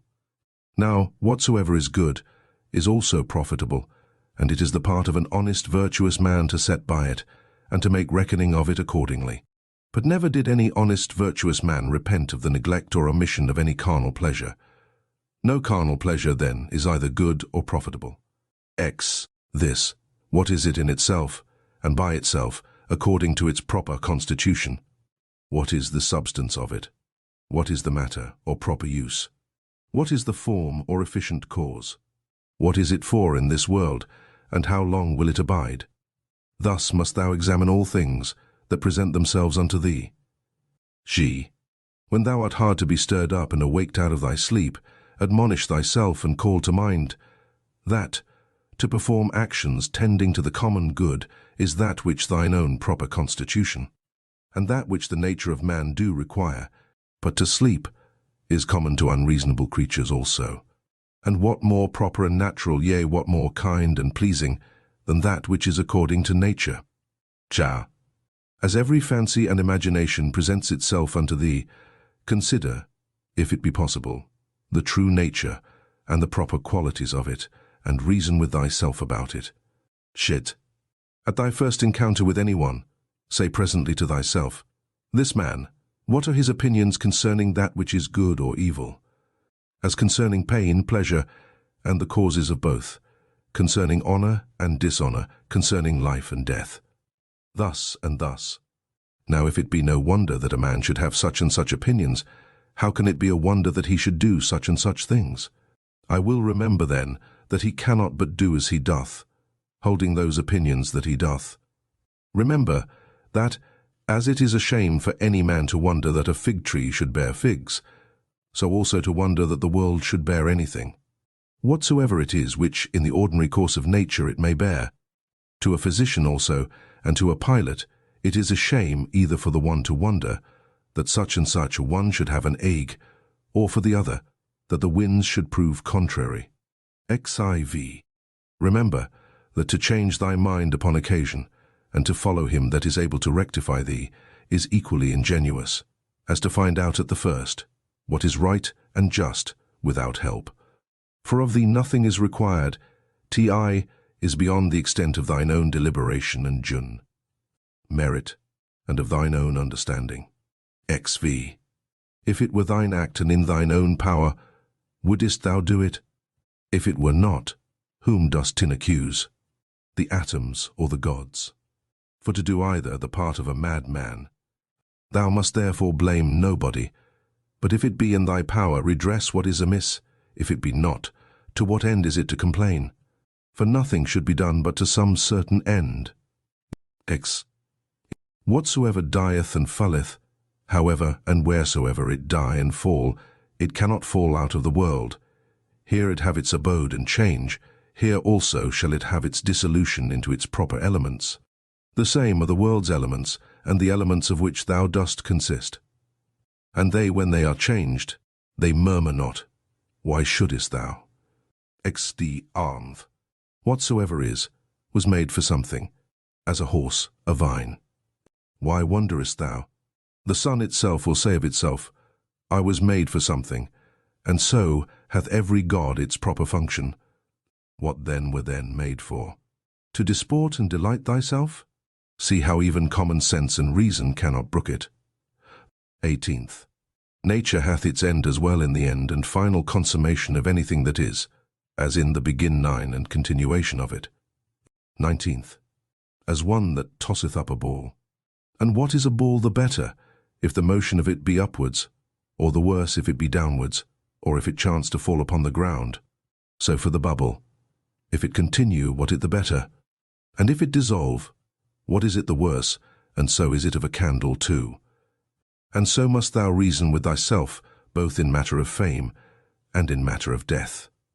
For as for the body itself, the subject of death, wouldest thou know the vileness of it?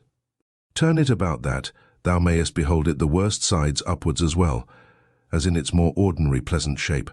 How doth it look when it is old and withered, when sick and pained, when in the act of lust and fornication?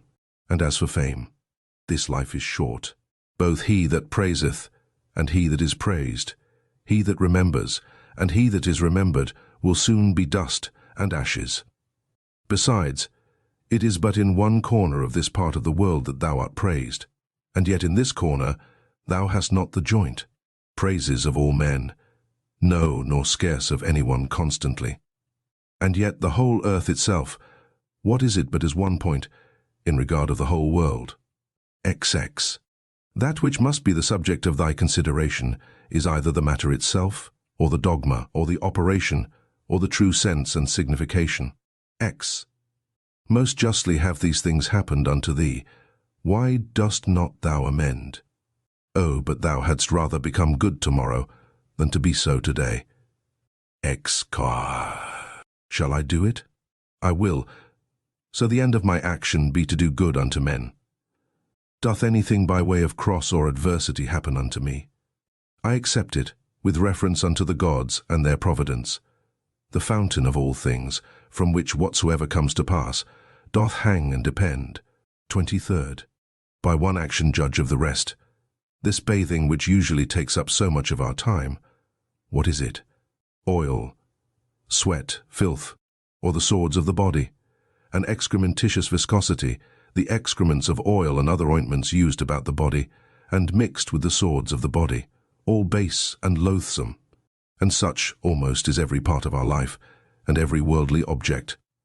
XXIV. Lucilla buried Verus. Then was Lucilla herself buried by others. So Secunda Maximus, then Secunda herself. So Epitincanus, Diotimus, then Epitincanus himself. So Antoninus Pius, Faustina his wife, then Antoninus himself. This is the course of the world.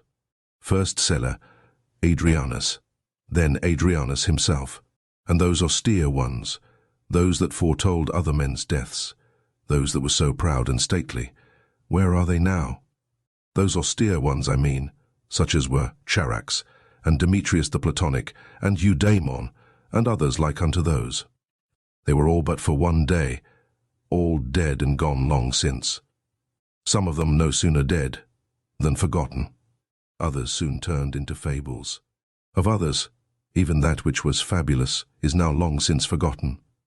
This thereafter thou must remember, that whatsoever thou art compounded of shall soon be dispersed, and that thy life and breath, or thy soul, shall either be no more, or shall ranslated, RSP, and appointed to some certain place and station. XXV. The true joy of a man is to do that which properly belongs unto a man. That which is most proper unto a man is first to be kindly affected towards them that are of the same kind and nature as he is himself, to contemn all sensual motions and appetites, to discern rightly all plausible fancies and imaginations, to contemplate the nature of the universe, both it and things that are done in it.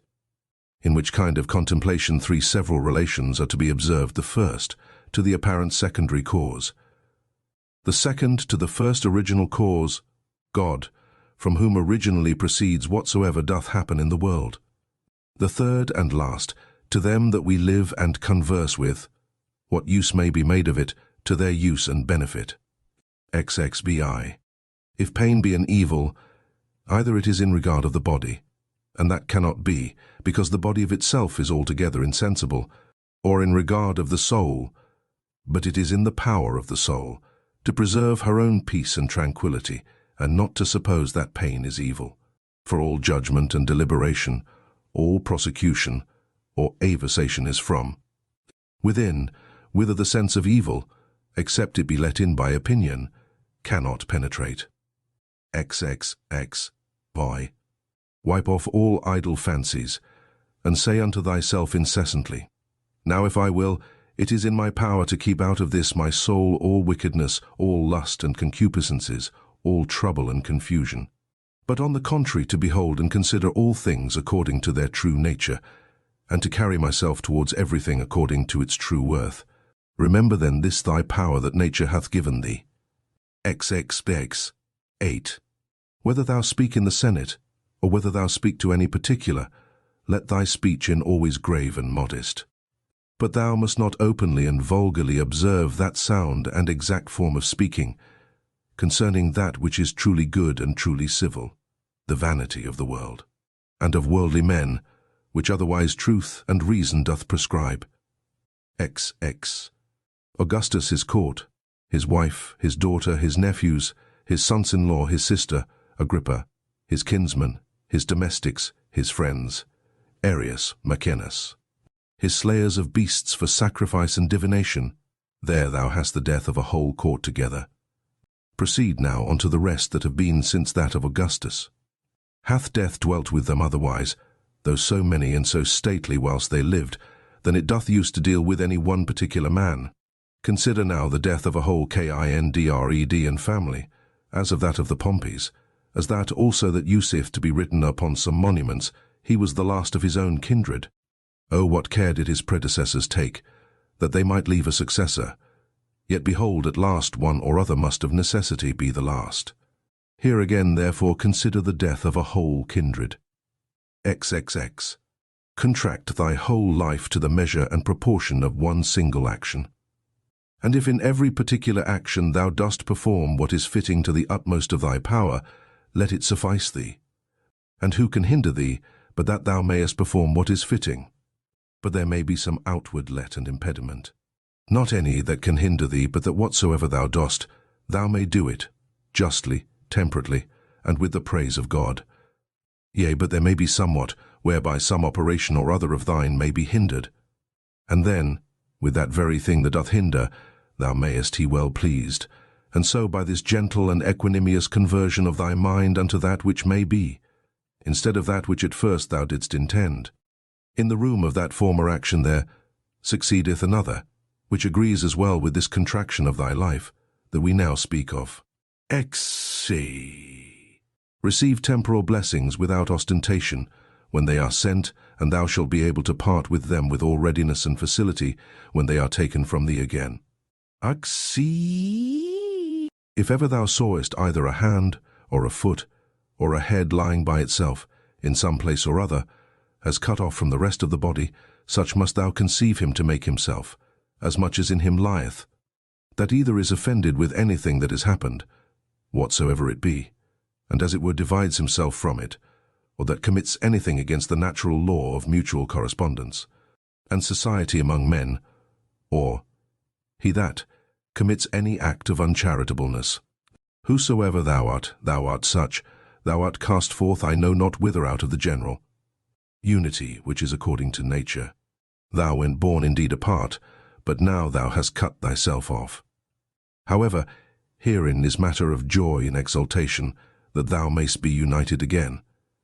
God hath not granted it unto any other part, that once separated and cut off, it might be reunited and come together again. But, behold, that goodness how great and immense it is, which hath so much esteemed man, as at first he was so made, that he needed not, except he would himself have divided himself from the whole. So once divided and cut off, it hath so provided and ordered it, that if he would himself, he might return and grow together again, and be admitted into its former rank and place of apart, as he was before. XXXX. Then, as almost all her other faculties and properties the nature of the universe hath imparted unto every reasonable creature, so this in particular we have received from her, that as whatsoever doth oppose itself unto her, and doth withstand her in her purposes and intentions, she doth, though against its will and intention, bring it about to herself, to serve herself of it in the execution of her own destinated ends. And so by this, though not intended cooperation of it with herself, makes it part of herself whether it will or no. So may every reasonable creature, what crosses and impediments soever it meets with in the course of this mortal life, it may use them as fit and proper objects, to the furtherance of whatsoever it intended and absolutely proposed unto itself as its natural end and happiness. XXXIV. Let not the general representation unto thyself of the wretchedness of this our mortal life trouble thee. Let not thy mind wander up and down, and heap together in her thoughts the many troubles and grievous calamities which thou art as subject unto as any other. But as everything in particular doth happen, put this question unto thyself, and say, what is it that in this present matter seems unto thee so intolerable? For thou wilt be ashamed to confess it. Then upon this presently call to mind, that neither that which is future, nor that which is past can hurt thee, but that only which is present, and that also is much lessened, if thou dost lightly circumscribe it. And then check thy mind, if for so little a while, a mere instant, it cannot hold out with patience. XXV. What? Are either Panthea or Pergamus abiding to this day by their masters' tombs, or either Chabrias or Diotimus by that of Adrianus? O foolery! For what if they did? Would their masters be sensible of it? Or if sensible, would they be glad of it? Or if glad, were these immortal? Was not it appointed unto them also, both men and women, to become old in time, and then to die? And these once dead, what would become of these former? And when all is done, what is all this for, but for a mere bag of blood and corruption? XXXI. If thou beest quick-sighted, be so in matter of judgment, and best discretion, saith he. XXXXX. In the whole constitution of man, I see not any virtue contrary to justice, whereby it may be resisted and opposed. But one whereby pleasure and voluptuousness may be resisted and opposed, I see continence. XXVI. If thou canst but withdraw conceit and opinion concerning that which may seem hurtful and offensive, thou thyself art as safe. May be. Thou thyself? And who is that? Thy reason. Yea, but I am not reason. Well, be it so. However, let not thy reason or understanding admit of grief. And if there be anything in thee that is grieved, let that, whatsoever it be, conceive its own grief, if it can. X. That which is a hindrance of the senses is an evil to the sensitive nature. That which is a hindrance of the appetitive and prosecutive faculty is an evil to the sensitive nature. As of the sensitive, so of the vegetative constitution, whatsoever is a hindrance unto it is also in that respect an evil unto the same. And so likewise, whatsoever is a hindrance unto the mind and understanding must needs be the proper evil of the reasonable nature. Now apply all those things unto thyself. Do either pain or pleasure seize on thee? Let the senses look to that. Hast thou met with some obstacle or other in thy purpose and intention? If thou didst propose without due reservation and exception, now hath thy reasonable part received a blow indeed, but if in general thou didst propose unto thyself whatsoever might be, thou art not thereby either hurt nor properly hindered. For in those things that properly belong unto the mind, she cannot be hindered by any man. It is not fire, nor iron, nor the power of a tyrant, nor the power of a slandering tongue, nor anything else that can penetrate into her. XL. If once round and solid, there is no fear that ever it will change. XLI. Why should I grieve myself, who never did willingly grieve any other? One thing rejoices one, and another thing another. As for me, this is my joy, if my understanding be right and sound, as neither averse from any man, nor refusing any of those things, which as a man I am subject unto, if I can look upon all things in the world meekly and kindly, accept all things and carry myself towards everything according to true worth of the thing itself. As lie. This time that is now present, bestow thou upon thyself. They that rather hunt for fame after death do not consider that those men that shall be hereafter will be even such as these whom now they can so hardly bear with, and besides, they also will be mortal men. But to consider the thing in itself, if so many with so many voices shall make such and such a sound, or shall have such and such an opinion concerning thee. What is it to thee? Slee. Take me and throw me where thou wilt. I am indifferent. For there also I shall have that spirit which is within me propitious, that is well pleased and fully contented both in that constant disposition and with those particular actions, which to its own proper constitution are suitable and agreeable. Live. Is this then a thing of that worth, that for it my soul should suffer and become worse than it was, as either basely dejected, or disordinately affected, or confounded within itself, or terrified? What can there be that thou shouldest so much esteem? XLV. Nothing can happen unto thee, which is not incidental unto thee, as thou art a man. As nothing can happen either to an ox, a vine, or to a stone, which is not incidental unto them, unto every one in his own kind. If therefore nothing can happen unto anything, which is not both usual and natural, why art thou displeased? Sure, the common nature of all would not bring anything upon any that were intolerable. If therefore it be a thing external that causes thy grief, know that it is not that properly that doth cause it, but thine own conceit and opinion concerning the thing, which thou mayest rid thyself of, when thou wilt. But if it be somewhat that is amiss in thine own disposition, that doth grieve thee, mayest thou not rectify thy moral tenets and opinions? But if it grieve thee, that thou doest not perform that which seemeth unto thee right and just, why dost not thou choose rather to perform it than to grieve? But somewhat that is stronger than thyself doth hinder thee. Let it not grieve thee then, if it be not thy fault that the thing is not performed. Yea, but it is a thing of that nature, as that thy life is not worth the while, except it may be performed. If it be so, upon condition that thou be kindly and lovingly disposed towards all men, thou mayest be gone.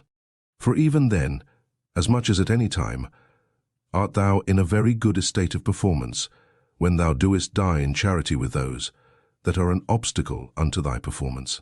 XLVI. Remember that thy mind is of that nature as that it becometh altogether unconquerable. When once recollected in herself, she seeks no other content than this, that she cannot be forced, yea, though it so fall out, that it be even against reason itself, that it cloth bandy. How much less when by the help of reason she is able to judge of things with discretion? And therefore let thy chief fort and place of defence be a mind free from passions. A stronger place, whereunto to make his refuge, and so to become impregnable, and better fortified than this, hath no man. He that seeth not this is unlearned. He that seeth it, and betaketh not himself to this place of refuge, is unhappy. XLVIV. Keep thyself to the first bare and naked apprehensions of things, as they present themselves unto thee, and add not unto them.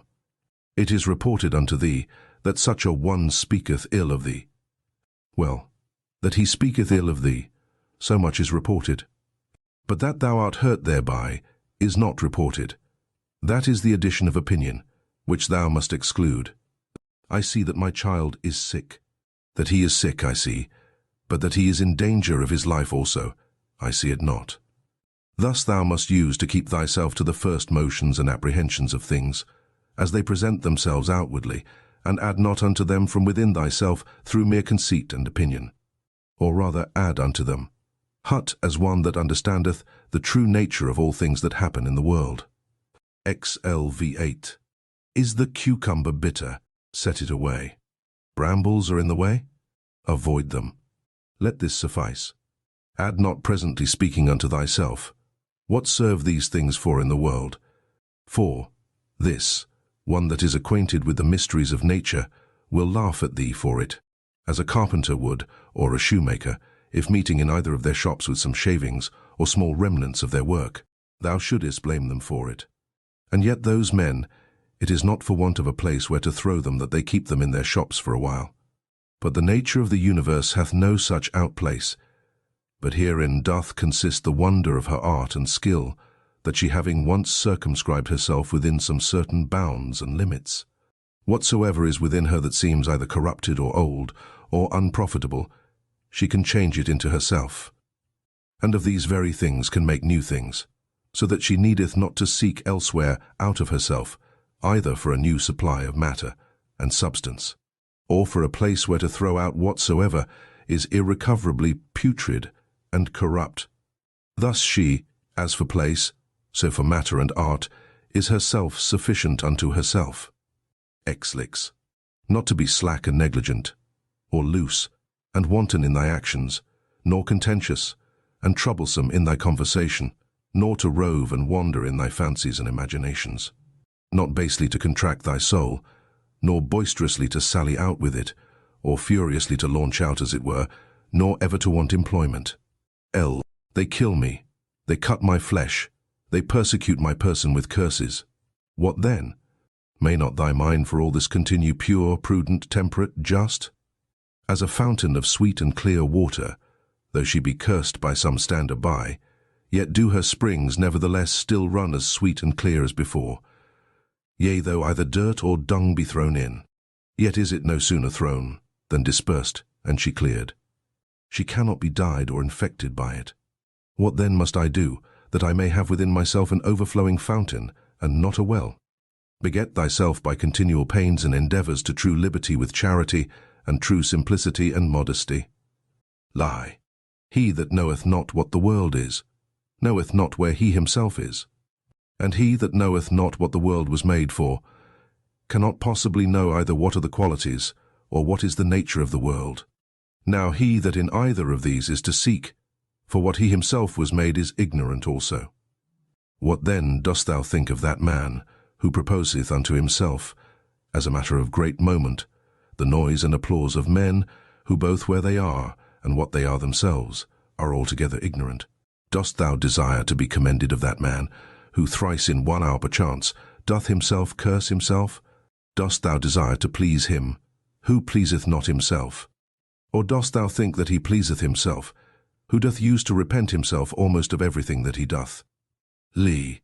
Not only now henceforth to have a common breath, or to hold correspondency of breath, with that air that compasseth us about, but to have a common mind, or to hold correspondency of mind also with that rational substance which compasseth all things. For that also is of itself, and of its own nature, if a man can but draw it in as he should, everywhere diffused, and passeth through all things no less than the air doth, if a man can but suck it in. Lie. Wickedness in general doth not hurt the world. Particular wickedness doth not hurt any other.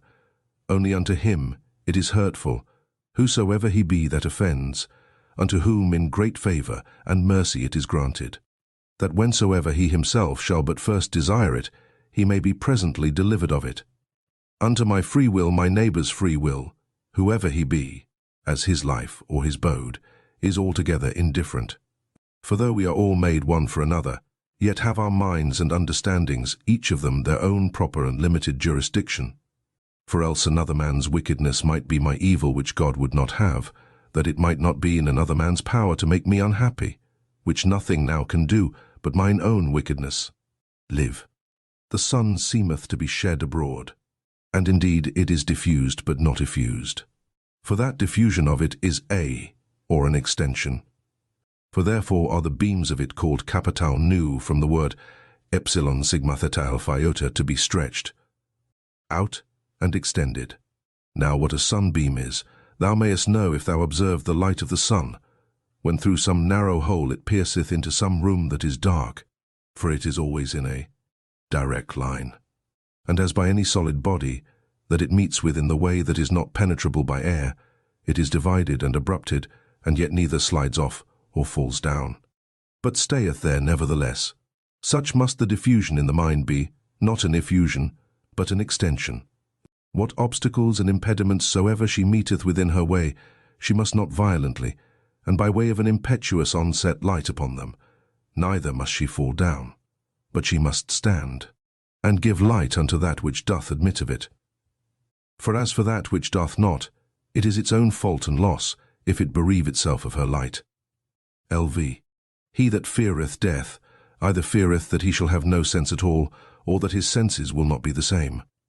Whereas, he should rather comfort himself, that either no sense at all, and so no sense of evil, or if any sense, then another life, and so no death properly. LV. All men are made one for another, either then teach them better, or bear with them. Lilviance. The motion of the mind is not as the motion of a dart. For the mind, when it is wary and cautelous, and by way of diligent circumspection turneth herself many ways, may then as well be said to go straight on to the object, as when it useth no such circumspection. Lilvia. To pierce and penetrate into the estate of everyone's understanding that thou hast to do with, as also to make the estate of thine own open and penetrable to any other. THENINTHBOOK. He that is unjust is also impious. For the nature of the universe having made all reasonable creatures one for another, to the end that they should do one another good, more or less according to the several persons and occasions, but in no wise hurt one another. It is manifest that he that doth transgress against this her will is guilty of impiety towards the most ancient and venerable of all the deities.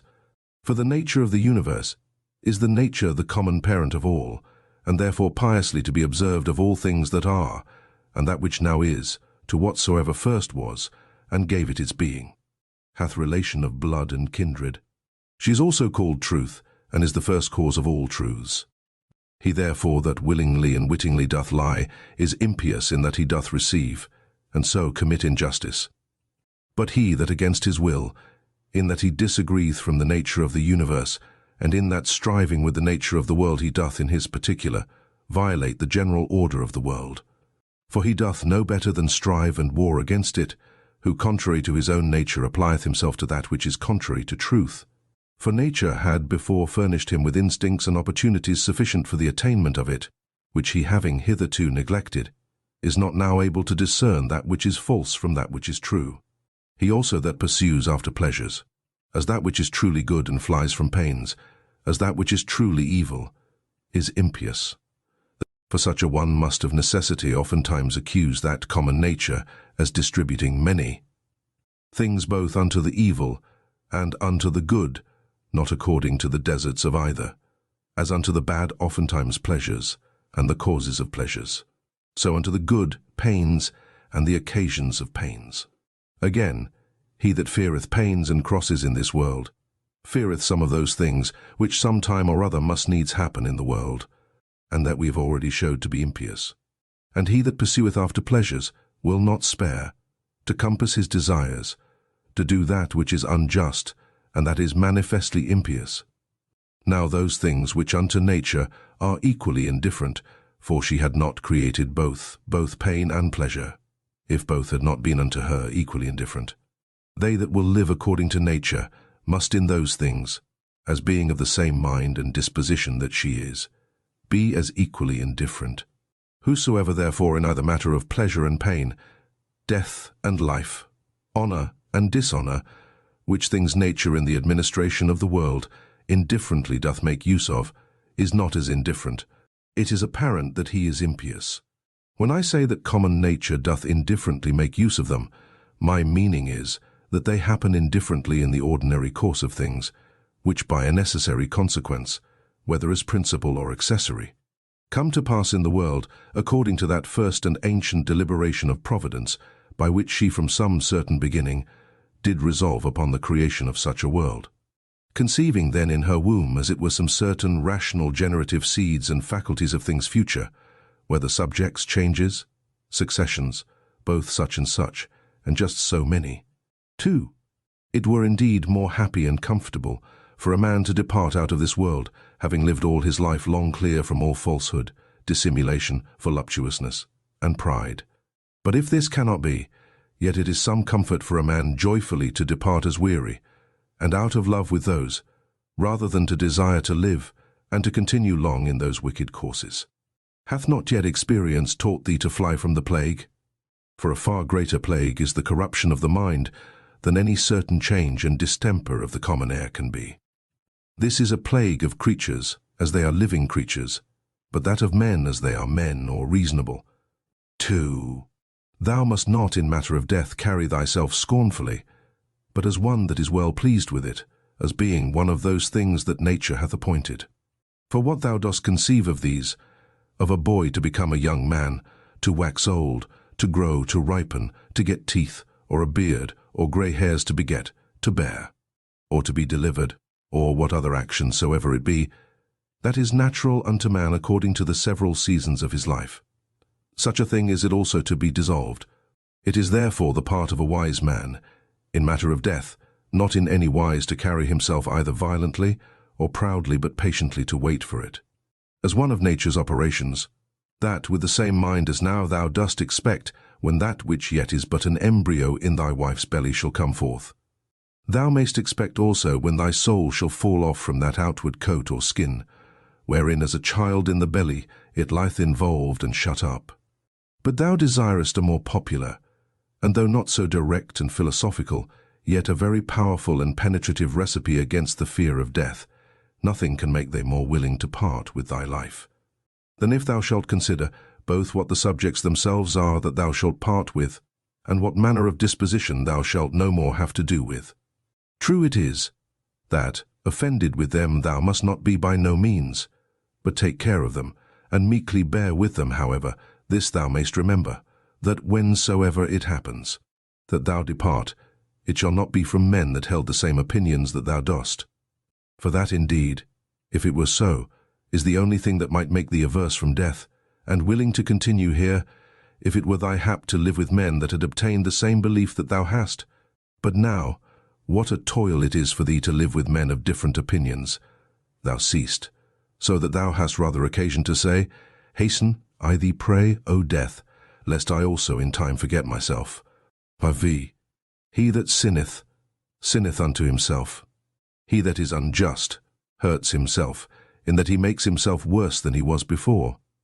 Not he only that committeth, but he also that omitteth something, is oftentimes unjust. V. If my present apprehension of the object be right, and my present action charitable, and this, towards whatsoever doth proceed from God, be my present disposition, to be well pleased with it, it sufficeth. Vi. To wipe away fancy, to use deliberation, to quench concupiscence, to keep the mind free to herself. Thasas. Of all unreasonable creatures, there is but one unreasonable soul, and of all that are reasonable, but one reasonable soul, divided betwixt them all. As of all earthly things there is but one earth, and but one light that we see by, and but one air that we breathe in, as many as either breathe or see. Now whatsoever partakes of some common thing, naturally affects and inclines unto that, whereof it is part, being of one kind and nature with it. Whatsoever is earthly, presseth downwards to the common earth. Whatsoever is liquid, would flow together, and whatsoever is airy, would be together likewise. So that without some obstacle, and some kind of violence, they cannot well be kept asunder.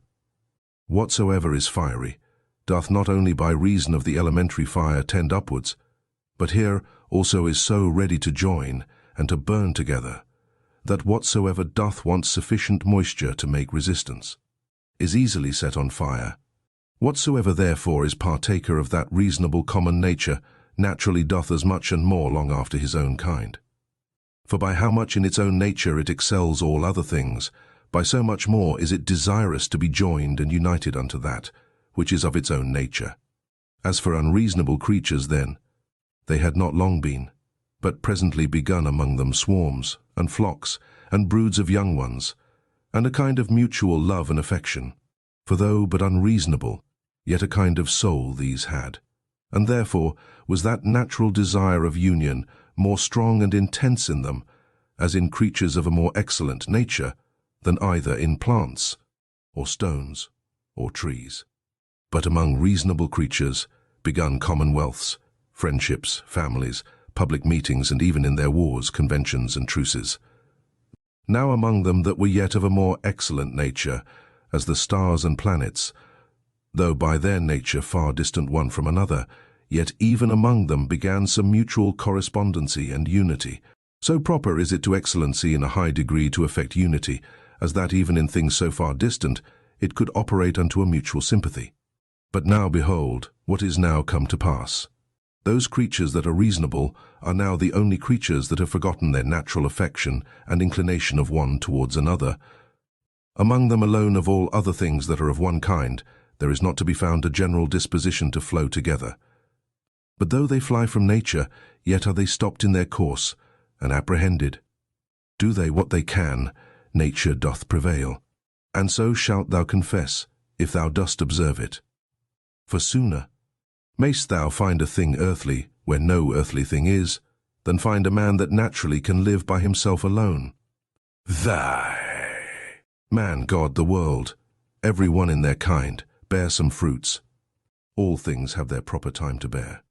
Though by custom the word itself is in a manner become proper unto the vine, and the like, yet is it so nevertheless, as we have said. As for reason, that beareth both common fruit for the use of others, and peculiar, which itself doth enjoy. Reason is of a diffusive nature. What itself is in itself, it begets in others, and so doth multiply. Ix. Either teach them better if it be in thy power, or if it be not, remember that for this use, to bear with them patiently, was mildness and goodness granted unto thee. The gods themselves are good unto such, yea, and in some things, as in matter of health, of wealth, of honour, are content often to further their endeavours. So good and gracious are they. And mightest thou not be so too? Or, tell me, what doth hinder thee? X. Labour not as one to whom it is appointed to be wretched, nor as one that either would be pitied or admired. But let this be thine only care and desire, so always and in all things to prosecute or to forbear, as the law of charity or mutual society doth require. G. This day I did come out of all my trouble. Nay, I have cast out all my trouble. It should rather be for that which troubled thee, whatsoever it was not without anywhere that thou shouldest come out of it, but within in thine own opinions, from whence it must be cast out, before thou canst truly and constantly be at ease. Cha. All those things, for matter of experience, are usual and ordinary, for their continuance but for a day, and for their matter most base and filthy. As they were in the days of those whom we have buried, so are they now also, and no otherwise. Shit. The things themselves that affect us, they stand without doors, neither knowing anything themselves, nor able to utter anything unto others concerning themselves. What then is it that passeth verdict on them? The understanding. Xiv.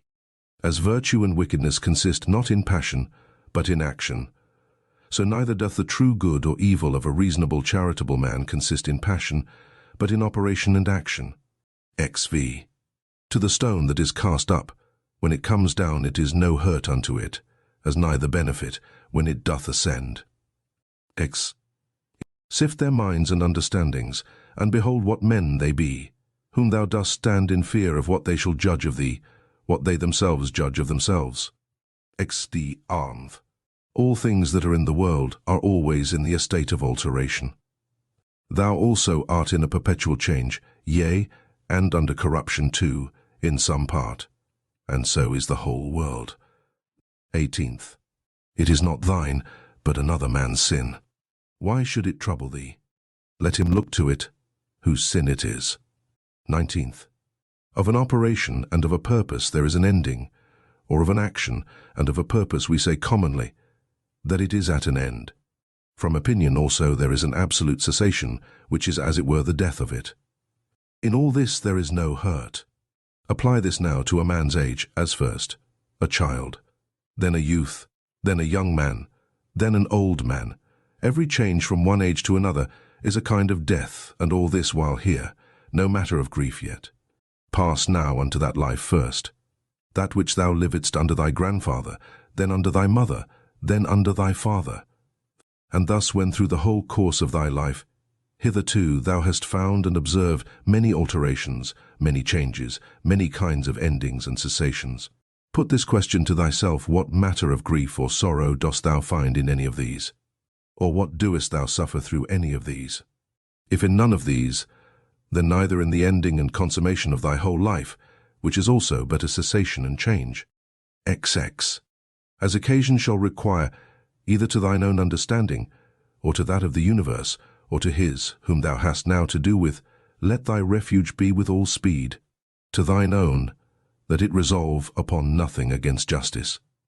to that of the universe, that thou mayest remember, part of whom thou art.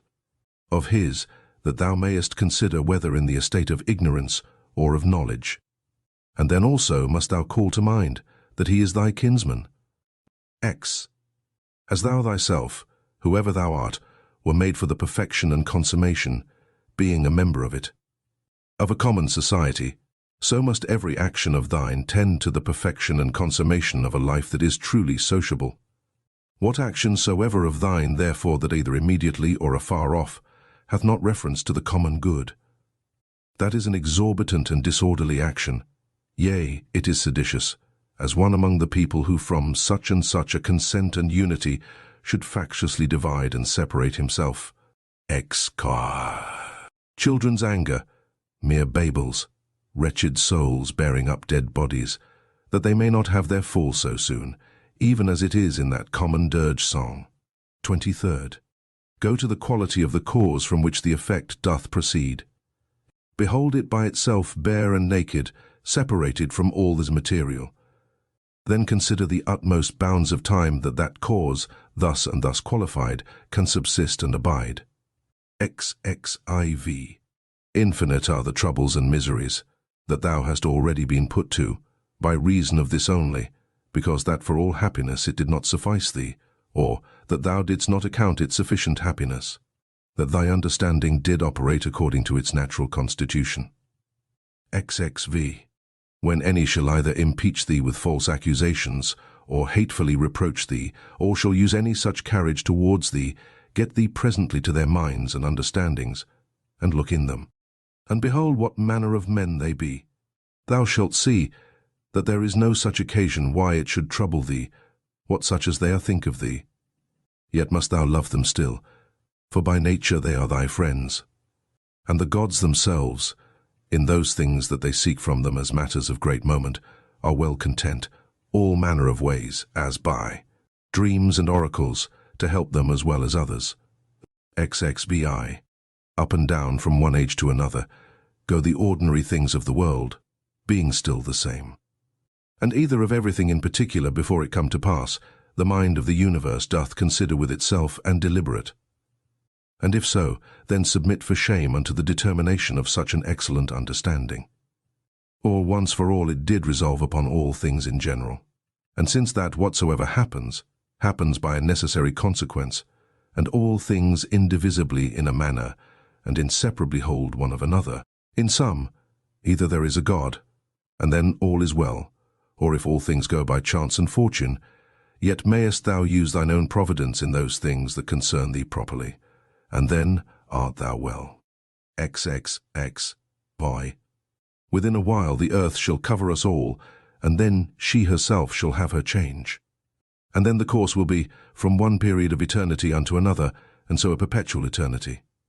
Now can any man that shall consider with himself in his mind the several rollings or successions of so many changes and alterations, and the swiftness of all these rulings, can he otherwise but contemn in his heart and despise all worldly things? The cause of the universe is as it were a strong torrent, it carrieth all away. XXX. 8. And these your professed politicians, the only true practical philosophers of the world, as they think of themselves, so full of affected gravity, or such professed lovers of virtue and honesty, what wretches be they in very deed, how vile and contemptible in themselves! O man, what ado doest thou keep? Do what thy nature doth now require. Resolve upon it, if thou mayest, and take no thought whether anybody shall know it or no. Yea, but sayest thou, I must not expect a Plato's commonwealth. If they profit, though never so little, I must be content, and think much even of that little progress.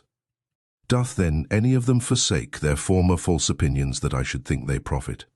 For without a change of opinions, alas, what is all that ostentation but mere wretchedness of slavish minds, that groan privately, and yet would make a show of obedience to reason and truth?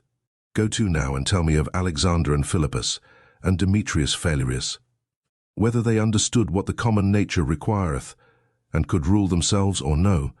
They know best themselves. But if they kept a life, and swaggered, I, God be thanked, am not bound to imitate them. The effect of true philosophy is unaffected simplicity and modesty. Persuade me not to ostentation and vainglory. XX. From some high place as it were to look down, and to behold here flocks, and there sacrifices without number, and all kind of navigation, some in a rough and stormy sea, and some in a calm.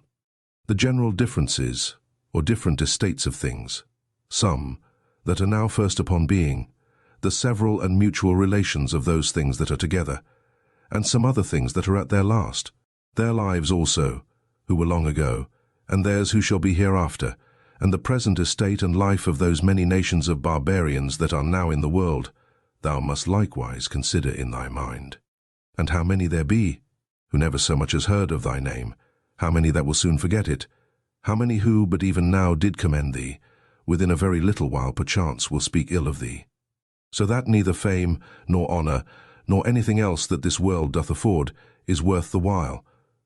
The sum then of all, whatsoever doth happen unto thee, whereof God is the cause, to accept it contentedly, whatsoever thou doest, whereof thou thyself art the cause, to do it justly. Which will be, if both in thy resolution and in thy action thou have no further end, than to do good unto others, as being that, which by thy natural constitution, as a man, thou art bound unto. XXX. Many of those things that trouble and straiten thee, it is in thy power to cut off, as wholly depending from mere conceit and opinion, and then thou shalt have room enough. XC. To comprehend the whole world together in thy mind, and the whole course of this present age to represent it unto thyself, and to fix thy thoughts upon the sudden change of every particular object, how short the time is from the generation of anything unto the dissolution of the same, but how immense and infinite both that which was before the generation, and that which after the generation of it shall be. All things that thou seest will soon be perished, and they that see their corruptions will soon vanish away themselves. He that dieth 100 years old, and he that dieth young shall come all to one. Axi. What are their minds and understandings, and what the things that they apply themselves unto?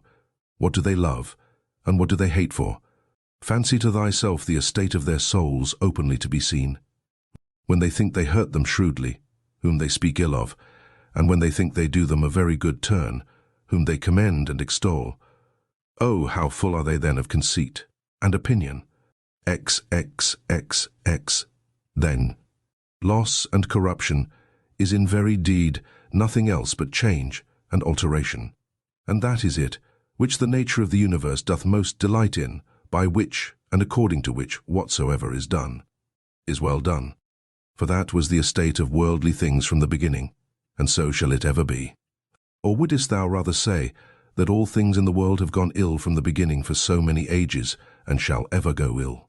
And then among so many deities, could no divine power be found all this while that could rectify the things of the world? Or is the world, to incessant woes and miseries, forever condemned? XXXIV. How base and putrid every common matter is, water, dust, and from the mixture of these bones, and all that loathsome stuff that our bodies do consist of, so subject to be infected and corrupted. And again those other things that are so much prized and admired, as marble stones, what are they, but as it were the kernels of the earth? Gold and silver, what are they, but as the more gross feces of the earth? Thy most royal apparel, for matter, it is but as it were the hair of a silly sheep, and for colour, the very blood of a shellfish. Of this nature are all other things. Thy life itself is some such thing too, a mere exhalation of blood, and it also apt to be changed into some other common thing. XXV.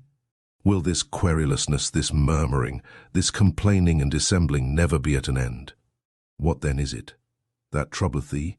Doth any new thing happen unto thee? What doest thou so wonder at? At the cause, or the matter? Behold, either by itself is either of that weight and moment indeed.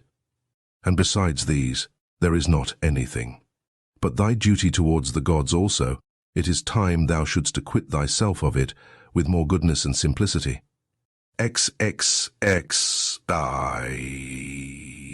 It is all one to see these things for 100 of years together or but for 3 years. XXXXX.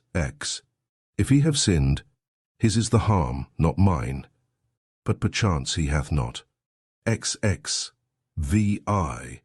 Either all things by the providence of reason happen unto every particular, as a part of one general body, and then it is against reason that a part should complain of anything that happens for the good of the whole, or if, according to Epicurus, atoms be the cause of all things, and that life be nothing else but an accidentary confusion of things, and death nothing else, but a mere dispersion, and so of all other things, what doest thou trouble thyself for? X. Sayest thou unto that rational part, thou art dead, corruption hath taken hold on thee? Doth it then also void excrements? Doth it, like either oxen or sheep, graze or feed, that it also should be mortal, as well as the body? XL. Either the gods can do nothing for us at all, or they can still and allay all the distractions and distempers of thy mind. If they can do nothing, why doest thou pray? If they can, why wouldst not thou rather pray, that they will grant unto thee, that thou mayst neither fear nor lust after any of those worldly things which cause these distractions and distempers of it? Why not rather that thou mayst not at either their absence or presence be grieved and discontented, than either that thou mayst obtain them, or that thou mayst avoid them? For certainly it must needs be, that if the gods can help us in anything, they may in this kind also. But thou wilt say perchance, in those things the gods have given me my liberty, and it is in mine own power to do what I will. But if thou mayst use this liberty, rather to set thy mind at true liberty, than wilfully with baseness and servility of mind to effect those things, which either to compass or to avoid is not in thy power, wert not thou better? And as for the gods, who hath told thee that they may not help us up even in those things that they have put in our own power? Whether it be so or no, thou shalt soon perceive, if thou wilt but try thyself and pray. One prayeth that he may compass his desire, to lie with such or such a one, pray thou that thou mayst not lust to lie with her. Another how he may be rid of such a one, pray thou that thou mayst so patiently bear with him, as that thou have no such need to be rid of him. Another, that he may not lose his child, pray thou that thou mayst not fear to lose him. To this end and purpose, let all thy prayer be, and see what will be the event. XLI.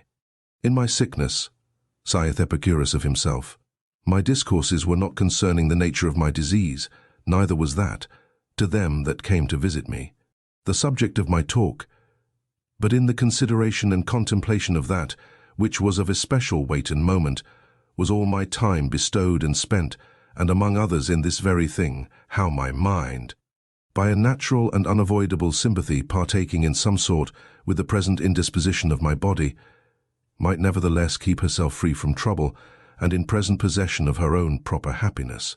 Neither did I leave the ordering of my body to the physicians altogether to do with me what they would, as though I expected any great matter from them, or as though I thought it a matter of such great consequence, by their means to recover my health, for my present estate, methought, liked me very well, and gave me good content. Whether, therefore, in sickness, if thou chance to sicken, or in what other kind of extremity soever, endeavour thou also to be in thy mind so affected, as he doth report of himself, not to depart from thy philosophy for anything that can befall thee, nor to give ear to the discourses of silly people, and mere naturalists. As lie, it is common to all trades and professions to mind, and intend that only, which now they are about, and the instrument whereby they work. Sliai. When at any time thou art offended with any one's impudency, put presently this question to thyself, what? Is it then possible that there should not be any impudent men in the world? Certainly it is not possible. Desire not then that which is impossible. For this one, thou must think, whosoever he be, is one of those impudent ones that the world cannot be without. So of the subtile and crafty, so of the perfidious, so of every one that offendeth, must thou ever be ready to reason with thyself. For whilst in general thou dost thus reason with thyself, that the kind of them must needs be in the world, thou wilt be the better able to use meekness towards every particular. This also thou shalt find of very good use, upon every such occasion, presently to consider with thyself, what proper virtue nature hath furnished man with against such a vice, or to encounter with a disposition vicious in this kind. As for example, against the unthankful, it hath given goodness and meekness as an antidote, and so against another vicious in another kind some other peculiar faculty. And generally, is it not in thy power to instruct him better that is in an error? For whosoever sinneth doth in that decline from his purposed end, and is certainly deceived, and again, what art thou the worse for his sin? For thou shalt not find that any one of these, against whom thou art incensed, hath in very deed done anything whereby thy mind, the only true subject of thy hurt and evil, can be made worse than it was. And what a matter of either grief or wonder is this, if he that is unlearned do the deeds of one that is unlearned? Should not thou rather blame thyself, who, when upon very good grounds of reason, thou mightst have thought it very probable that such a thing would by such a one be committed, didst not only not foresee it, but moreover dost wonder at it, that such a thing should be? But then especially, when thou dost find fault with either an unthankful or a false man, must thou reflect upon thyself. For without all question, thou thyself art much in fault, if either of one that were of such a disposition thou didst expect that he should be true unto thee, or when unto any thou didst a good turn, thou didst not there bound thy thoughts, as one that had obtained his end, nor didst not think that from the action itself thou hadst received a full reward of the good that thou hadst done. For what wouldst thou have more? Unto him that is a man, thou hast done a good turn. Doth not that suffice thee? What thy nature required, that hast thou done. Must thou be rewarded for it? As if either the eye for that it seeth, or the feet that they go, should require satisfaction. For as these being by nature appointed for such an use, can challenge no more, than that they may work according to their natural constitution, so man being born to do good unto others, whensoever he doth a real good unto any by helping them out of error, although but in middle things, as in matter of wealth, life, preferment, and the like, doth help to further their desires, he doth that for which he was made, and therefore can require no more. THETENTH I, O my soul, the time I trust will be, when thou shalt be good, simple, single, more open and visible than that body by which it is enclosed. Thou wilt one day be sensible of their happiness, whose end is love, and their affections dead to all worldly things. Thou shalt one day be full, and in want of no external thing, not seeking pleasure from anything, either living or insensible, that this world can afford, neither wanting time for the continuation of thy pleasure, nor place and opportunity, nor the favour either of the weather or of men, when thou shalt have content in thy present estate, and all things present shall add to thy content. When thou shalt persuade thyself that thou hast all things, all for thy good, and all by the providence of the gods. And of things future also shalt be as confident, that all will do well, as tending to the maintenance and preservation in some sort of his perfect welfare and happiness, who is perfection of life, of goodness, and beauty, who begets all things, and containeth all things in himself, and in himself doth recollect all things from all places that are dissolved, that of them he may beget others again like unto them. Such one day shall be thy disposition, that thou shalt be able, both in regard of the gods, and in regard of men, so to fit and order thy conversation, as neither to complain of them at any time, for anything that they do, nor to do anything thyself, for which thou mayest justly be condemned. 2. As one who is altogether governed by nature, let it be thy care to observe what it is that thy nature in general doth require. That done, if thou find not that thy nature, as thou art a living, sensible creature, will be the worse for it, thou mayest proceed. Next then thou must examine what thy nature, as thou art a living, sensible creature, doth require, and that, whatsoever it be, thou mayest admit of and do it, if thy nature, as thou art a reasonable living creature, will not be the worse for it. Now whatsoever is reasonable is also sociable. Keep thyself to these rules, and trouble not thyself about idle things. 2. Whatsoever doth happen unto thee, thou art naturally by thy natural constitution either able or not able to bear. If thou beest able, be not offended, but bear it according to thy natural constitution, or as nature hath enabled thee. If thou beest not able, be not offended, for it will soon make an end of thee, and itself, whatsoever it be, at the same time end with thee. But remember, that whatsoever by the strength of opinion, grounded upon a certain apprehension of both true profit and duty, thou canst conceive tolerable, that thou art able to bear that by thy natural constitution. v. Him that offends, to teach with love and meekness, and to show him his error. But if thou canst not, then to blame thyself, or rather not thyself neither, if thy will and endeavours have not been wanting. v. Whatsoever it be that happens unto thee, it is that which from all time was appointed unto thee. For by the same coherence of causes, by which thy substance from all eternity was appointed to be, was also whatsoever should happen unto it, destinated and appointed. vi. Either with Epicurus, we must fondly imagine the atoms to be the cause of all things, or we must needs grant a nature. Let this then be thy first ground, that thou art part of that universe which is governed by nature. Then secondly, that to those parts that are of the same kind and nature as thou art, thou hast relation of kindred. For of these, if I shall always be mindful, first as I am a part, I shall never be displeased with anything that falls to my particular share of the common chances of the world, for nothing that is behoveful unto the whole can be truly hurtful to that which is part of it. For this being the common privilege of all natures, that they contain nothing in themselves that is hurtful unto them, it cannot be that the nature of the universe, whose privilege beyond other particular natures, is that she cannot against her will by any higher external cause be constrained, should beget anything and cherish it in her bosom that should tend to her own hurt and prejudice. As then I bear in mind that I am a part of such an universe, I shall not be displeased with anything that happens. And as I have relation of kindred to those parts that are of the same kind and nature that I am, so I shall be careful to do nothing that is prejudicial to the community. But in all my deliberations shall they that are of my kind ever be, and the common good, that which all my intentions and resolutions shall drive unto, as that which is contrary unto it, I shall by all means endeavour to prevent and avoid.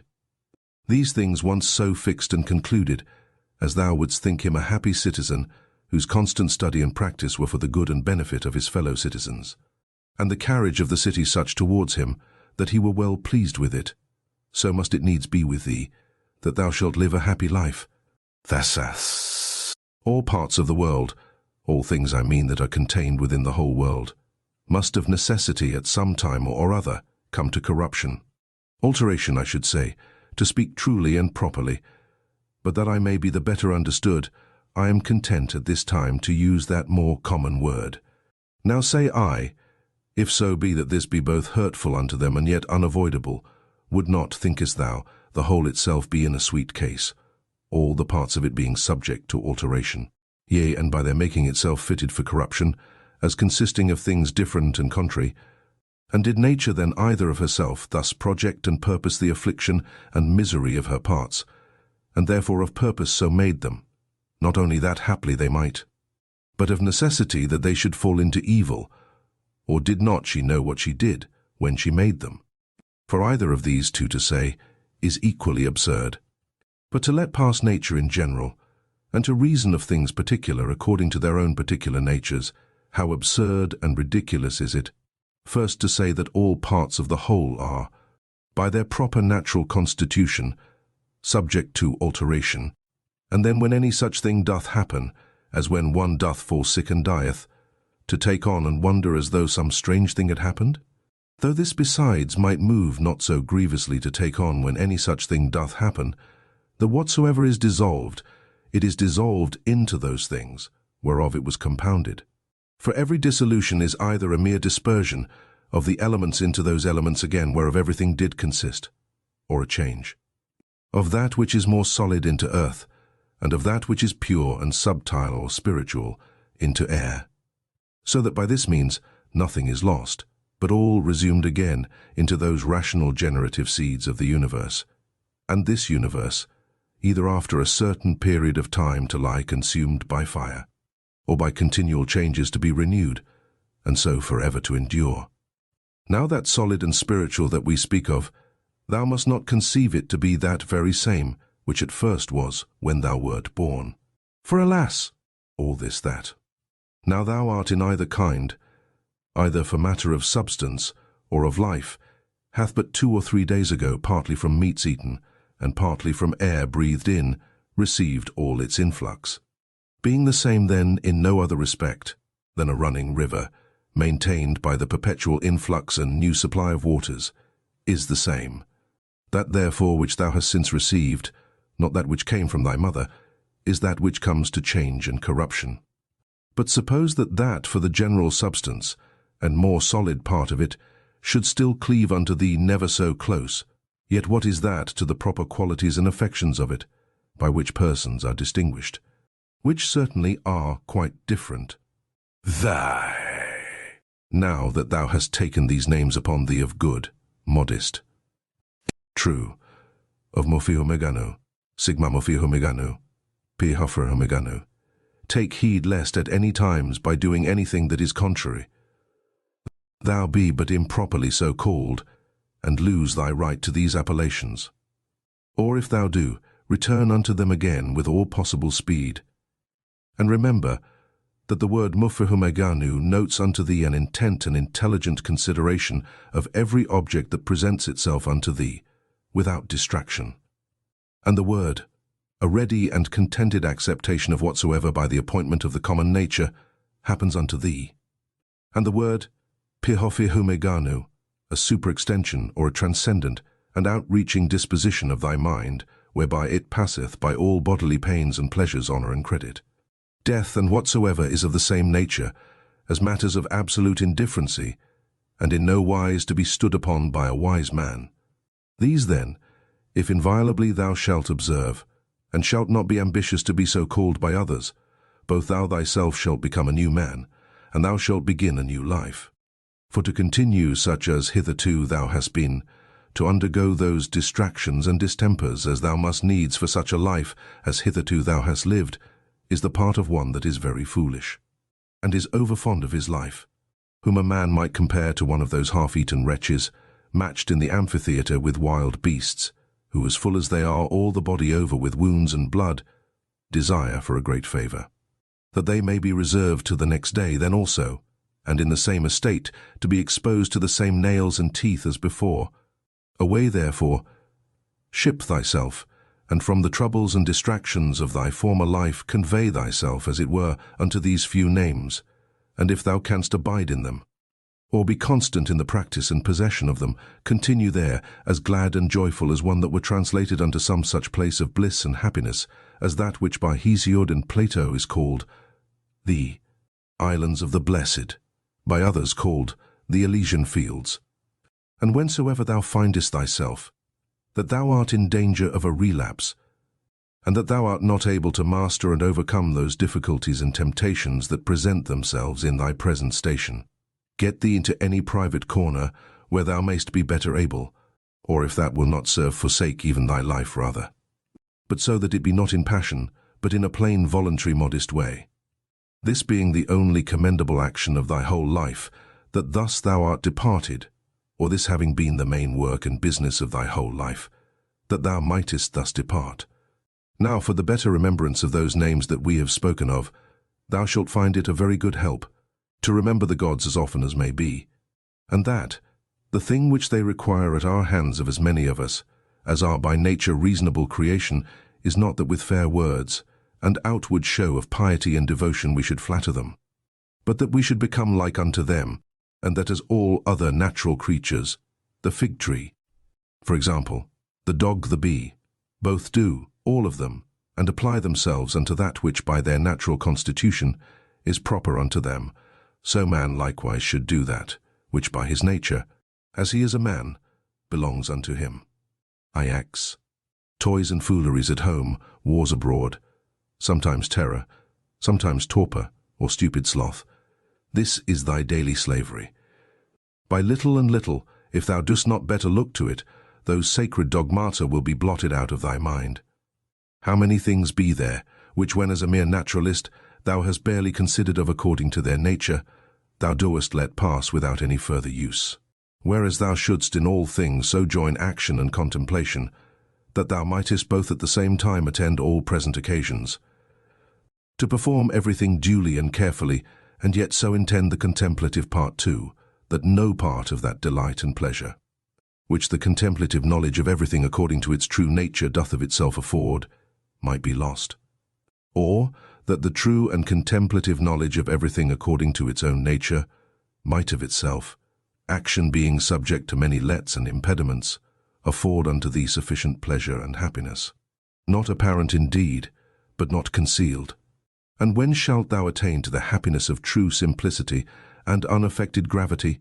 When shalt thou rejoice in the certain knowledge of every particular object according to its true nature, as what the matter and substance of it is, what use it is for in the world, how long it can subsist, what things it doth consist of, who they be that are capable of it, and who they that can give it and take it away? X, as the spider, when it hath caught the fly that it hunted after, is not little proud, nor meanly conceited of herself, as he likewise that hath caught an hare, or hath taken a fish with his net, as another for the taking of a boar, and another of a bear. So may they be proud, and applaud themselves for their valiant acts against the Sarmatai, or northern nations lately defeated. For these also, these famous soldiers and warlike men, if thou dost look into their minds and opinions, what do they for the most part but hunt after prey?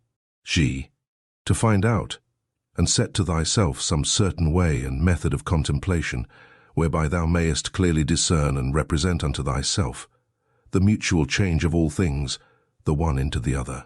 Bear it in thy mind evermore, and see that thou be truly well exercised in this particular. For there is not anything more effectual to beget true magnanimity. He hath got loose from the bonds of his body, and perceiving that within a very little while he must of necessity bid the world farewell, and leave all these things behind him, he wholly applied himself, as to righteousness in all his actions, so to the common nature in all things that should happen unto him.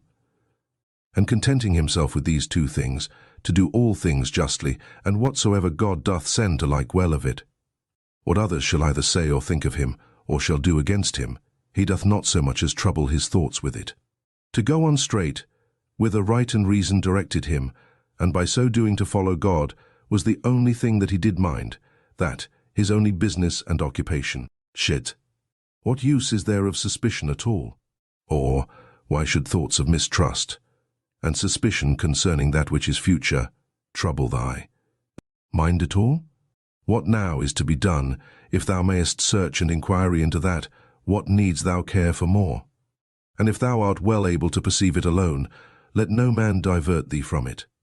But if alone thou dost not so well perceive it, suspend thine action, and take advice from the best. And if there be anything else that doth hinder thee, go on with prudence and discretion, according to the present occasion and opportunity, still proposing that unto thyself, which thou doest conceive most right and just. For to hit that aright, and to speed in the prosecution of it, must needs be happiness, since it is that only which we can truly and properly be said to miss of, or miscarry in. XIV. What is that is slow, and yet quick, merry, and yet grave?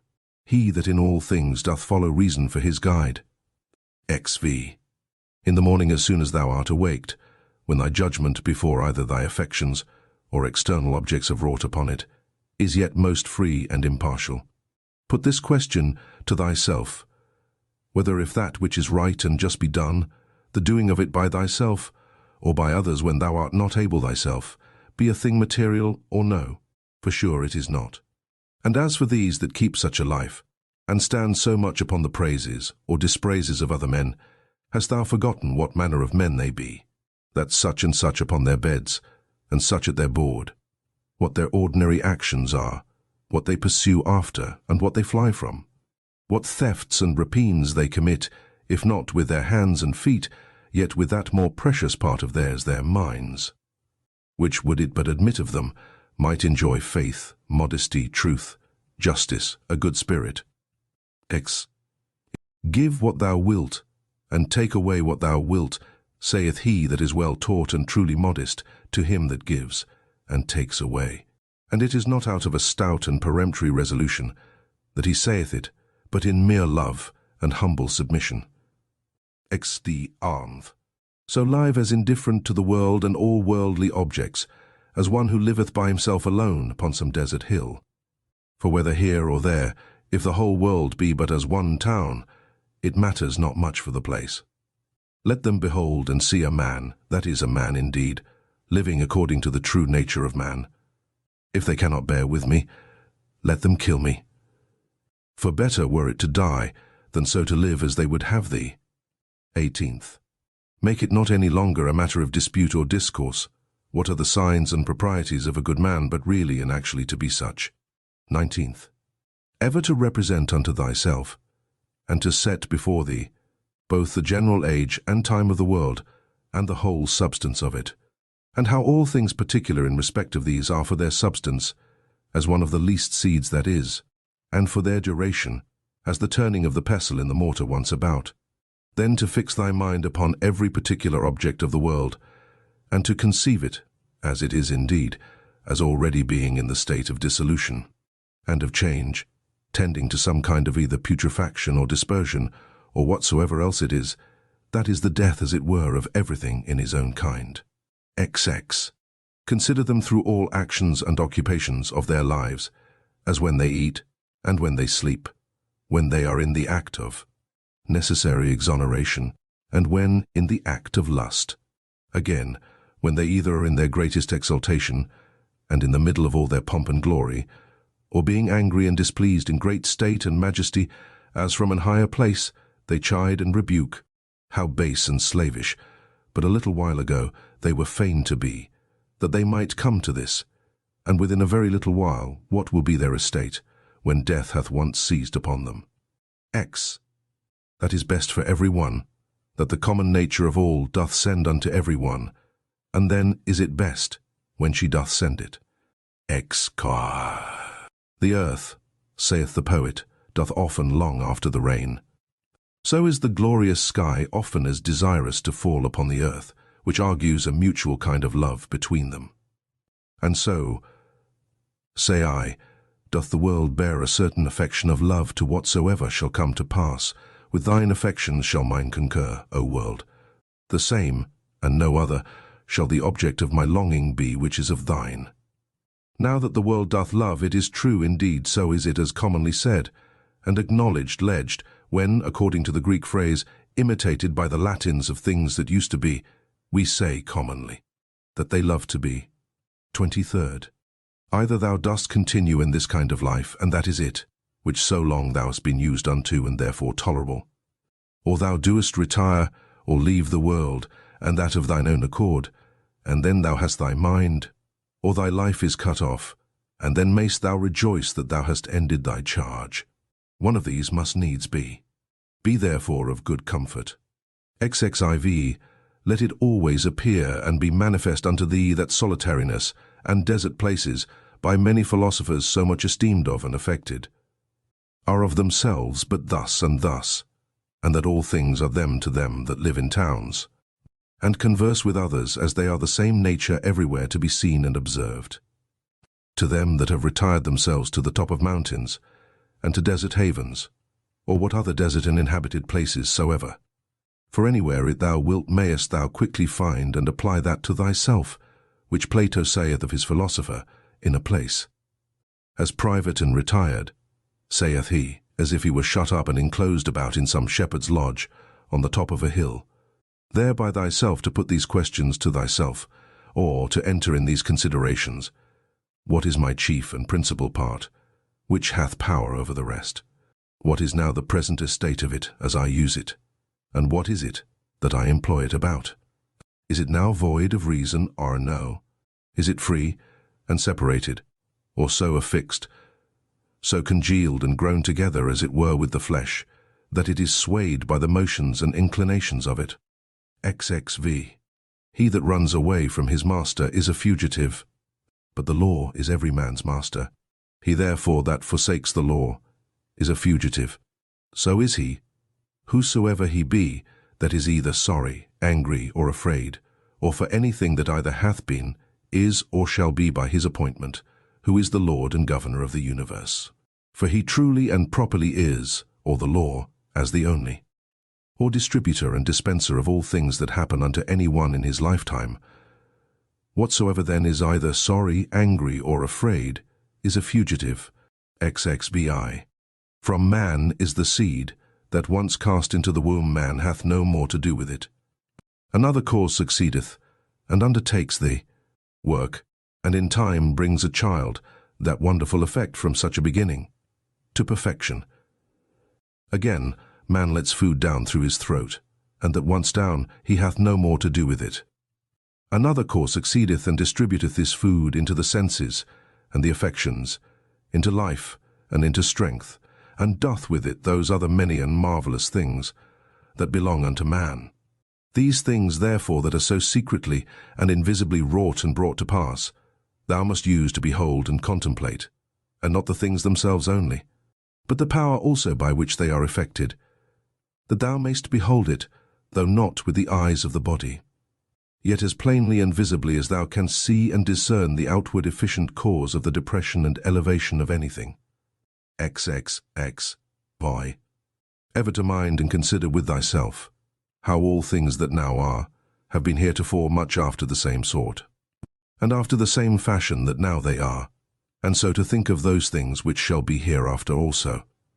Moreover, whole dramata and uniform scenes, or scenes that comprehend the lives and actions of men of one calling and profession, as many as either in thine own experience thou hast known, or by reading of ancient histories, as the whole court of Adrianus, the whole court of Antoninus Pius, the whole court of Philippus, that of Alexander, that of Cyrus, to set them all before thine eyes, for thou shalt find that they are all but after one sort and fashion, only that the actors were others. XXX. 8.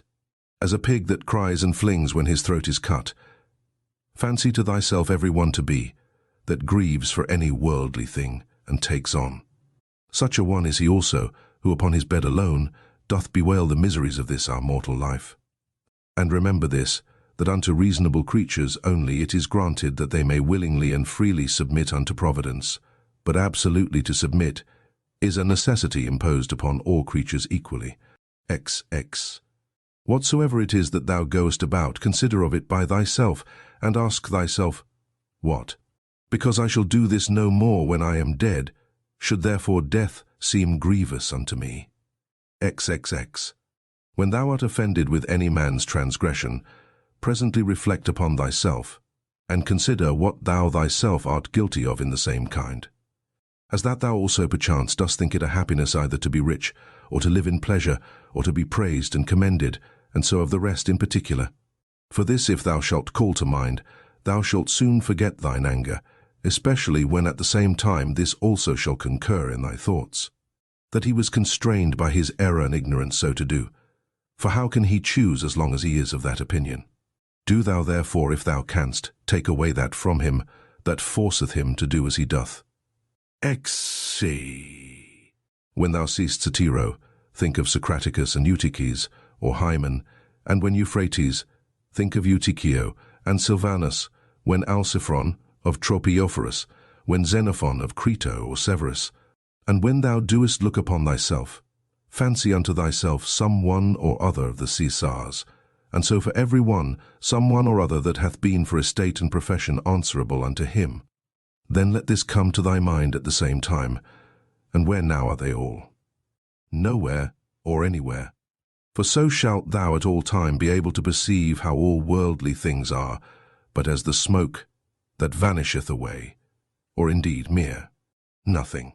Especially when thou shalt call to mind this also, that whatsoever is once changed shall never be again as long as the world endureth. And thou then, how long shalt thou endure? And why doth it not suffice thee, if virtuously, and as becometh thee, thou mayest pass that portion of time, how little soever it be, that is allotted unto thee? Axi. What a subject and what a course of life is it, that thou doest so much desire to be rid of? For all these things, what are they, but fit objects for an understanding, that beholdeth everything according to its true nature, to exercise itself upon. Be patient, therefore, until that, as a strong stomach that turns all things into his own nature, and as a great fire that turneth in flame and light. Whatsoever thou doest cast into it, thou have made these things also familiar, and as it were natural unto thee. XXXX. Then, let it not be in any man's power to say truly of thee, that thou art not truly simple, or sincere and open, or not good. Let him be deceived, whosoever he be, that shall have any such opinion of thee. For all this doth depend of thee. For who is it that should hinder thee from being either truly simple or good? Do thou only resolve rather not to live, than not to be such. For indeed, neither doth it stand with reason that he should live, that is not such. What then is it that may upon this present occasion, according to best reason and discretion, either be said or done? For whatsoever it be, it is in thy power either to do it, or to say it, and therefore seek not any pretences, as though thou wert hindered. Thou wilt never cease groaning and complaining, until such time as that. What pleasure is unto the voluptuous, be unto thee, to do in everything that presents itself. Whatsoever may be done conformably and agreeably to the proper constitution of man, or to man as he is a man. For thou must account that pleasure, whatsoever it be, that thou mayest do according to thine own nature. And to do this, every place will fit thee. Unto the cylindrous, or roller, it is not granted to move everywhere according to its own proper motion, as neither unto the water, nor unto the fire, nor unto any other thing, that either is merely natural, or natural and sensitive, but not rational, for many things there be that can hinder their operations. But of the mind and understanding this is the proper privilege, that according to its own nature, and as it will itself, it can pass through every obstacle that it finds, and keep straight on forwards. Setting therefore before thine eyes this happiness and felicity of thy mind, whereby it is able to pass through all things, and is capable of all motions, whether as the fire, upwards, or as the stone downwards, or as the cylindrous through that which is sloping, content thyself with it, and seek not after any other thing. For all other kind of hindrances that are not hindrances of thy mind, either they are proper to the body, or merely proceed from the opinion, reason not making that resistance that it should, but basely and cowardly suffering itself to be foiled, and of themselves can neither wound, nor do any hurt at all. Else must he of necessity, whosoever he be that meets with any of them, become worse than he was before. For so is it in all other subjects, that is thought hurtful unto them, whereby they are made worse. But here contrariwise man, if he make that good use of them that he should, is rather the better, and the more praiseworthy for any of those kind of hindrances than otherwise. But generally remember that nothing can hurt a natural citizen, that is not hurtful unto the city itself, nor anything hurt the city, that is not hurtful unto the law itself. But none of these casualties or external hindrances do hurt the law itself, or are. Contrary to that course of justice and equity, by which public societies are maintained, neither therefore do they hurt either city or citizen. XXXIV. As he that is bitten by a mad dog is afraid of everything almost that he seeth, so unto him whom the dogmata have once bitten, or in whom true knowledge hath made an impression, everything almost that he sees or reads, be it never so short or ordinary, doth afford a good memento, to put him out of all grief and fear, as that of the poet, the winds blow upon the trees, and their leaves fall upon the ground. Then do the trees begin to bud again, and by the springtime they put forth new branches. So is the generation of men, some come into the world, and others go out of it. Of these leaves then thy children are. And they also that applaud thee so gravely, or that applaud thy speeches, with that their usual acclamation. O wisely spoken I, and speak well of thee.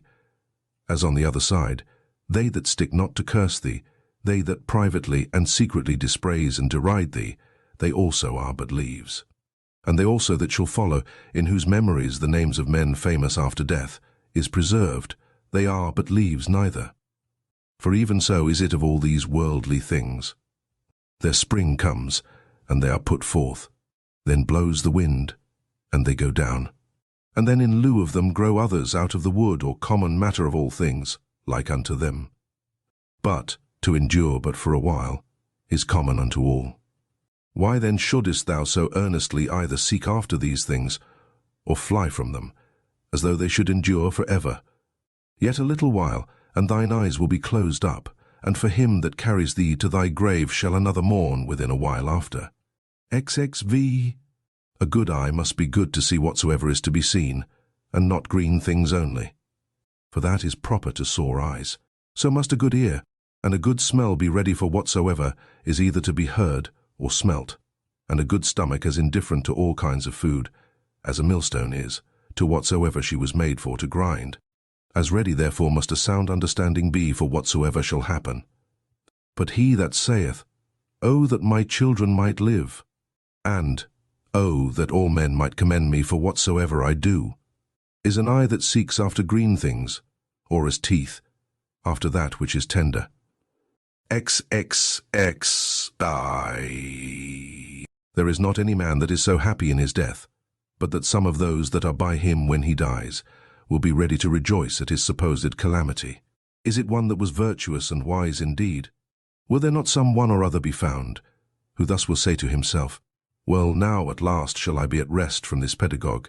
He did not indeed otherwise trouble us much, but I know well enough that in his heart he did much condemn us. Thus will they speak of the virtuous, but as for us, alas, how many things be there, for which there be many that glad would be to be rid of us.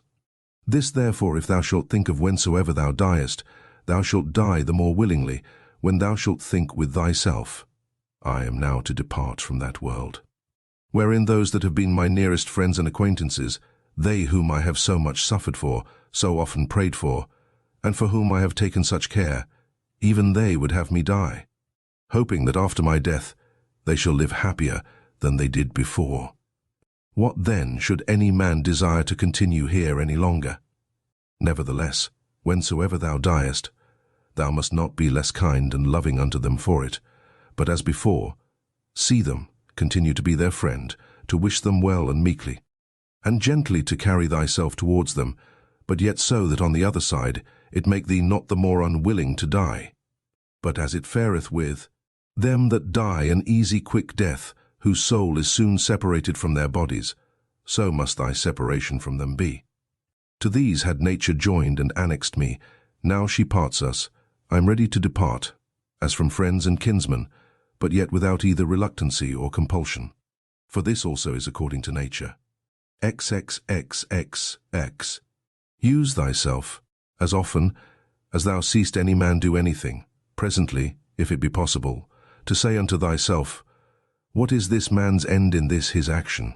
But begin this course with thyself first of all, and diligently examine thyself concerning whatsoever thou doest. XXVI. Remember that which sets a man at work, and hath power over the affections to draw them either one way or the other way, is not any external thing properly, but that which is hidden within every man's dogmata and opinions. That is rhetoric, that is life, that to speak true is man himself. As for thy body, which, as a vessel or a case, compasseth thee about, and the many and curious instruments that it hath annexed unto it, let them not trouble thy thoughts. For of themselves they are but as a carpenter's axe, but that they are born with us, and naturally sticking unto us. But otherwise, without the inward cause that hath power to move them, and to restrain them, those parts are of themselves of no more use unto us than the shuttle is of itself to the weaver, or the pen to the writer, or the whip to the coachman. THEELEVENTHBOOK. The natural properties and privileges of a reasonable soul are that she seeth herself, that she can order and compose herself, that she makes herself as she will herself, that she reaps her own fruits whatsoever, whereas plants, trees, unreasonable creatures, what fruit soever, be it either fruit properly, or analogically only, they bear them unto others, and not to themselves.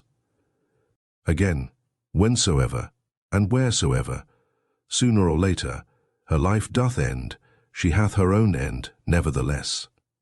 For it is not with her, as with dancers and players, who if they be interrupted in any part of their action, the whole action must needs be imperfect. But she, in what part of time or action soever she be surprised, can make that which she hath in her hand, whatsoever it be, complete and full, so that she may depart with that comfort, I have lived, neither want I anything of that which properly did belong unto me. Again, she compasseth the whole world, and penetrateth into the vanity, and mere outside, wanting substance and solidity of it, and stretcheth herself unto the infiniteness of eternity, and the revolution or restoration of all things after a certain period of time. To the same state and place as before, she fetcheth about, and doth comprehend in herself, and considers withal, and sees clearly this, that neither they that shall follow us shall see any new thing that we have not seen, nor they that went before anything more than we. But that he that is once come to 40, if he have any wit at all, can in a manner, for that they are all one kind, see all things, both past and future, as proper is it, and natural to the soul of man to love her neighbour, to be true and modest, and to regard nothing so much as herself, which is also the property of the law, whereby, by the way it appears, that sound, reason and justice comes all to one, and therefore that justice is the chief thing that reasonable creatures ought to propose unto themselves as their end. 2. A pleasant song or dance, the pancratiast's exercise, sports that thou art wont to be much taken with. Thou shalt easily contemn, if the harmonious voice thou shalt divide into so many particular sounds whereof it doth consist, and of every one in particular shall ask thyself, whether this or that sound is it, that doth so conquer thee, for thou wilt be ashamed of it. And so for shame, if accordingly thou shalt consider it, every particular motion and posture by itself, and so for the wrestler's exercise too. Generally then, whatsoever it be, besides virtue, and those things that proceed from virtue that thou art subject to be much affected with, remember presently thus to divide it, and by this kind of division, in each particular to attain unto the contempt of the whole. This thou must transfer and apply to thy whole life also. 2. That soul which is ever ready, even now, presently, if need be, from the body, whether by way of extinction, or dispersion, or continuation in another place and estate to be separated. How blessed and happy is it! But this readiness of it, it must proceed, not from an obstinate and peremptory resolution of the mind, violently and passionately set upon opposition, as Christians are wont, but from a peculiar judgment, with discretion and gravity, so that others may be persuaded also and drawn to the like example, but without any noise and passionate exclamations.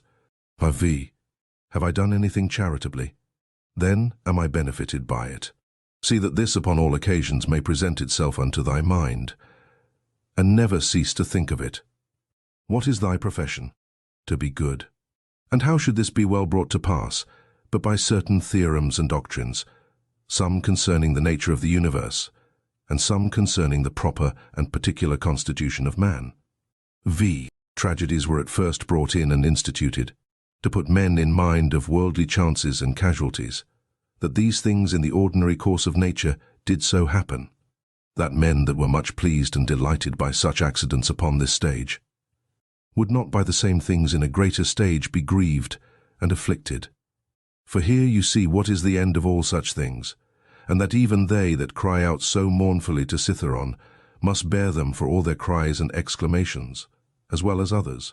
And in very truth, many good things are spoken by these poets, as that, for example, is an excellent passage. But if so be that I and my 2 children be neglected by the gods, they have some reason even for that. And see. And again, it will but little avail thee to storm and rage against the things themselves, and see. Again, to reap one's life as a ripe ear of corn, and whatsoever else is to be found in them, that is of the same kind. After the tragedy, the ancient comedy was brought in, which had the liberty to inveigh against personal vices, being therefore through this her freedom and liberty of speech of very good use and effect, to restrain men from pride and arrogancy, to which end it was that Diogenes took also the same liberty. After these, what were either the middle or new comedy admitted for, but merely, or for the most part at least, for the delight and pleasure of curious and excellent imitation. It will steal away. Look to it, and see. Why, no man denies, but that these also have some good things whereof that may be one, but the whole drift and foundation of that kind of dramatical poetry, what is it else? But as we have said, Vai, how clearly doth it appear unto thee, that no other course of thy life could fit a true philosopher's practice better than this very course, that thou art now already in. Thasas. A branch cut off from the continuity of that which was next unto it must needs be cut off from the whole tree. So a man that is divided from another man is divided from the whole society. A branch is cut off by another, but he that hates and is averse cuts himself off from his neighbor, and knows not that at the same time he divides himself from the whole body, or corporation. But herein is the gift and mercy of God, the author of this society, in that, once cut off, we may grow together and become part of the whole again. But if this happen often, the misery is that the further a man is run in this division, the harder he is to be reunited and restored again. And however the branch which, once cut off afterwards, was grafted in, gardeners can tell you is not like that which sprouted together at first, and still continued in the unity of the body. To grow together like fellow branches in matter of good correspondence and affection, but not in matter of opinions. They that shall oppose thee in thy right courses, as it is not in their power to divert thee from thy good action, so neither let it be to divert thee from thy good affection towards them. But be it thy care to keep thyself constant in both in a right judgment and action, and in true meekness towards them, that either shall do their endeavour to hinder thee, or at least will be displeased with thee for what thou hast done. For to fail in either in the one to give over for fear, or in the other to forsake thy natural affection towards him, who by nature is both thy friend and thy kinsman, is equally base, and much savouring of the disposition of a cowardly fugitive soldier. Ix. It is not possible that any nature should be inferior unto art, since that all arts imitate nature. If this be so, that the most perfect and general nature of all natures should, in her operation, come short of the skill of arts, is most improbable. Now common is it to all arts, to make that which is worse for the better's sake. Much more then doth the common nature do the same. Hence is the first ground of justice. From justice all other virtues have their existence, for justice cannot be preserved, if either we settle our minds and affections upon worldly things, or be apt to be deceived, or rash, and inconstant. X. The things themselves, which either to get or to avoid thou art put to so much trouble, come not unto thee themselves, but thou in a manner goest unto them. Let then thine own judgment and opinion concerning those things be at rest, and as for the things themselves, they stand still and quiet, without any noise or stir at all, and so shall all pursuing and flying cease. G. Then is the soul as Empedocles doth liken it, like unto a sphere or globe, when she is all of one form and figure.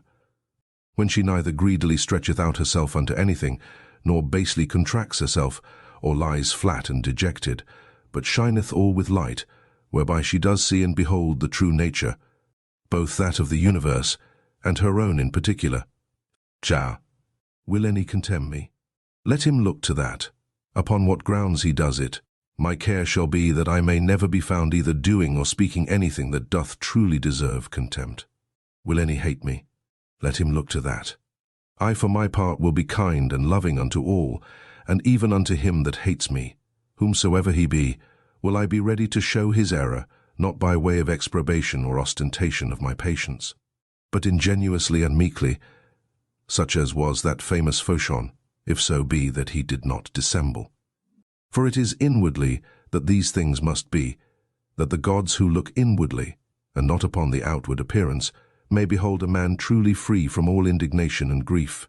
For what hurt can it be unto thee whatsoever any man else doth, as long as thou mayest do that which is proper and suitable to thine own nature? Wilt not thou, a man wholly appointed to be both what, and as the common good shall require, accept of that which is now seasonable to the nature of the universe? Shit. They contemn one another, and yet they seek to please one another, And whilst they seek to surpass one another in worldly pomp and greatness, they most debase and prostitute themselves in their better part one to another. XIV.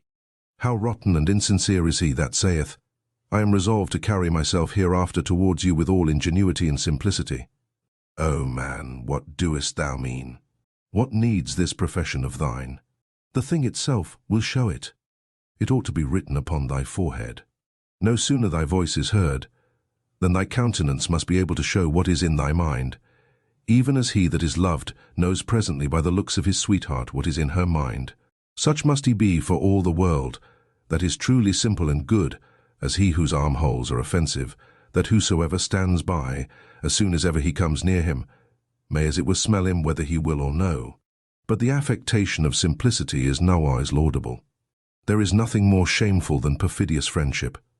Above all things, that must be avoided. However, true goodness, simplicity, and kindness cannot so be hidden, but that, as we have already said, in the very eyes and countenance they will show themselves. XV. To live happily is an inward power of the soul, when she is affected with indifferency towards those things that are by their nature indifferent. To be thus affected, she must consider all worldly objects both divided and whole, remembering withal that no object can of itself beget any opinion in us, neither can come to us, but stands without still and quiet, but that we ourselves beget, and as it were print in ourselves opinions concerning them. Now it is in our power not to print them, and if they creep in and lurk in some corner, it is in our power to wipe them off. Remembering, moreover, that this care and circumspection of thine is to continue but for a while, and then thy life will be at an end. And what should hinder, but that thou mayest do well with all these things?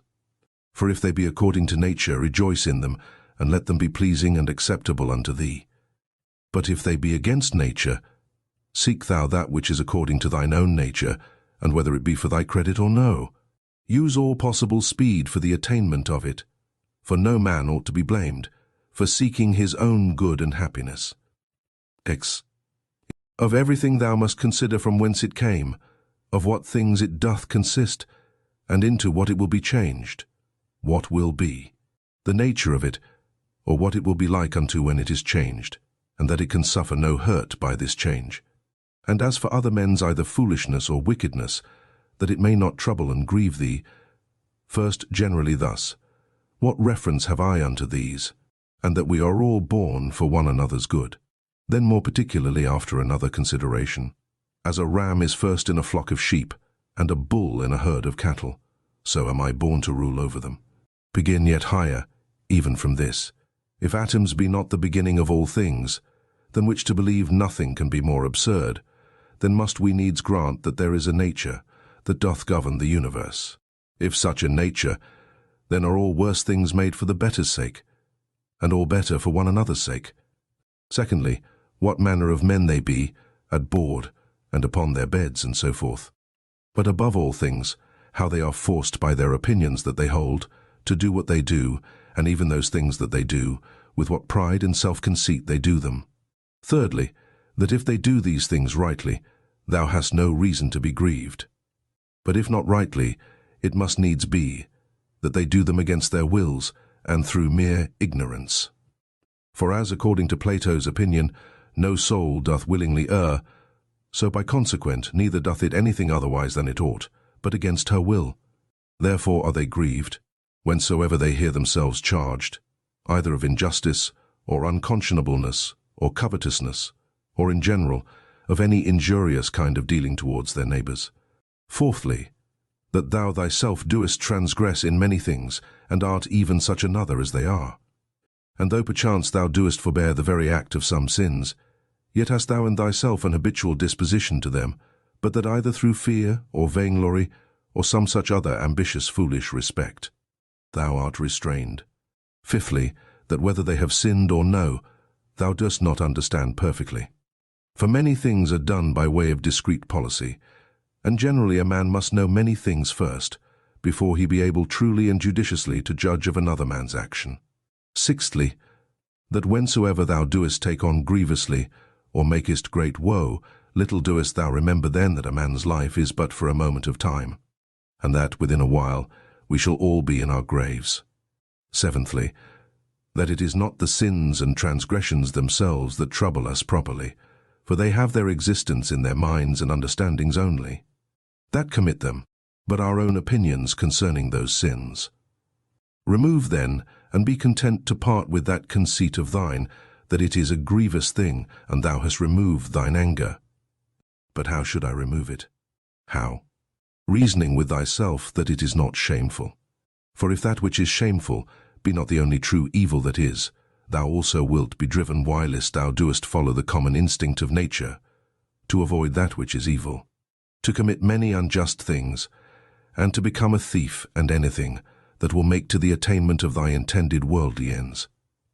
Eighthly, how many things may and do oftentimes follow upon such fits of anger and grief, far more grievous in themselves than those very things which we are so grieved or angry for. Ninthly, that meekness is a thing unconquerable, if it be true and natural, and not affected or hypocritical. For how shall even the most fierce and malicious that thou shalt conceive be able to hold on against thee, if thou shalt still continue meek and loving unto him? And that even at that time, when he is about to do thee wrong, thou shalt be well disposed, and in good temper, with all meekness to teach him, and to instruct him better. As for example, my son, we were not born for this, to hurt and annoy one another. It will be thy hurt, not mine, my son, and so to show him forcibly and fully, that it is so in very deed, and that neither bees do it one to another, nor any other creatures that are naturally sociable. But this thou must do, not scoffingly, not by way of exprobation, but tenderly without any harshness of words. Neither must thou do it by way of exercise or ostentation, that they that abide and hear thee may admire thee, but so always that nobody be privy to it, but himself alone, yea, though there be more present at the same time. These 9 particular heads, as so many gifts from the Muses, see that thou remember well, and begin one day, whilst thou art yet alive, to be a man indeed. But on the other side thou must take heed, as much to flatter them, as to be angry with them, for both are equally uncharitable and equally hurtful. And in thy passions take it presently to thy consideration, that to be angry is not the part of a man, but that to be meek and gentle, as it savours of more humanity, so of more manhood. That in this there is strength and nerves, or vigour and fortitude, whereof anger and indignation is altogether void. For the nearer everything is unto unpassionateness, the nearer it is unto power. And as grief doth proceed from weakness, so doth anger. For both he that is angry and that grieveth, have received a wound, and cowardly have as it were yielded themselves unto their affections. If thou wilt have a 10th also, receive this 10th gift from Hercules the guide and leader of the Muses. That is a madman's part, to look that there should be no wicked men in the world, because it is impossible. Now for a man to brook well enough, that there should be wicked men in the world, but not to endure that any should transgress against himself, is against all equity, and indeed tyrannical. XD armth. For several dispositions or inclinations there be of the mind and understanding, which to be aware of, thou must carefully observe. And whensoever thou doest discover them, thou must rectify them, saying to thyself concerning every one of them, this imagination is not necessary, this is uncharitable, this thou shalt speak as another man's slave or instrument, than which nothing can be more senseless and absurd. For the 4th, thou shalt sharply check and upbraid thyself, for that thou doest suffer that more divine part in thee, to become subject and obnoxious to that more ignoble part of thy body, and the gross lusts and concupiscences thereof. 18th. What portion soever, either of air or fire there be in thee, although by nature it tend upwards, submitting nevertheless to the ordinance of the universe, it abides here below in this mixed body. So whatsoever is in thee, either earthy or humid, although by nature it tend downwards, yet is it against its nature both raised upwards, and standing, or consistent. So obedient are even the elements themselves to the universe, abiding patiently wheresoever, though against their nature, they are placed, until the sound as it were of their retreat and separation. Is it not a grievous thing, then, that thy reasonable part only should be disobedient, and should not endure to keep its place. Yea, though it be nothing enjoined that is contrary unto it, but that only which is according to its nature. For we cannot say of it when it is disobedient, as we say of the fire, or air, that it tends upwards towards its proper element, for then goes it the quite contrary way. For the motion of the mind to any injustice, or incontinency, or to sorrow, or to fear, is nothing else but a separation from nature. Also, when the mind is grieved for anything that is happened by the divine providence, then doth it likewise forsake its own place. For it was ordained unto holiness and godliness, which specially consist in an humble submission to God and his providence in all things, as well as unto justice. These also being part of those duties, which as naturally sociable we are bound unto, and without which we cannot happily converse one with another. Yea, and the very ground and fountain indeed of all just actions. 19th. He that hath not one, and the selfsame general end always as long as he liveth, cannot possibly be one, and the selfsame man always. But this will not suffice, except thou add also what ought to be this general end. For as the general conceit and apprehension of all those things, which upon no certain ground are by the greater part of men deemed good, cannot be uniform and agreeable, but that only which is limited and restrained by some certain proprieties and conditions, as of community, that nothing be conceived good, which is not commonly and publicly good, so must the end also that we propose unto ourselves be common and sociable.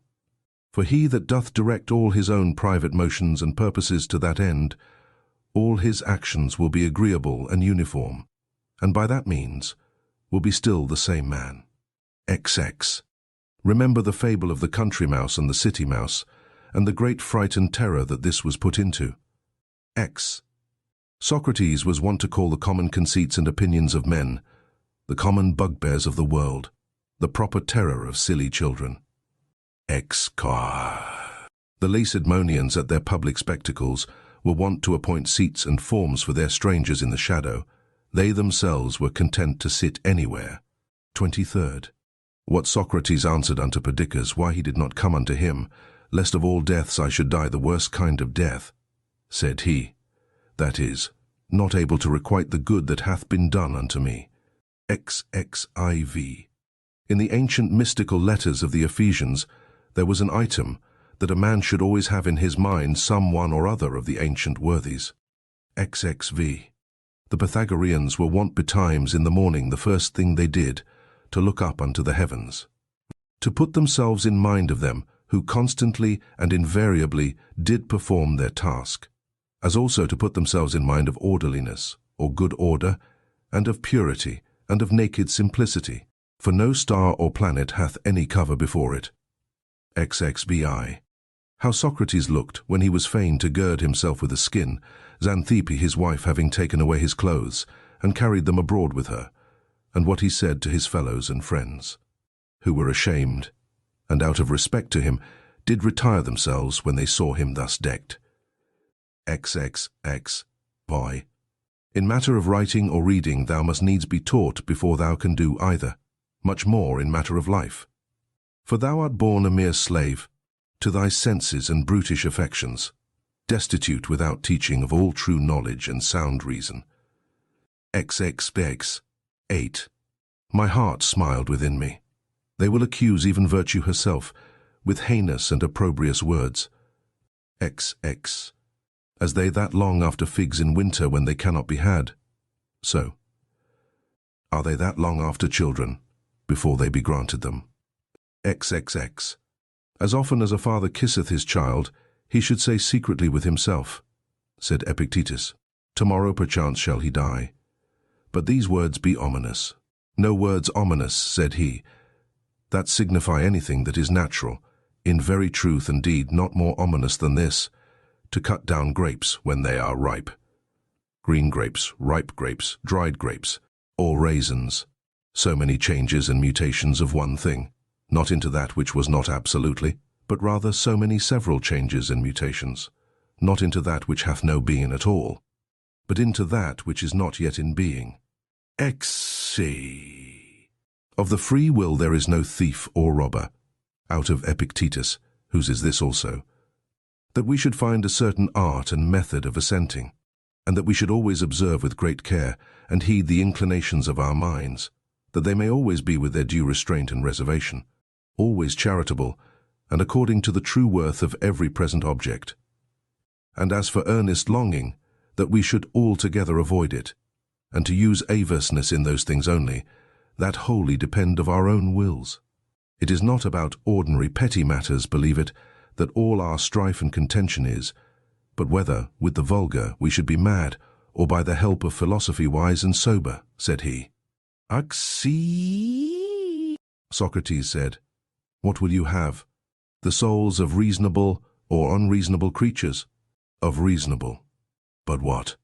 Of those whose reason is sound and perfect? Or of those whose reason is vitiated and corrupted?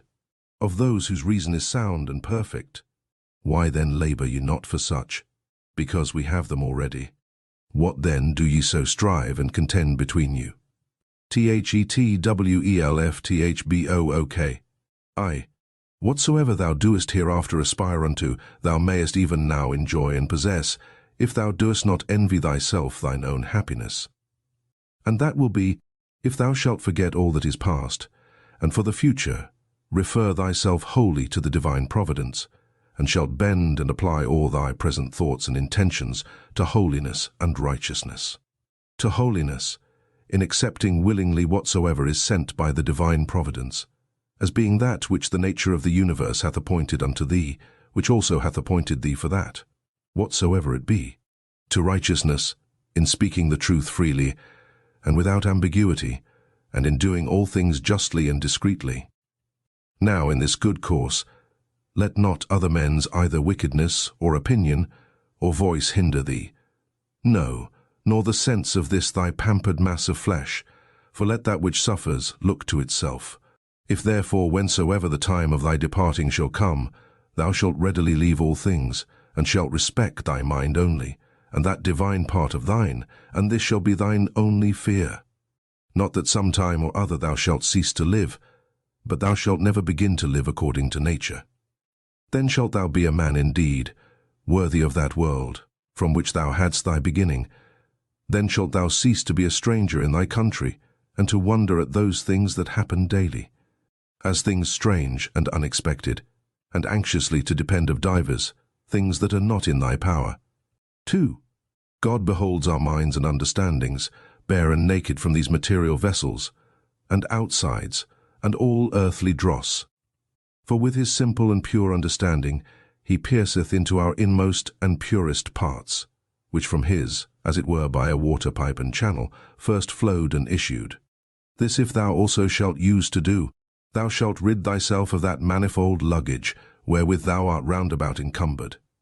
For he that does regard neither his body, nor his clothing, nor his dwelling, nor any such external furniture, must needs gain unto himself great rest and ease.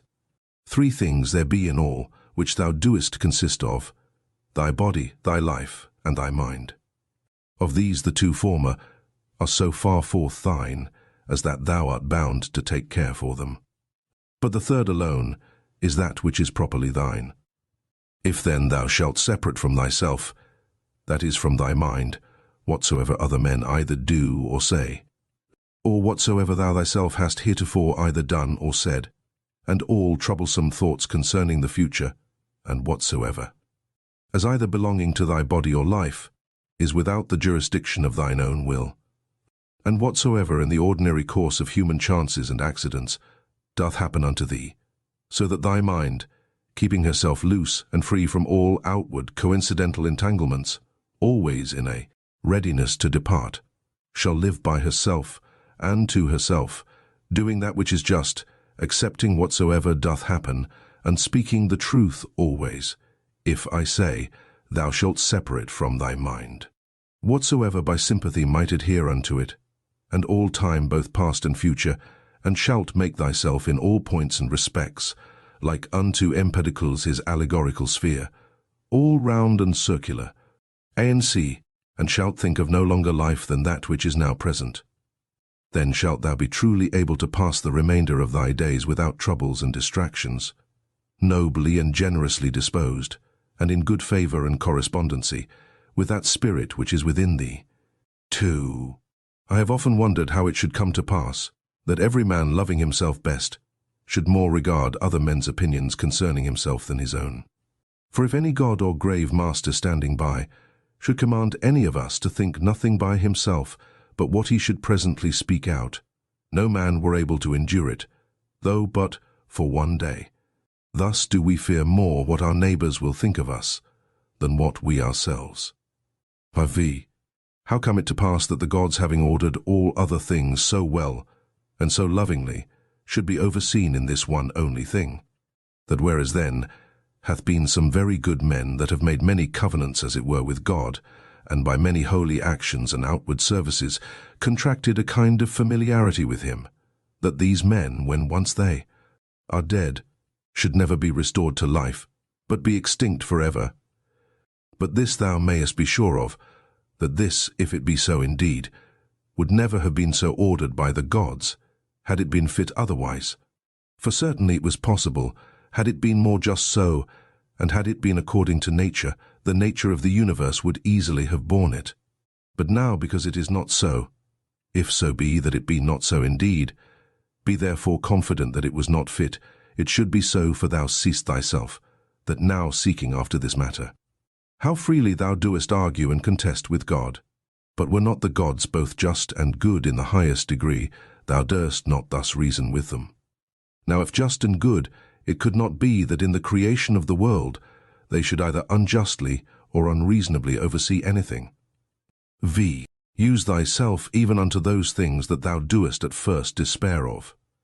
For the left hand we see, which for the most part lieth idle because not used, yet doth it hold the bridle with more strength than the right, because it hath been used unto it. Vi. Let these be the objects of thy ordinary meditation, to consider what manner of men both for soul and body we ought to be.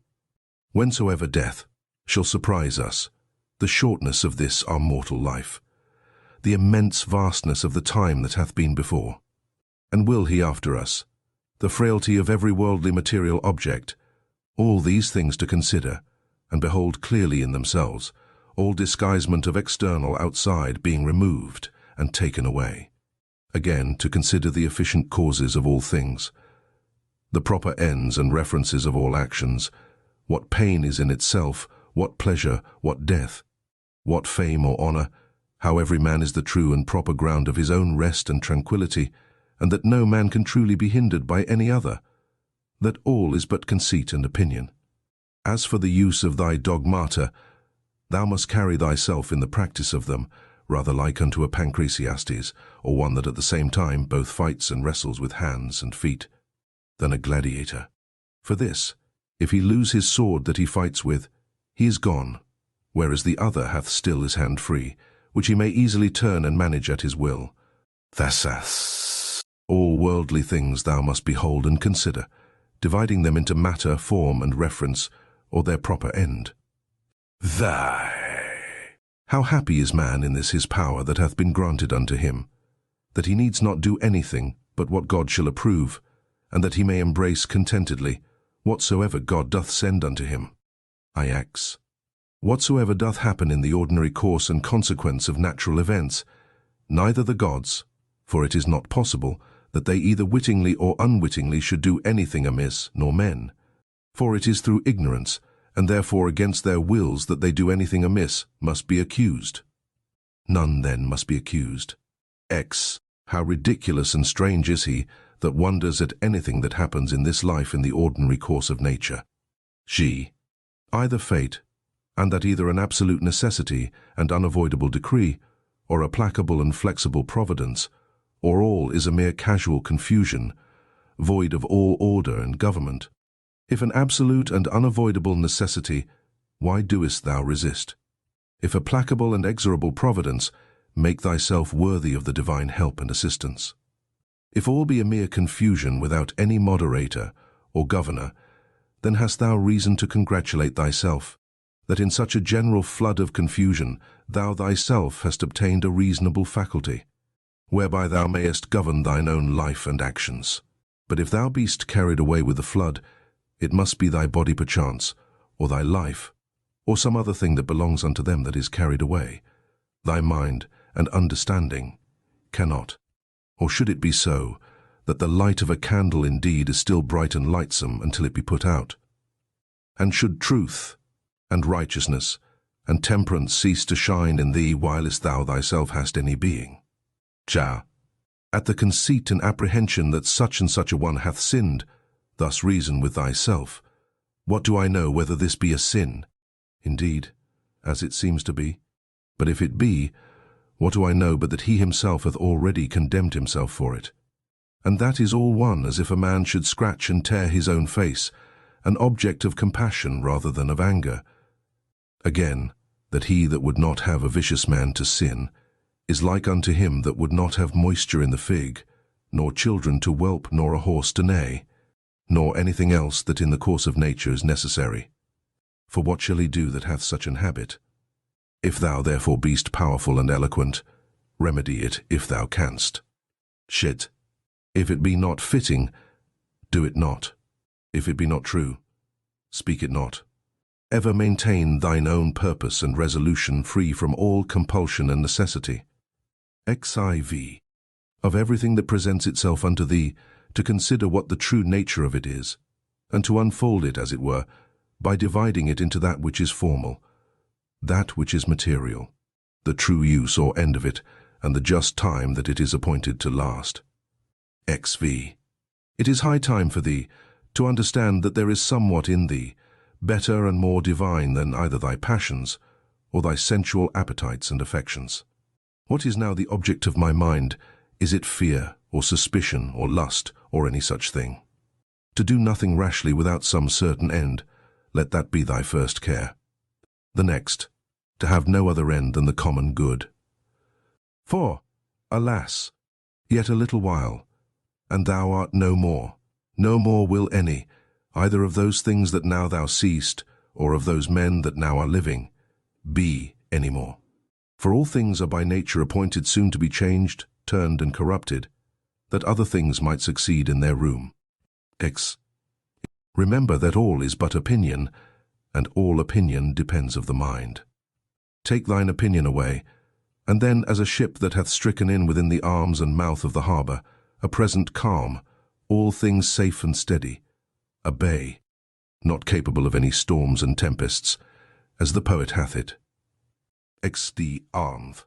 No operation whatsoever it he, ceasing for a while, can be truly said to suffer any evil, because it is at an end. Neither can he that is the author of that operation, for this very respect, because his operation is at an end, be said to suffer any evil.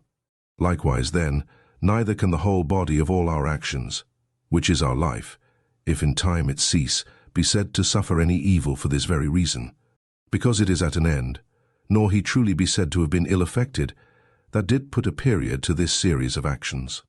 Now this time or certain period depends of the determination of nature, sometimes of particular nature, as when a man dieth old, but of nature in general, however, the parts whereof thus changing one after another, the whole world still continues fresh and new. Now that is ever best and most seasonable, which is for the good of the whole.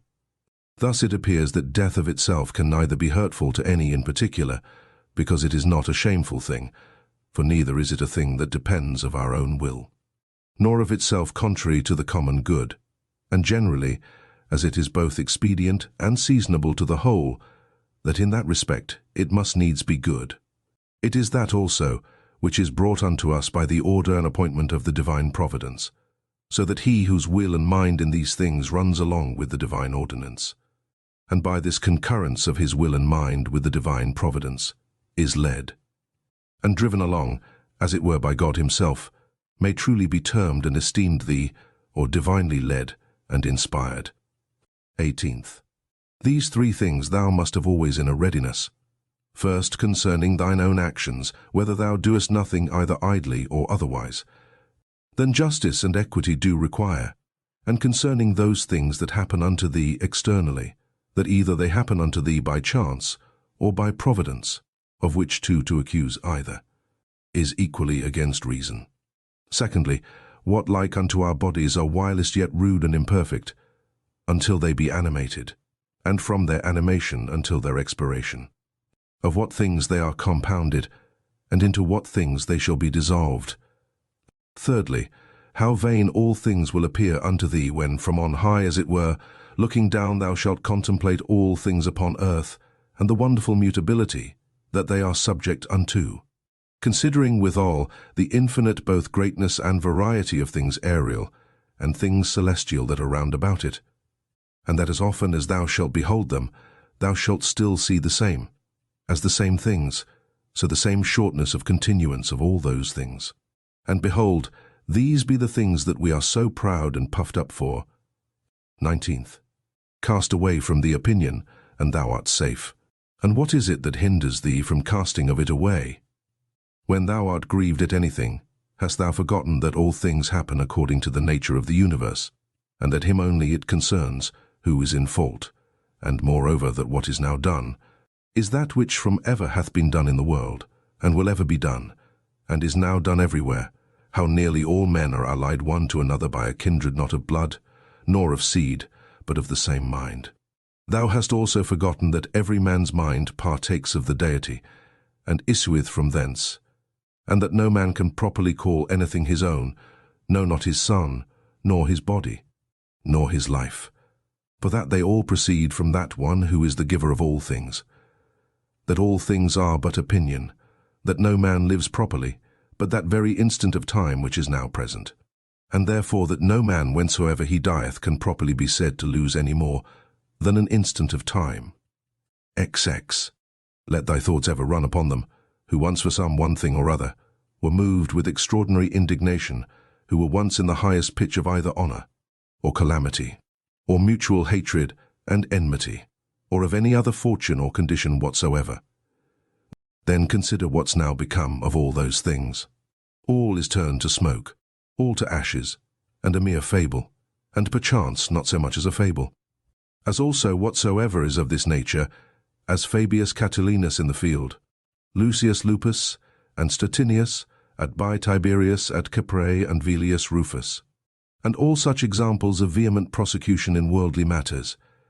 Let these also run in thy mind at the same time, and how vile every object of such earnest and vehement prosecution is, and how much more agreeable to true philosophy it is for a man to carry himself in every matter that offers itself, justly and moderately, as one that followeth the gods with all simplicity.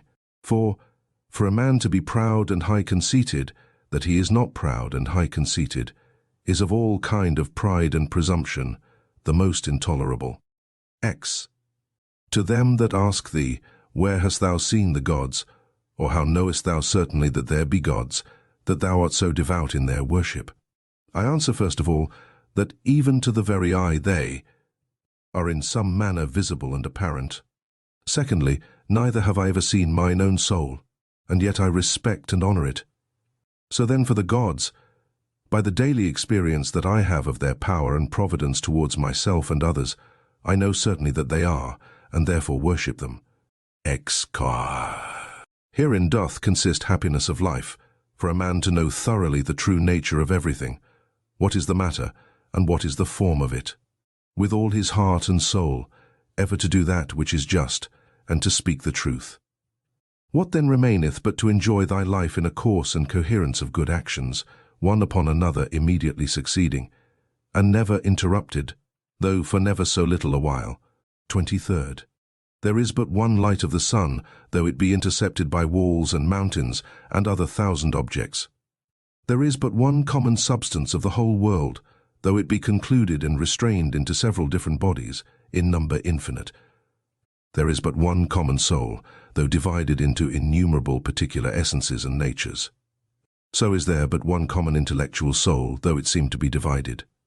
And as for all other parts of those generals which we have mentioned, as either sensitive souls or subjects, these of themselves, as naturally irrational, have no common mutual reference one unto another, though many of them contain a mind, or reasonable faculty in them, whereby they are ruled and governed.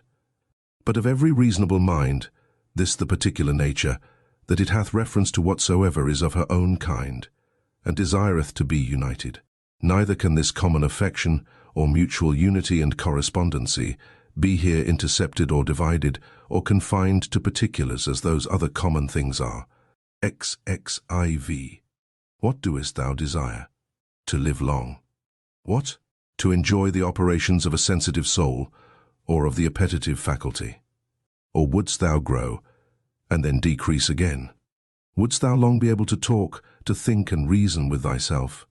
Which of all these seems unto thee a worthy object of thy desire? Now if of all these thou doest find that they be but little worth in themselves, proceed on unto the last, which is, in all things to follow God and reason. But for a man to grieve that by death he shall be deprived of any of these things, is both against God and reason.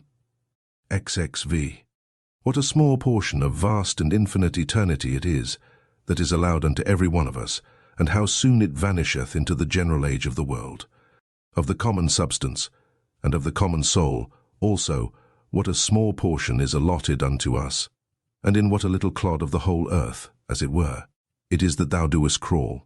After thou shalt rightly have considered these things with thyself, fancy not anything else in the world any more to be of any weight and moment but this, to do that only which thine own nature doth require, and to conform thyself to that which the common nature doth afford.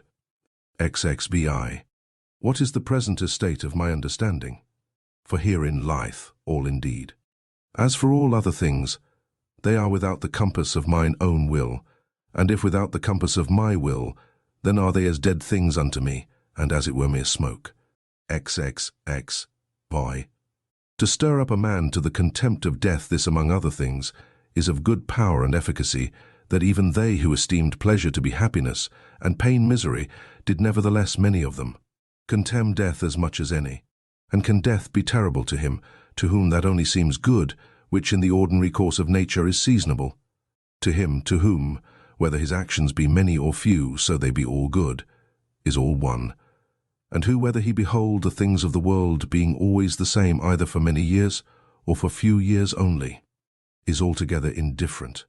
O man, as a citizen thou hast lived, and conversed in this great city the world.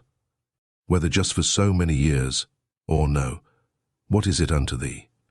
Thou hast lived, thou mayest be sure, as long as the laws and orders of the city required, which may be the common comfort of all. Why then should it be grievous unto thee, if not a tyrant nor an unjust judge, but the same nature that brought thee in, doth now send thee out of the world, as if the praetor should fairly dismiss him from the stage, whom he had taken in to act a while? Oh, but the play is not yet at an end. There are but 3 acts yet acted of it. Thou hast well said, for in matter of life, 3 acts is the whole play. Now to set a certain time to every man's acting belongs unto him only, who as first he was of thy composition, so is now the cause of thy dissolution. As for thyself, thou hast to do with neither. Go thy ways then well pleased and contented, for so is he that dismisseth thee. Appendix. Correspondence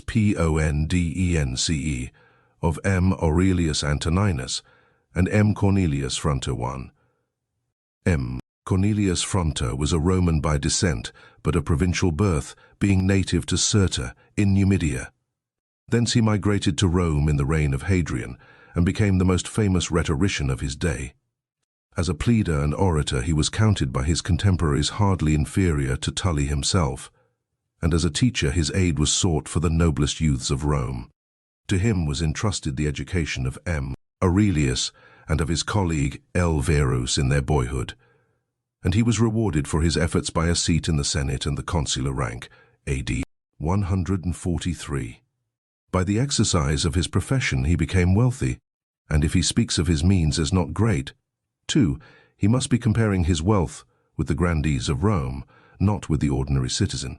Before the present century, nothing was known of the works of Fronto, except a grammatical treatise. But in 1815, Cardinal Mai published a number of letters and some short essays of Fronto, which he had discovered in a palimpsest at Milan. Other parts of the same mis he found later in the Vatican, the whole being collected. 1. References are made to the edition of Neber, Leipzig, Tar Biennare, 1867. 2. Ad verum imp. or Cs. 2, 7, and edited in the year 1823. We now possess parts of his correspondence with Antoninus Pius, with M. Aurelius, with L. Verus, and with certain of his friends, and also several rhetorical and historical fragments. Though none of the more ambitious works of Fronto have survived, there are enough to give proof of his powers. Never was a great literary reputation less deserved. It would be hard to conceive of anything more vapid than the style and conception of these letters. Clearly the man was a pedant without imagination or taste. Such indeed was the age he lived in, and it is no marvel that he was like to his age. But there must have been more in him than mere pedantry. There was indeed a heart in the man, which Marcus found, and he found also a tongue which could speak the truth. Fronto's letters are by no means free from exaggeration and laudation, but they do not show that loathsome flattery which filled the Roman court. He really admires what he praises, and his way of saying so is not unlike what often passes for criticism at the present day. He is not afraid to reprove what he thinks amiss, and the astonishment of Marcus at this will prove, if proof were needed, that he was not used to plain dealing. "How happy I am," he writes, "that my friend Marcus Cornelius, so distinguished as an orator and so noble as a man, thinks me worth praising and blaming." In another place, he deems himself blessed because Fronto had taught him to speak the truth, although the context shows him to be speaking of expression. It is still a point in favor of Fronto. A sincere heart is better than literary taste, and if Fronto had not done his duty by the young prince, it is not easy to understand the friendship which remained between them up to the last. 3. Aid M. says the third. 17. 4. Aid M. says the third. 12. An example of the frankness which was between them is given by a difference they had over the case of Herodes Atticus. Herodes was a Greek rhetorician who had a school at Rome, and Marcus Aurelius was among his pupils. Both Marcus and the Emperor Antoninus had a high opinion of Herodes, and all we know goes to prove he was a man of high character and princely generosity. When quite young, he was made administrator of the free cities in Asia, nor is it surprising to find that he made bitter enemies there. Indeed, a just ruler was sure to make enemies. The end of it was that an Athenian deputation, headed by the orators Theodotus and Demostratus, made serious accusations against his honor. There is no need to discuss the merits of the case here. Suffice it to say, Herod succeeded in defending himself to the satisfaction of the emperor. Fronto appears to have taken the delegate's part, and to have accepted a brief for the prosecution, urged to some extent by personal considerations, and in this cause Marcus Aurelius writes to Fronto as follows. Aurelius Caesar, to his friend Fronto, greeting. R5. I know you have often told me you were anxious to find how you might best please me. Now is the time. Now you can increase my love towards you, if it can be increased. A trial is at hand, in which people seem likely not only to hear your speech with pleasure, but to see your indignation with impatience. I see no one who dares give you a hint in the matter, for those who are less friendly prefer to see you act with some inconsistency, and those who are more friendly fear to seem too friendly to your opponent if they should dissuade you from your accusation. Then again, in case you have prepared something neat for the occasion, they cannot endure to rob you of your harangue by silencing you. Therefore, whether you think me a rash counselor or a bold boy or too kind to your opponent, not because I think it better, I will offer my counsel with some caution. But why have I said, offer? My counsel? No, I demand it from you. I demand it boldly, and if I succeed, I promise to remain under your obligation. What? You will say, if I am attacked, shall I not pay tit for tat? Ah, but you will get greater glory, if even when attacked you answer nothing. Indeed, if he begins it, answer as you will, and you will have fair excuse. But I have demanded of him that he shall not begin, and I think I have succeeded. I love each of you according to your merits, and I know that I was educated in the house of P. Calvisius, my grandfather, and that I was educated by you. Therefore I am full of anxiety that this most disagreeable business shall be managed as honorably as possible. I trust you may approve my advice, for my intention you will approve. At least I prefer to write unwisely rather than to be silent unkindly. 5. ADM says to 2. Fronto replied, thanking the prince for his advice and promising that he will confine himself to the facts of the case. But he points out that the charges brought against Herodes were such that they can hardly be made agreeable, amongst them being spoliation, violence, and murder. However, he is willing even to let some of these drop if it be the prince's pleasure. To this Marcus returned the following answer: This one thing, my dearest Fronto, is enough to make me truly grateful to you, that so far from rejecting my counsel, you have even approved it. As to the question you raise in your kind letter, my opinion is this: all that concerns the case which you are supporting must be clearly brought forward. What concerns your own feelings, though you may have had just provocation, should be left unsaid. The story does credit to both. Fronto shows no loss of temper at the interference, nor shrinks from stating his case with frankness, and Marcus, with forbearance remarkable in a prince, does not command that his friend be left unmolested, but merely stipulates for a fair trial on the merits of the case. 6. AD. M says third. 5. Another example may be given from a letter of Fronto 7. Here is something else quarrelsome and querulous. I have sometimes found fault with you in your absence somewhat seriously in the company of a few of my most intimate friends.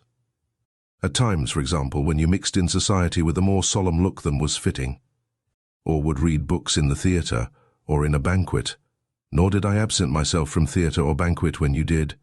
Then I used to call you a hard man, no good company, even disagreeable sometimes, when anger got the better of me. But did anyone else in the same banquet speak against you, I could not endure to hear it with equanimity. Thus it was easier for me to say something to your disadvantage myself than to hear others do it, just as I could more easily bear to chastise my daughter Gratia than to see her chastised by another. 7. AD. M says, IV. 12. 8. The text is obscure. The affection between them is clear from every page of the correspondence. A few instances are now given, which were written at different periods. To my master. 9. This is how I have passed the last few days. My sister was suddenly seized with an internal pain, so violent that I was horrified at her looks. My mother, in her trepidation on that account, accidentally bruised her side on a corner of the wall. She and we were greatly troubled about that blow. For myself, on going to rest, I found a scorpion in my bed, but I did not lie down upon him, I killed him first. If you are getting on better, that is a consolation. My mother is easier now, thanks be to God. Goodbye, best and sweetest master. My lady sends you greeting. 9. ADM says, V8. 10. What words can I find to fit my had luck, or how shall I upbraid as it deserves the hard constraint which is laid upon me? It ties me fast here, troubled my heart is, and beset by such anxiety, nor does it allow me to make haste to my Fronto, my life and delight, to be near him at such a moment of ill health in particular, to hold his hands, to chafe gently that identical foot, so far as may be done without discomfort, to attend him in the bath, to support his steps with my arm. 10. ADM says, I, too. 11. This morning I did not write to you because I heard you were better, and because I was myself engaged in other business. And I cannot ever endure to write anything to you unless with mind at ease and untroubled and free. So if we are all right, let me know. What I desire, you know, and how properly I desire it, I know. Farewell, my master, always in every chance first in my mind, as you deserve to be. My master, see, I am not asleep, and I compel myself to sleep, that you may not be angry with me. You gather I am writing this late at night. 11. 2. 21. 12. What spirit do you suppose is in me, when I remember how long it is since I have seen you, and why I have not seen you? And it may be I shall not see you for a few days yet, while you are strengthening yourself, as you must. So while you lie on the sick bed, my spirit also will lie low antiwanas. 13. By God's mercy you shall stand upright, my spirit too will stand firm, which is now burning with the strongest desire for you. Farewell, soul of your prince, your pupil. O Dean, O my dear Fronto, most distinguished consul, I yield. You have conquered. All who have ever loved before, you have conquered out and out in love's contest. Receive the victor's wreath, and the herald shall proclaim your victory aloud before your own tribunal. M. Cornelius Fronto, consul, wins and is crowned victor in the open international love race. But beaten though I may be, I shall neither slacken nor relax my own zeal. Well, you shall love me more than any man loves any other man. But I, who possess a faculty of loving less strong, shall love you more than anyone else loves you, more indeed than you love yourself. Gracia and I will have to fight for it. I doubt I shall not get the better of her. For, as Plautus says, her love is like rain, whose big drops not only penetrate the dress, but drench to the very marrow. 12. Aid M. says, the writer, Thir 18. The writer sometimes uses archaisms such as quam, which I render venas. 14. Aid M. sees, deraitu. 15. The writer parodies the proclamation at the Greek games. The words also are Greek. Marcus Aurelius seems to have been about 18 years of age when the correspondence begins. Fronto being some 30 years older. The 16. The systematic education of the young prince seems to have been finished, and Fronto now acts more as his advisor than his tutor. He recommends the prince to use simplicity in his public speeches and to avoid affectation. Marcus 17. Marcus devotes his attention to the old authors, who then had a great vogue at Rome. Ennius, Plautus, Envius, and such orators as Cato and Gracchus. 18. Fronto urges on him the study of Cicero, whose letters, he says, are all worth reading. 16. From internal evidence, the letters are not arranged in order of time. See Naher's Prolegomena PXX. Vol. 17. Adem says 2. X. 18. Adem says 2. 10. 2. 18. 2. 4. When he wishes to compliment Marcus, he declares one or other of his letters has the true Tullian ring. Marcus gives his nights to reading when he ought to be sleeping. He exercises himself in verse composition and on rhetorical themes. It is very nice of you, he writes to Fronto, 19, to ask for my hexameters. I would have sent them at once if I had them by me.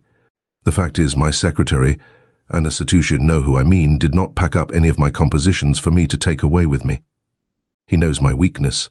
He was afraid that if I got hold of them I might, as usual, make smoke of them. However, there was no fear for the hexameters. I must confess the truth to my master. I love them. I study at night, since the day is taken up with the theatre. I am weary of an evening, and sleepy in the daylight, and so I don't do much. Yet I have made extracts from 60 books, 5 volumes of them, in these latter days.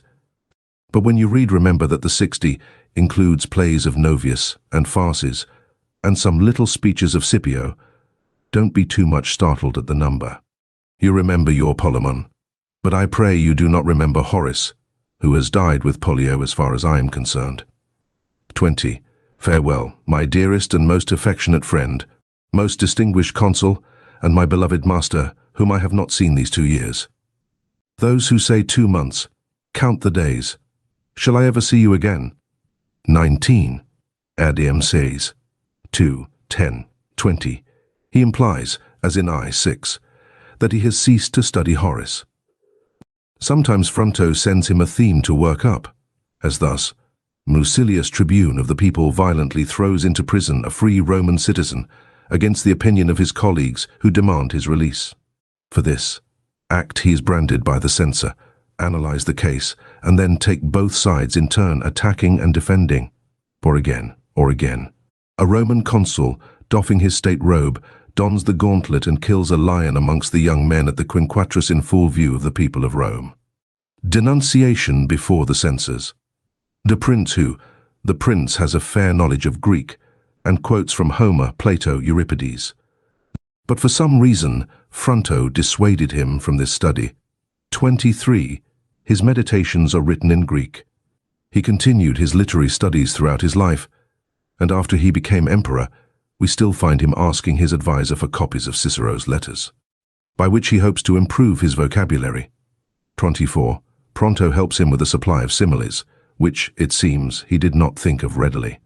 It is to be feared that the fount of Marcus's eloquence was pumped up by artificial means. 21. Pollio was a grammarian who taught Marcus. 22. ADMCs. 5th 27, v. 22. 23rd. EP. Grace 6. 24. Ad Anton. Imp. 2. Some idea of his literary style may be gathered from the letter which follows. 25. I heard Polemo declaim the other day to say something of things sublunary. If you ask what I thought of him, listen. He seems to me an industrious farmer, endowed with the greatest skill, who has cultivated a large estate for corn and vines only, and indeed with a rich return of fine crops. But yet in that land of his, there is no Pompeian fig or Arician vegetable, no Tarentine rose, or pleasing coppice, or thick grove, or shady plane tree. All is for use rather than for pleasure. Such as one ought rather to commend, but cares not to love. 25. ADMCs. 2. 5. A pretty bold idea, is it not, and rash judgment, to pass censure on a man of such reputation. But when as I remember that I am writing to you, I think I am less bold than you would have me. In that point I am wholly undecided. There's an unpremeditated hendecasyllable for you. So before I begin to poetize, I'll take an easy with you. Farewell, my heart's desire, your Verus, best beloved, most distinguished consul, master most sweet. Farewell, I ever pray, sweetest soul. What a letter do you think you have written me? I could make bold to say that never did she who bore me and nursed me write anything so delightful, so honey-sweet. And this does not come of your fine style and eloquence, otherwise not my mother only, but all who breathe. To the pupil, never was anything on earth so fine as his master's eloquence. On this theme, Marcus fairly bubbles over with enthusiasm. 26. Well, if the ancient Greeks ever wrote anything like this, let those who know decide it. For me, if I dare say so, I never read any invective of Cato's so fine as your encomium. Oh, if my Lord 27 could be sufficiently praised, he would have been undoubtedly by you. This kind of thing is not done nowadays. 28. It were easier to match Phidias, easier to match Apellas, easier in a word to match Demosthenes himself, or Cato himself, than to match this finished and perfect work. Never have I read anything more refined, anything more after the ancient type, anything more delicious, anything more Latin. Oh, happy you, to be endowed with eloquence so great! Oh, happy I, to be tinder the charge of such a master! O arguments, 29. O arrangement, O elegance, O wit, O beauty, O words, O brilliancy, O subtlety, O grace, O treatment, O everything. Mischief take me, if you ought not to have a rod put in your hand one day, a diadem on your brow, a tribunal raised for you, then the herald would summon us all. Why do I say us? Would summon all, those scholars and orators. One by one you would beckon them forward with your rod, and admonish them. Hitherto I have had no fear of this admonition. Many things help me to enter within your school. I write this in the utmost haste, for when as I am sending you so kindly a letter from my Lord, what needs a longer letter of mine? Farewell then, glory of Roman eloquence, boast of your friends, Magnifico, most delightful man, most distinguished consul, master most sweet. 26. ADM says, 2, 3, 27. The Emperor Antoninus Pius is spoken of as Dominus Meus. 28. This sentence is written in Greek. 29. Several of these words are Greek, and the meaning is not quite clear. After this you will take care not to tell so many fibs of me, especially in the Senate. A monstrous fine speech this is. Oh, if I could kiss your head at every heading of it. You have looked down on all with a vengeance.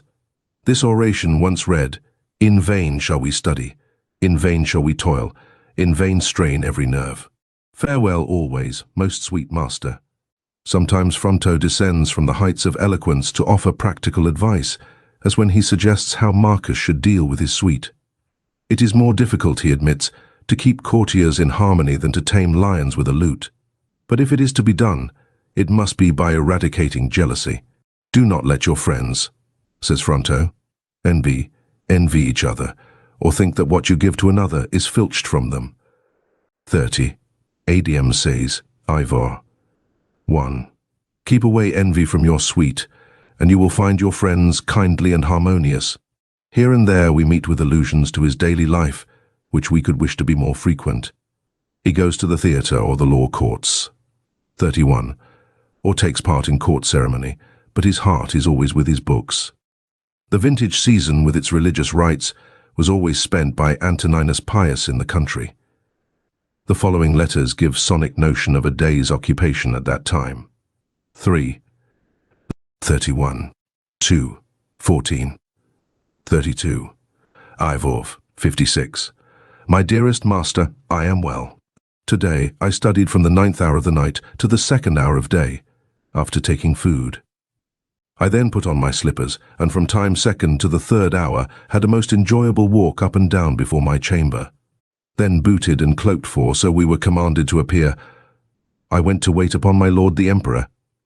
We went a-hunting, did doughty deeds, heard a rumour that boars had been caught, but there was nothing to see. However, we climbed a pretty steep hill, and in the afternoon returned home. I went straight to my books. Off with the boots, down with the cloak. I spent a couple of hours in bed. I read Cato's speech on the property of Pulchra, and another in which he impeaches a tribune. Ho, ho! I hear you cry to your man, off with you as fast as you can, and bring me these speeches from the library of Apollo. No use to send. I have those books with me too. You must get round the Tiberian librarian. You will have to spend something on the matter, and when I return to town, I shall expect to go shares with him. Well, after reading these speeches, I wrote a wretched trifle, destined for drowning or burning. No, indeed, my attempt at writing did not come off at all today. The composition of a hunter or a vintager, whose shouts are echoing through my chamber, hateful and wearisome as the law courts. What have I said? Yes, it was rightly said, for my master is an orator. I think I have caught cold, whether from walking in slippers or from writing badly I do not know. I am always annoyed with phlegm, but today I seem to snivel more than usual. Well, I will pour oil on my head and go off to sleep. I don't mean to put one drop in my lamp today, so weary am I from riding and sneezing. Farewell, dearest and most beloved master, whom I miss, I may say, more than Rome itself. My beloved master, I am well. I slept a little more than usual for my slight cold, which seems to be well again. So I spent the time from the 11th hour of the night to the 3rd of the day partly in reading in Cato's agriculture, partly in writing. Not quite so badly as yesterday, indeed. Then, after waiting upon my father, I soothed my throat with honey water, ejecting it without swallowing. I might say gargle, but I won't, though I think the word is found in Novius and elsewhere. After attending to my throat, I went to my father and stood by his side as he sacrificed. Then to luncheon. What do you think I had to eat? A bit of bread so big, while I watched others gobbling boiled beans, onions, and fish full of roe. Then we set to work at gathering the grapes, with plenty of sweat and shouting, and as the quotation runs, a few high-hanging clusters did we leave survivors of the vintage. After the 6th hour we returned home. I did a little work, and poor work at that. Then I had a long gossip with my dear mother sitting on the bed. My conversation was, "What do you think my friend Fronto is doing just now?" She said, "And what do you think of my friend Gracia?" My turn now. And what of our little Gracia, 34, the Sparrokin? After this kind of talk, and an argument as to which of you loved the other most, the gong sounded, the signal that my father had gone to the bath. We supped, after ablutions in the oil cellar, we supped after ablutions, not after ablutions in the oil cellar, and listened with enjoyment to the rustic skeebing. After returning, before turning on my side to snore, I do my task and give an account of the day to my delightful master, whom if I could long for a little more, I should not mind growing a trifle thinner. Farewell, Fronto, wherever you are, honey sweet, my darling, my delight. Why do I want you? I can love you while far away. 33. Fronto's wife. 34. Fronto's daughter. One anecdote puts Marcus before us in a new light. 35. 35. AD says to 12. When my father returned home from the vineyards, I mounted my horse as usual and rode on ahead some little way, while there on the road was a herd of sheep, standing all crowded together as though the place were a desert, with 4 dogs and 2 shepherds, but nothing else. Then one shepherd said to another shepherd, on seeing a number of horsemen, I say, says he, look you at those horsemen, they do a deal of robbery. When I heard this, I clap spurs to my horse, and ride straight for the sheep. In consternation the sheep scatter. Hither and thither they are fleeting and bleating. A shepherd throws his fork, and the fork falls on the horseman who came next to me. We make our escape. We like Marcus none the worse for this spice of mischief. Another letter, 36, describes a visit to a country town and shows the antiquarian spirit of the writer.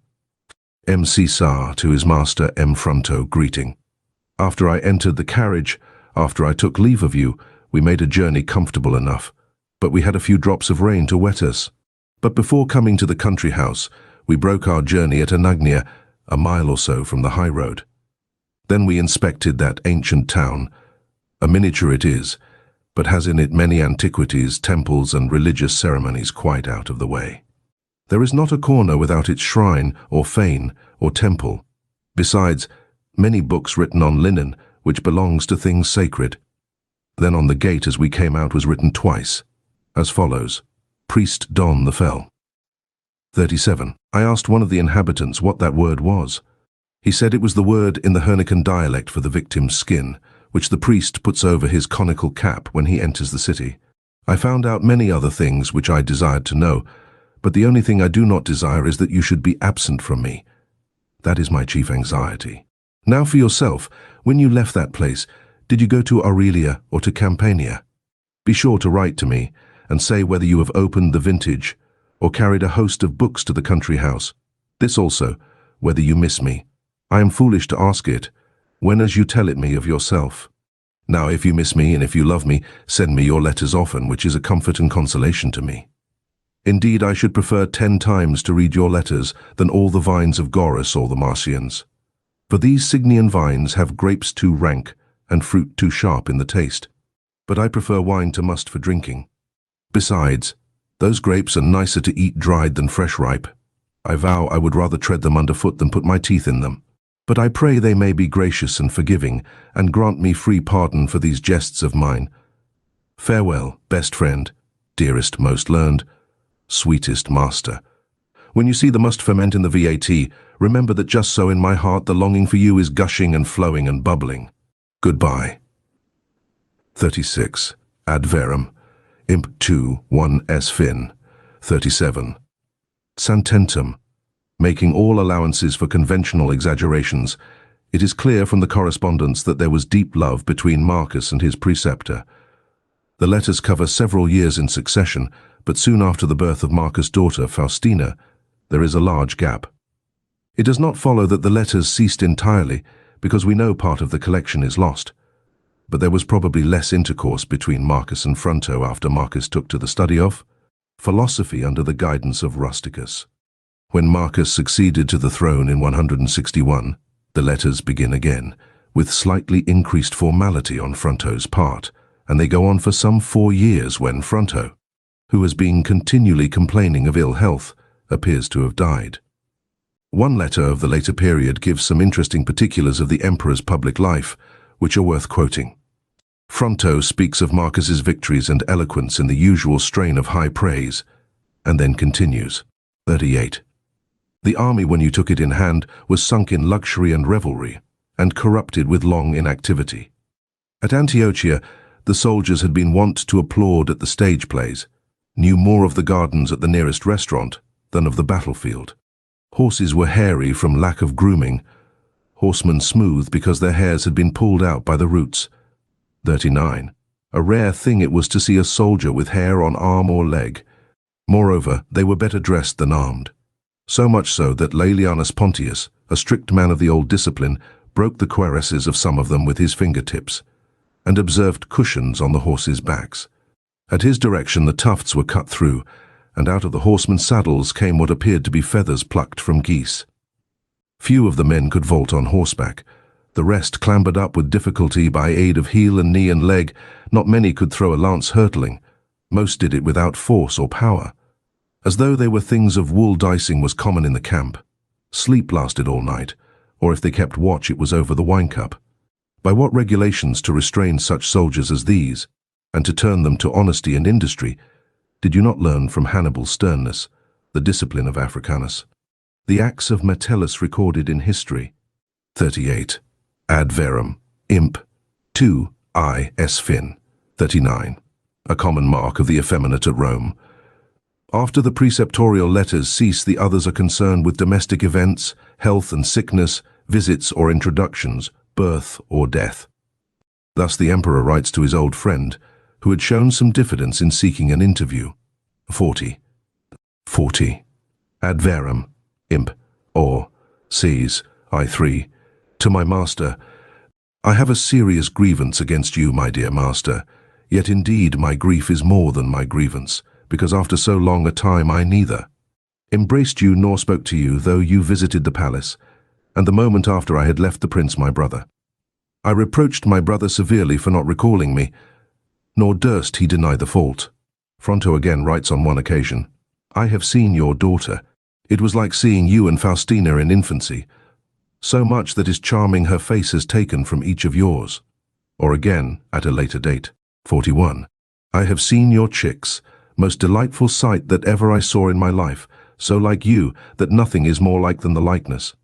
By the mercy of heaven, they have a healthy color and strong lungs. One held a piece of white bread, like a little prince, the other a common piece, like a true philosopher's son. 41. Ad ant, imp, I, 3. Marcus, we know, was devoted to his children. They were delicate in health, in spite of Fronto's assurance, and only one son survived the father. We find echoes of this affection now and again in the letters. We have summer heat here still, writes Marcus, but since my little girls are pretty well, if I may say so, it is like the bracing climate of spring to us. When little Faustina came back from the valley of the shadow of death, her father at once writes to inform Fronto. The sympathy he asks he also gives, and as old age brings more and more infirmity, Marcus becomes even more solicitous for his beloved teacher. The poor old man suffered a heavy blow in the death of his grandson, on which Marcus writes, 44. I have just heard of your misfortune, feeling grieved as I do when one of your joints gives you pain. What do you think I feel, dear master, when you have pain of mind? The old man's reply, in spite of a certain self-consciousness, is full of pathos. He recounts with pride the events of a long and upright life, in which he has wronged no man and lived in harmony with his friends and family. His affectations fall away from him as the cry of pain is forced from his heart. 42. ADM sees, v. 19th. 43. Avi. 44. Denepotia misa. 45. Many such sorrows has fortune visited me with all my life long. To pass by my other afflictions, I have lost 5 children under the most pitiful conditions possible. For the 5 I lost one by one when each was my only child, suffering these blows of bereavement in such a manner that each child was born to one already bereaved. Thus I ever lost my children without solace, and got them amidst fresh grief. 45. Denepota misa 2. The letter continues with reflections on the nature of death, more to be rejoiced at than bewailed. The younger one dies, and an arraignment of Providence not without dignity, wrung from him as it were by this last culminating misfortune. It concludes with the summing up of his life in protest against the blow which has fallen on his grey head. Through my long life, I have committed nothing which might bring dishonor, or disgrace, or shame. No deed of avarice or treachery have I done in all my days. Nay, but much generosity, much kindness, much truth and faithfulness have I shown, often at the risk of my own life. I have lived in amity with my good brother, whom I rejoice to see in possession of the highest office by your father's goodness, and by your friendship at peace and perfect rest. The offices which I have myself obtained I never strove for by any underhand means. I have cultivated my mind rather than my body. The pursuit of learning I have preferred to increasing my wealth. I preferred to be poor rather than bound by any man's obligation, even to want rather than to beg. I have never been extravagant in spending money. I have earned it sometimes because I must. I have scrupulously spoken the truth, and have been glad to hear it spoken to me. I have thought it better to be neglected than to fawn, to be dumb than to feign, to be seldom a friend than to be often a flatterer. I have sought little, deserved not little. So far as I could, I have assisted each according to my means. I have given help readily to the deserving, fearlessly to the undeserving. No one, by proving to be ungrateful, has made me more slow to bestow promptly all benefits I could give, nor have I ever been harsh to ingratitude. A fragmentary passage follows, in which he appears to speak of his desire for a peaceful end and the desolation of his house. I have suffered long and painful sickness, my beloved Marcus. Then I was visited by pitiful misfortunes. My wife I have lost. My grandson I have lost in Germany. 46. Woe is me! I have lost my Decimonus. If I were made of iron, at this time I could write no more. 46.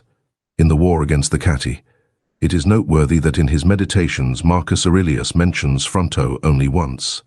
All T7, all his literary studies, his oratory and criticism, such as it was, is forgotten, and, says he, Fronto taught me not to expect natural affection from the highly born. Fronto really said more than this. That affection is not a Roman quality, nor has it a Latin name. Roman or rate, Roman or not Roman, Marcus found affection in Fronto, and if he outgrew his master's intellectual training, he never lost touch with the true heart of the man it is that which Fronto's name brings up to his remembrance, not dissertations on compound verbs or fatuous criticisms of style. 47. Book I, 8. 48. Ad verum 2. 7. Notes. This being neither a critical edition of the text nor an amended edition of Casaubon's translation, it has not been thought necessary to add full notes. Casaubon's own notes have been omitted, because for the most part they are discursive and not necessary to an understanding of what is written. In those which here follow, certain emendations of his are mentioned, which he proposes in his notes and follows in the translation. In addition, one or two corrections are made where he has mistaken the Greek, and the translation might be misleading. Those which do not come under these two heads will explain themselves. The text itself has been prepared by a comparison of the editions of 1634 and 1635. It should be borne in mind that Casaubon's is often rather a paraphrase than a close translation, and it did not seem worthwhile to notice every variation or amplification of the original. In the original editions, all that Casaubon conceives as understood, but not expressed, is enclosed in square brackets. These brackets are here omitted, as they interfere with the comfort of the reader, and so have some of the alternative renderings suggested by the translator. In a few cases, Latin words in the text have been replaced by English. Numbers in brackets refer to the Tubner text of Stitch, but the divisions of the text are left unaltered. For some of the references identified, I am indebted to Mr. G. H. Rendell's Marcus Aurelius. BOOK2, both to frequent, 4. GR tau omicron mu, see conjectures tau omicron wepsilon. The text is probably right. I did not frequent public lectures, and I was taught at home. The idiots. Philosophers. 9. The reading is doubtful, but the meaning seems to be simple and unlearned men. See Claudius Maximus. 15. The reading of the Palatine, now lost, was Paraclesis Maximon, which C supposes to conceal the letters KL as an abbreviation of Claudius. C. Patient hearing. He would not. 16. C. Translates his conjectural reading Epimelon Ollen. On Probst Stitch suggests a reading with much the same sense. Epimenon all antoi strict and rigid dealing. 16. C. Translates ton vian, pal, miss as though from tonos, in the sense of strain. Rigor.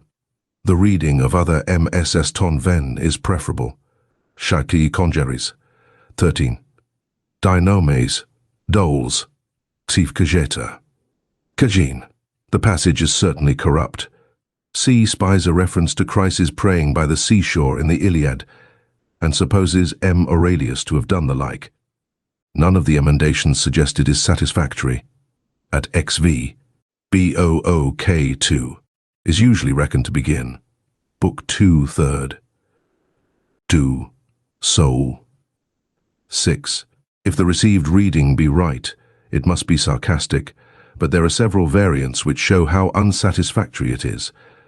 C translates Angaro biozekesti so parianti, which I do not understand. The sense required is, do not violence to thyself, for thou hast not long to use self-respect. Life is not, V1, so long for each, and this life for thee is all but done. 10th, honor and credit do proceed. 12. The verb has dropped out of the text, but C has supplied one of the required meaning. 11th, consider, etc. 52nd. This verb is not in the Greek, which means, and reason also shows, how man, etc. Book 4, 15th, agathos, 18. This is probably not a proper name, but the text seems to be unsound. The meaning may be, the good man ought. 16th, oikonomion, 16, is a practical benefit, a secondary end. X 6, for herein lieth all, approximately 3. C translates his conjecture olan for ola. Book V 14th Kator Kabo Cs. 15. Acts of rightness or straightness. 23rd. Rora, 28th. GR, tragedian, ed. One has whoremonger, ed. 2 corrects to harlot, but omits to alter the word at its second. Occurrence, XXV, thou hast, them, 33. A quotation from Homer, Odyssey, Eel, 690th. XX thou, one of the poets, 33. Hesiod, Et dies, 197. XXX and XXX. 36. The Greek appears to contain quotations from sources not known, and the translation is a paraphrase. 1 or 2 alterations are here made on the authority of the second edition. Book V 13th affected and qualified. E4. Exis, the power of cohesion shown in things inanimate. Fuses, power of growth seen in plants and the like. Exemth, wonder at them. 18. That is mankind. XXXX. Chrysippus, 42. C refers to a passage of Plutarch de Communibus Notices, where Chrysippus is represented as saying that a coarse phrase may be vile in itself, yet have due place in a comedy as contributing to a certain effect. XL. Man or men. There is no hiatus in the Greek, which means, whatever is beneficial for a man is so for other men also. As the E. There is no hiatus in the Greek. Book the 9th C translates his conjecture MH for H. The Greek means straight or rectified, with a play on the literal and metaphorical meaning of autos. 14th endaimonia contains the word dian wn in composition. Gat. The text is corrupt, but the words or if it be but few should be, that is little enough. 23rd. Plato, Republic, by p. 486a XXV. It will, etc. Euripides, Bellerophon. Frag, 287 Nock. Lives, etc. Euripides, Hypsipyle Frag, 757 Nock. As long, etc. Aristophanes, Achan, 66I. Plato Apology, p. 28 billions. For thus its apology, p. 28 Fahrenheits, XXVI. But, O noble sir, etc. Plato, Gorgias, DXX Thyenth. And as for those parts, etc. A quotation from Euripides, Chrysippus, Frag, 839, Nock. With meats, etc. from Euripides, Supplices, 1110, XX Kex. They both, that is life and wrestling. Says he, 63. Plato, quoted by Epictetus, RI, 28, 2 and 22. XXX bide, How know we, etc. The Greek means, how know we whether Telauges were not nobler in character than Sophocles? The allusion is unknown. XX thav. Frost, the word is written by Casaubon as a proper name, Pagus. The hardihood of Socrates was famous. See Plato, Symposium, p. 220. Book XXI. The Greek means poultry breath bearing up corpses, so that the tale of dead man's land is clearer. Cax. The poet. 21. Euripides, Frag. 898. Noc, compare Aeschylus, Danaides, Frag. 44. Xi Viv. Plato. 23. Theaetetus, p. 174d. X. If. The poet. 34. Homer, Iliad. V. XXXIV. Wood, a translation of all matter. XX the I. Rhetoric. 38. Rather the gift of speech, or perhaps the decree of the reasoning faculty. Book She Fifth. Citharon. Oedipus utters this cry. After discovering that he has fulfilled his awful doom, he was exposed on Citharon as an infant to die, and the cry implies that he wishes he had died there. Sophocles, Oedipus Tyrannus, 1391. Fifth New Comedy, etc. See as here strayed from the Greek rather widely. Translate, and understand to what end the new comedy was adopted, which by small degrees degenerated into a mere show of skill in mimicry. C. writes Commedia Vetus, Media Nova. 12th. Phocion, 13. When about to be put to death, he charged his son to bear no malice against the Athenians. XX the 8th. My heart, etc. 31. From Homer, Odyssey X. 413. They will, from Hesiod, Opera E.T. dies, 184. Epictetus's R. I2, 37. 30th. Cut down grapes, 35. Correct ears of corn. Epictetus, 36. R. 3, 22, 105. Glossary.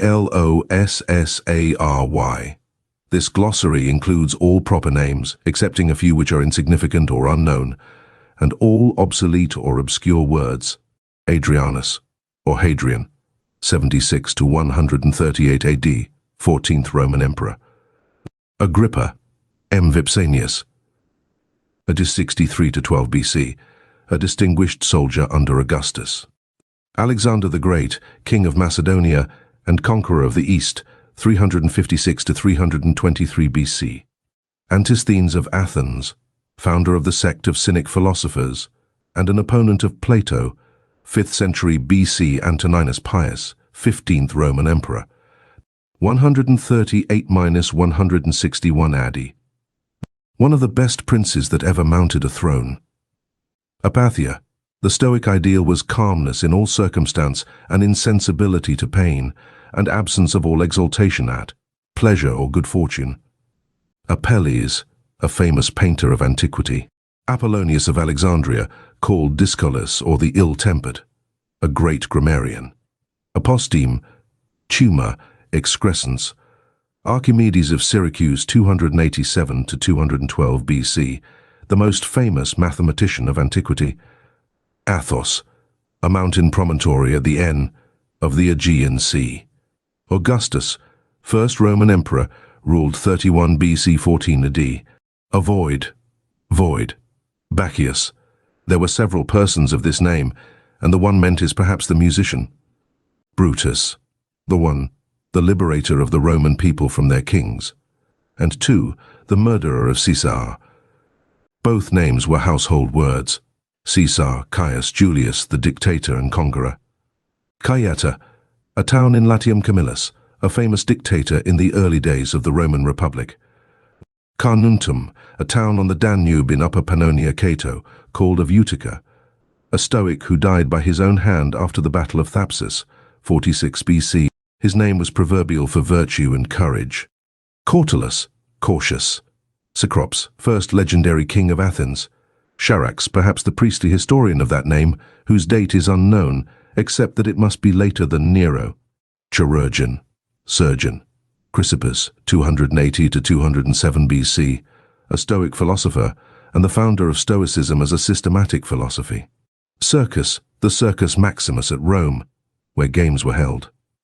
There were 4 companies who contracted to provide horses, drivers, etc. These were called factions, and each had its distinguishing color: Rosata, red; Albata, white; Veneta, blue; Prasina, green.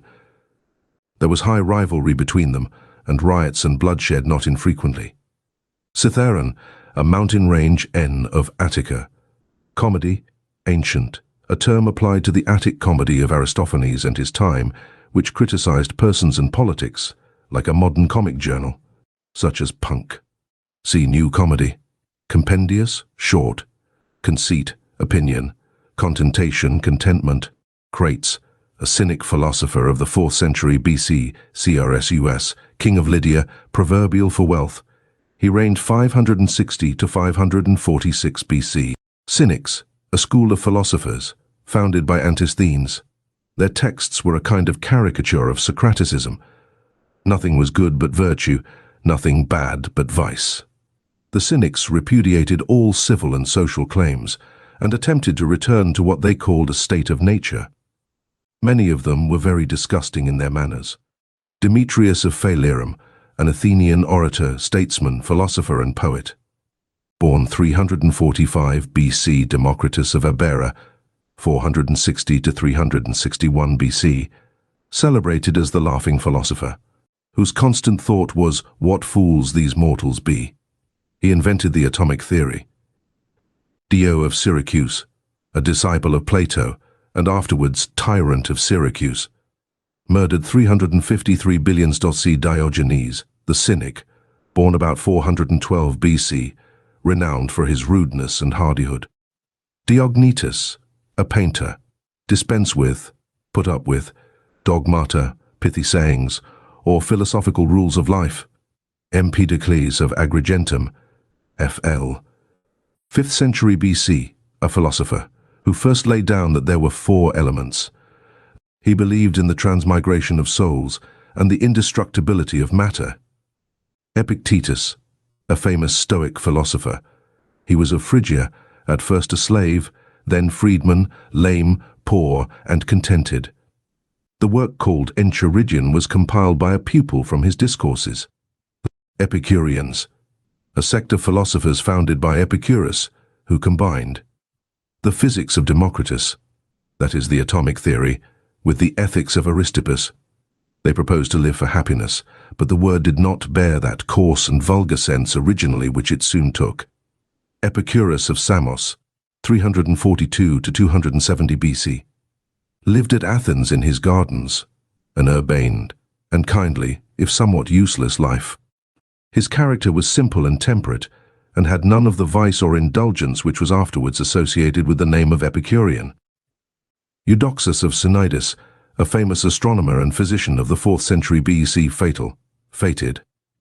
Fortuit, chance aged fronto, M. Cornelius, a rhetorician and pleader, made consul in 143 AD, a number of his letters to M. Or, and others are extant. Granua, a tributary of the Danube. Hillis, ancient capital city of Achaia, swallowed up by an earthquake, 373 BC. Helvidius Priscus, son-in-law of Thrasea a nobleman and a lover of liberty. He was banished by Nero and put to death by Vespasian. Heraclitus of Ephesus, who lived in the 6th century BC, he wrote on philosophy and natural science. Herculaneum, near Mount Vesuvius, buried by the eruption of 79 AD. Hercules, p. 167, should be Apollo. See Muses.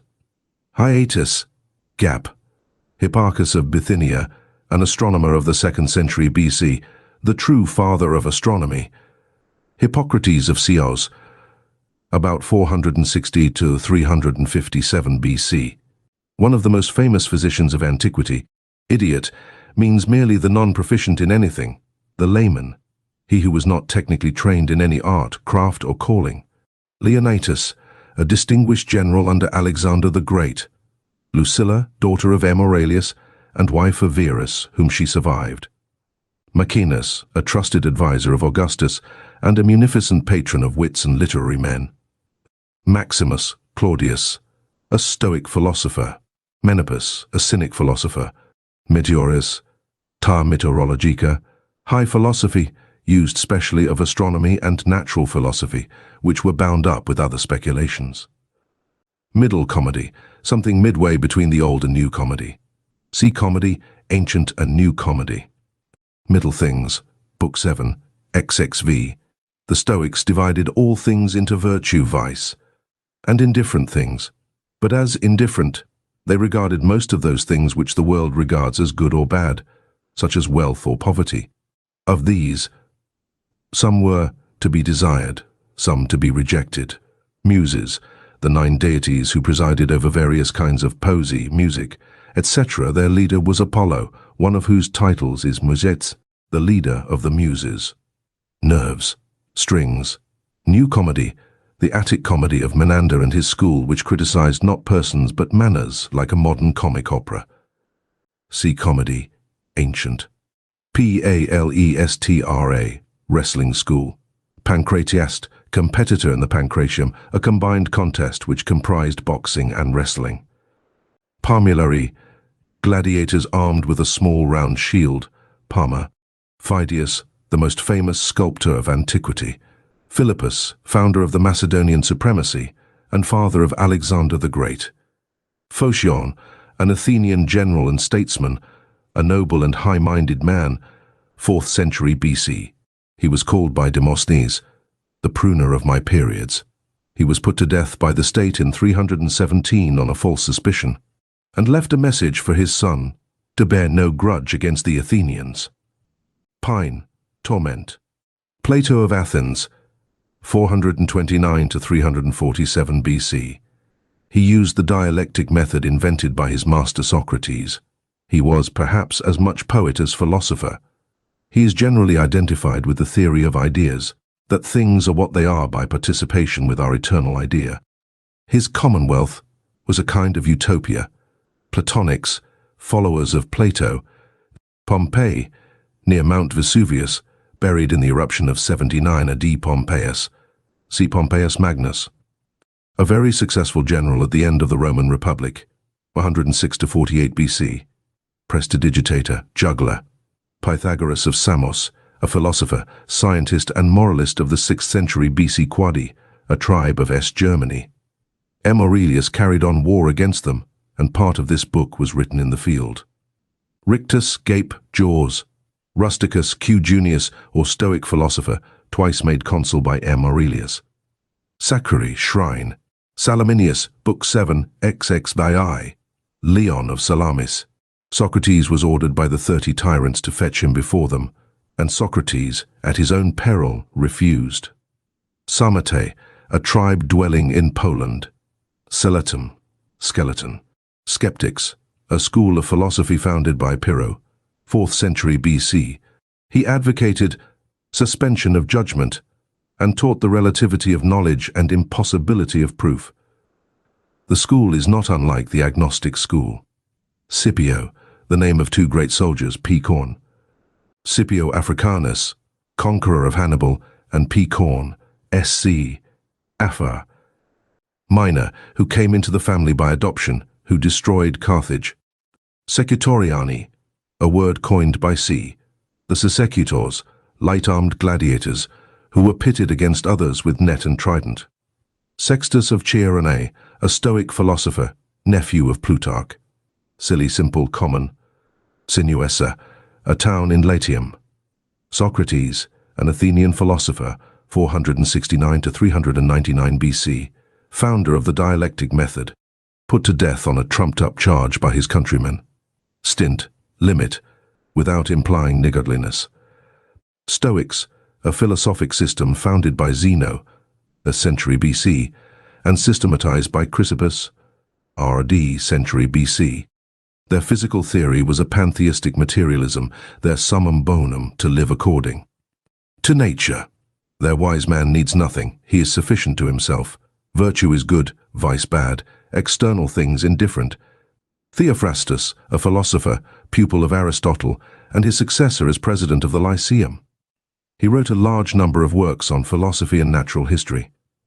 Died 287 BC. Thrasea, P. Thrasea Pactus, a senator and Stoic philosopher, a noble and courageous man. He was condemned to death by Nero. Tiberius, ND Roman Emperor, 14 to 31 AD. He spent the latter part of his life at Capri off Naples, in luxury or debauchery, neglecting his imperial duties. To torn to pieces. Trajan, TH Roman Emperor, 52 to 117 AD. Verus, Lucius Aurelius, colleague of M. Aurelius in the empire. He married Lucilla, daughter of Ma, and died 169 AD. Vespasian, 9th Roman Emperor, Xenocrite of Chalcedon, 396 to 314 BC, a philosopher and president of the Academy. Thank you for listening to Legendary Audiobooks. Please let us know which book you'd like to hear next.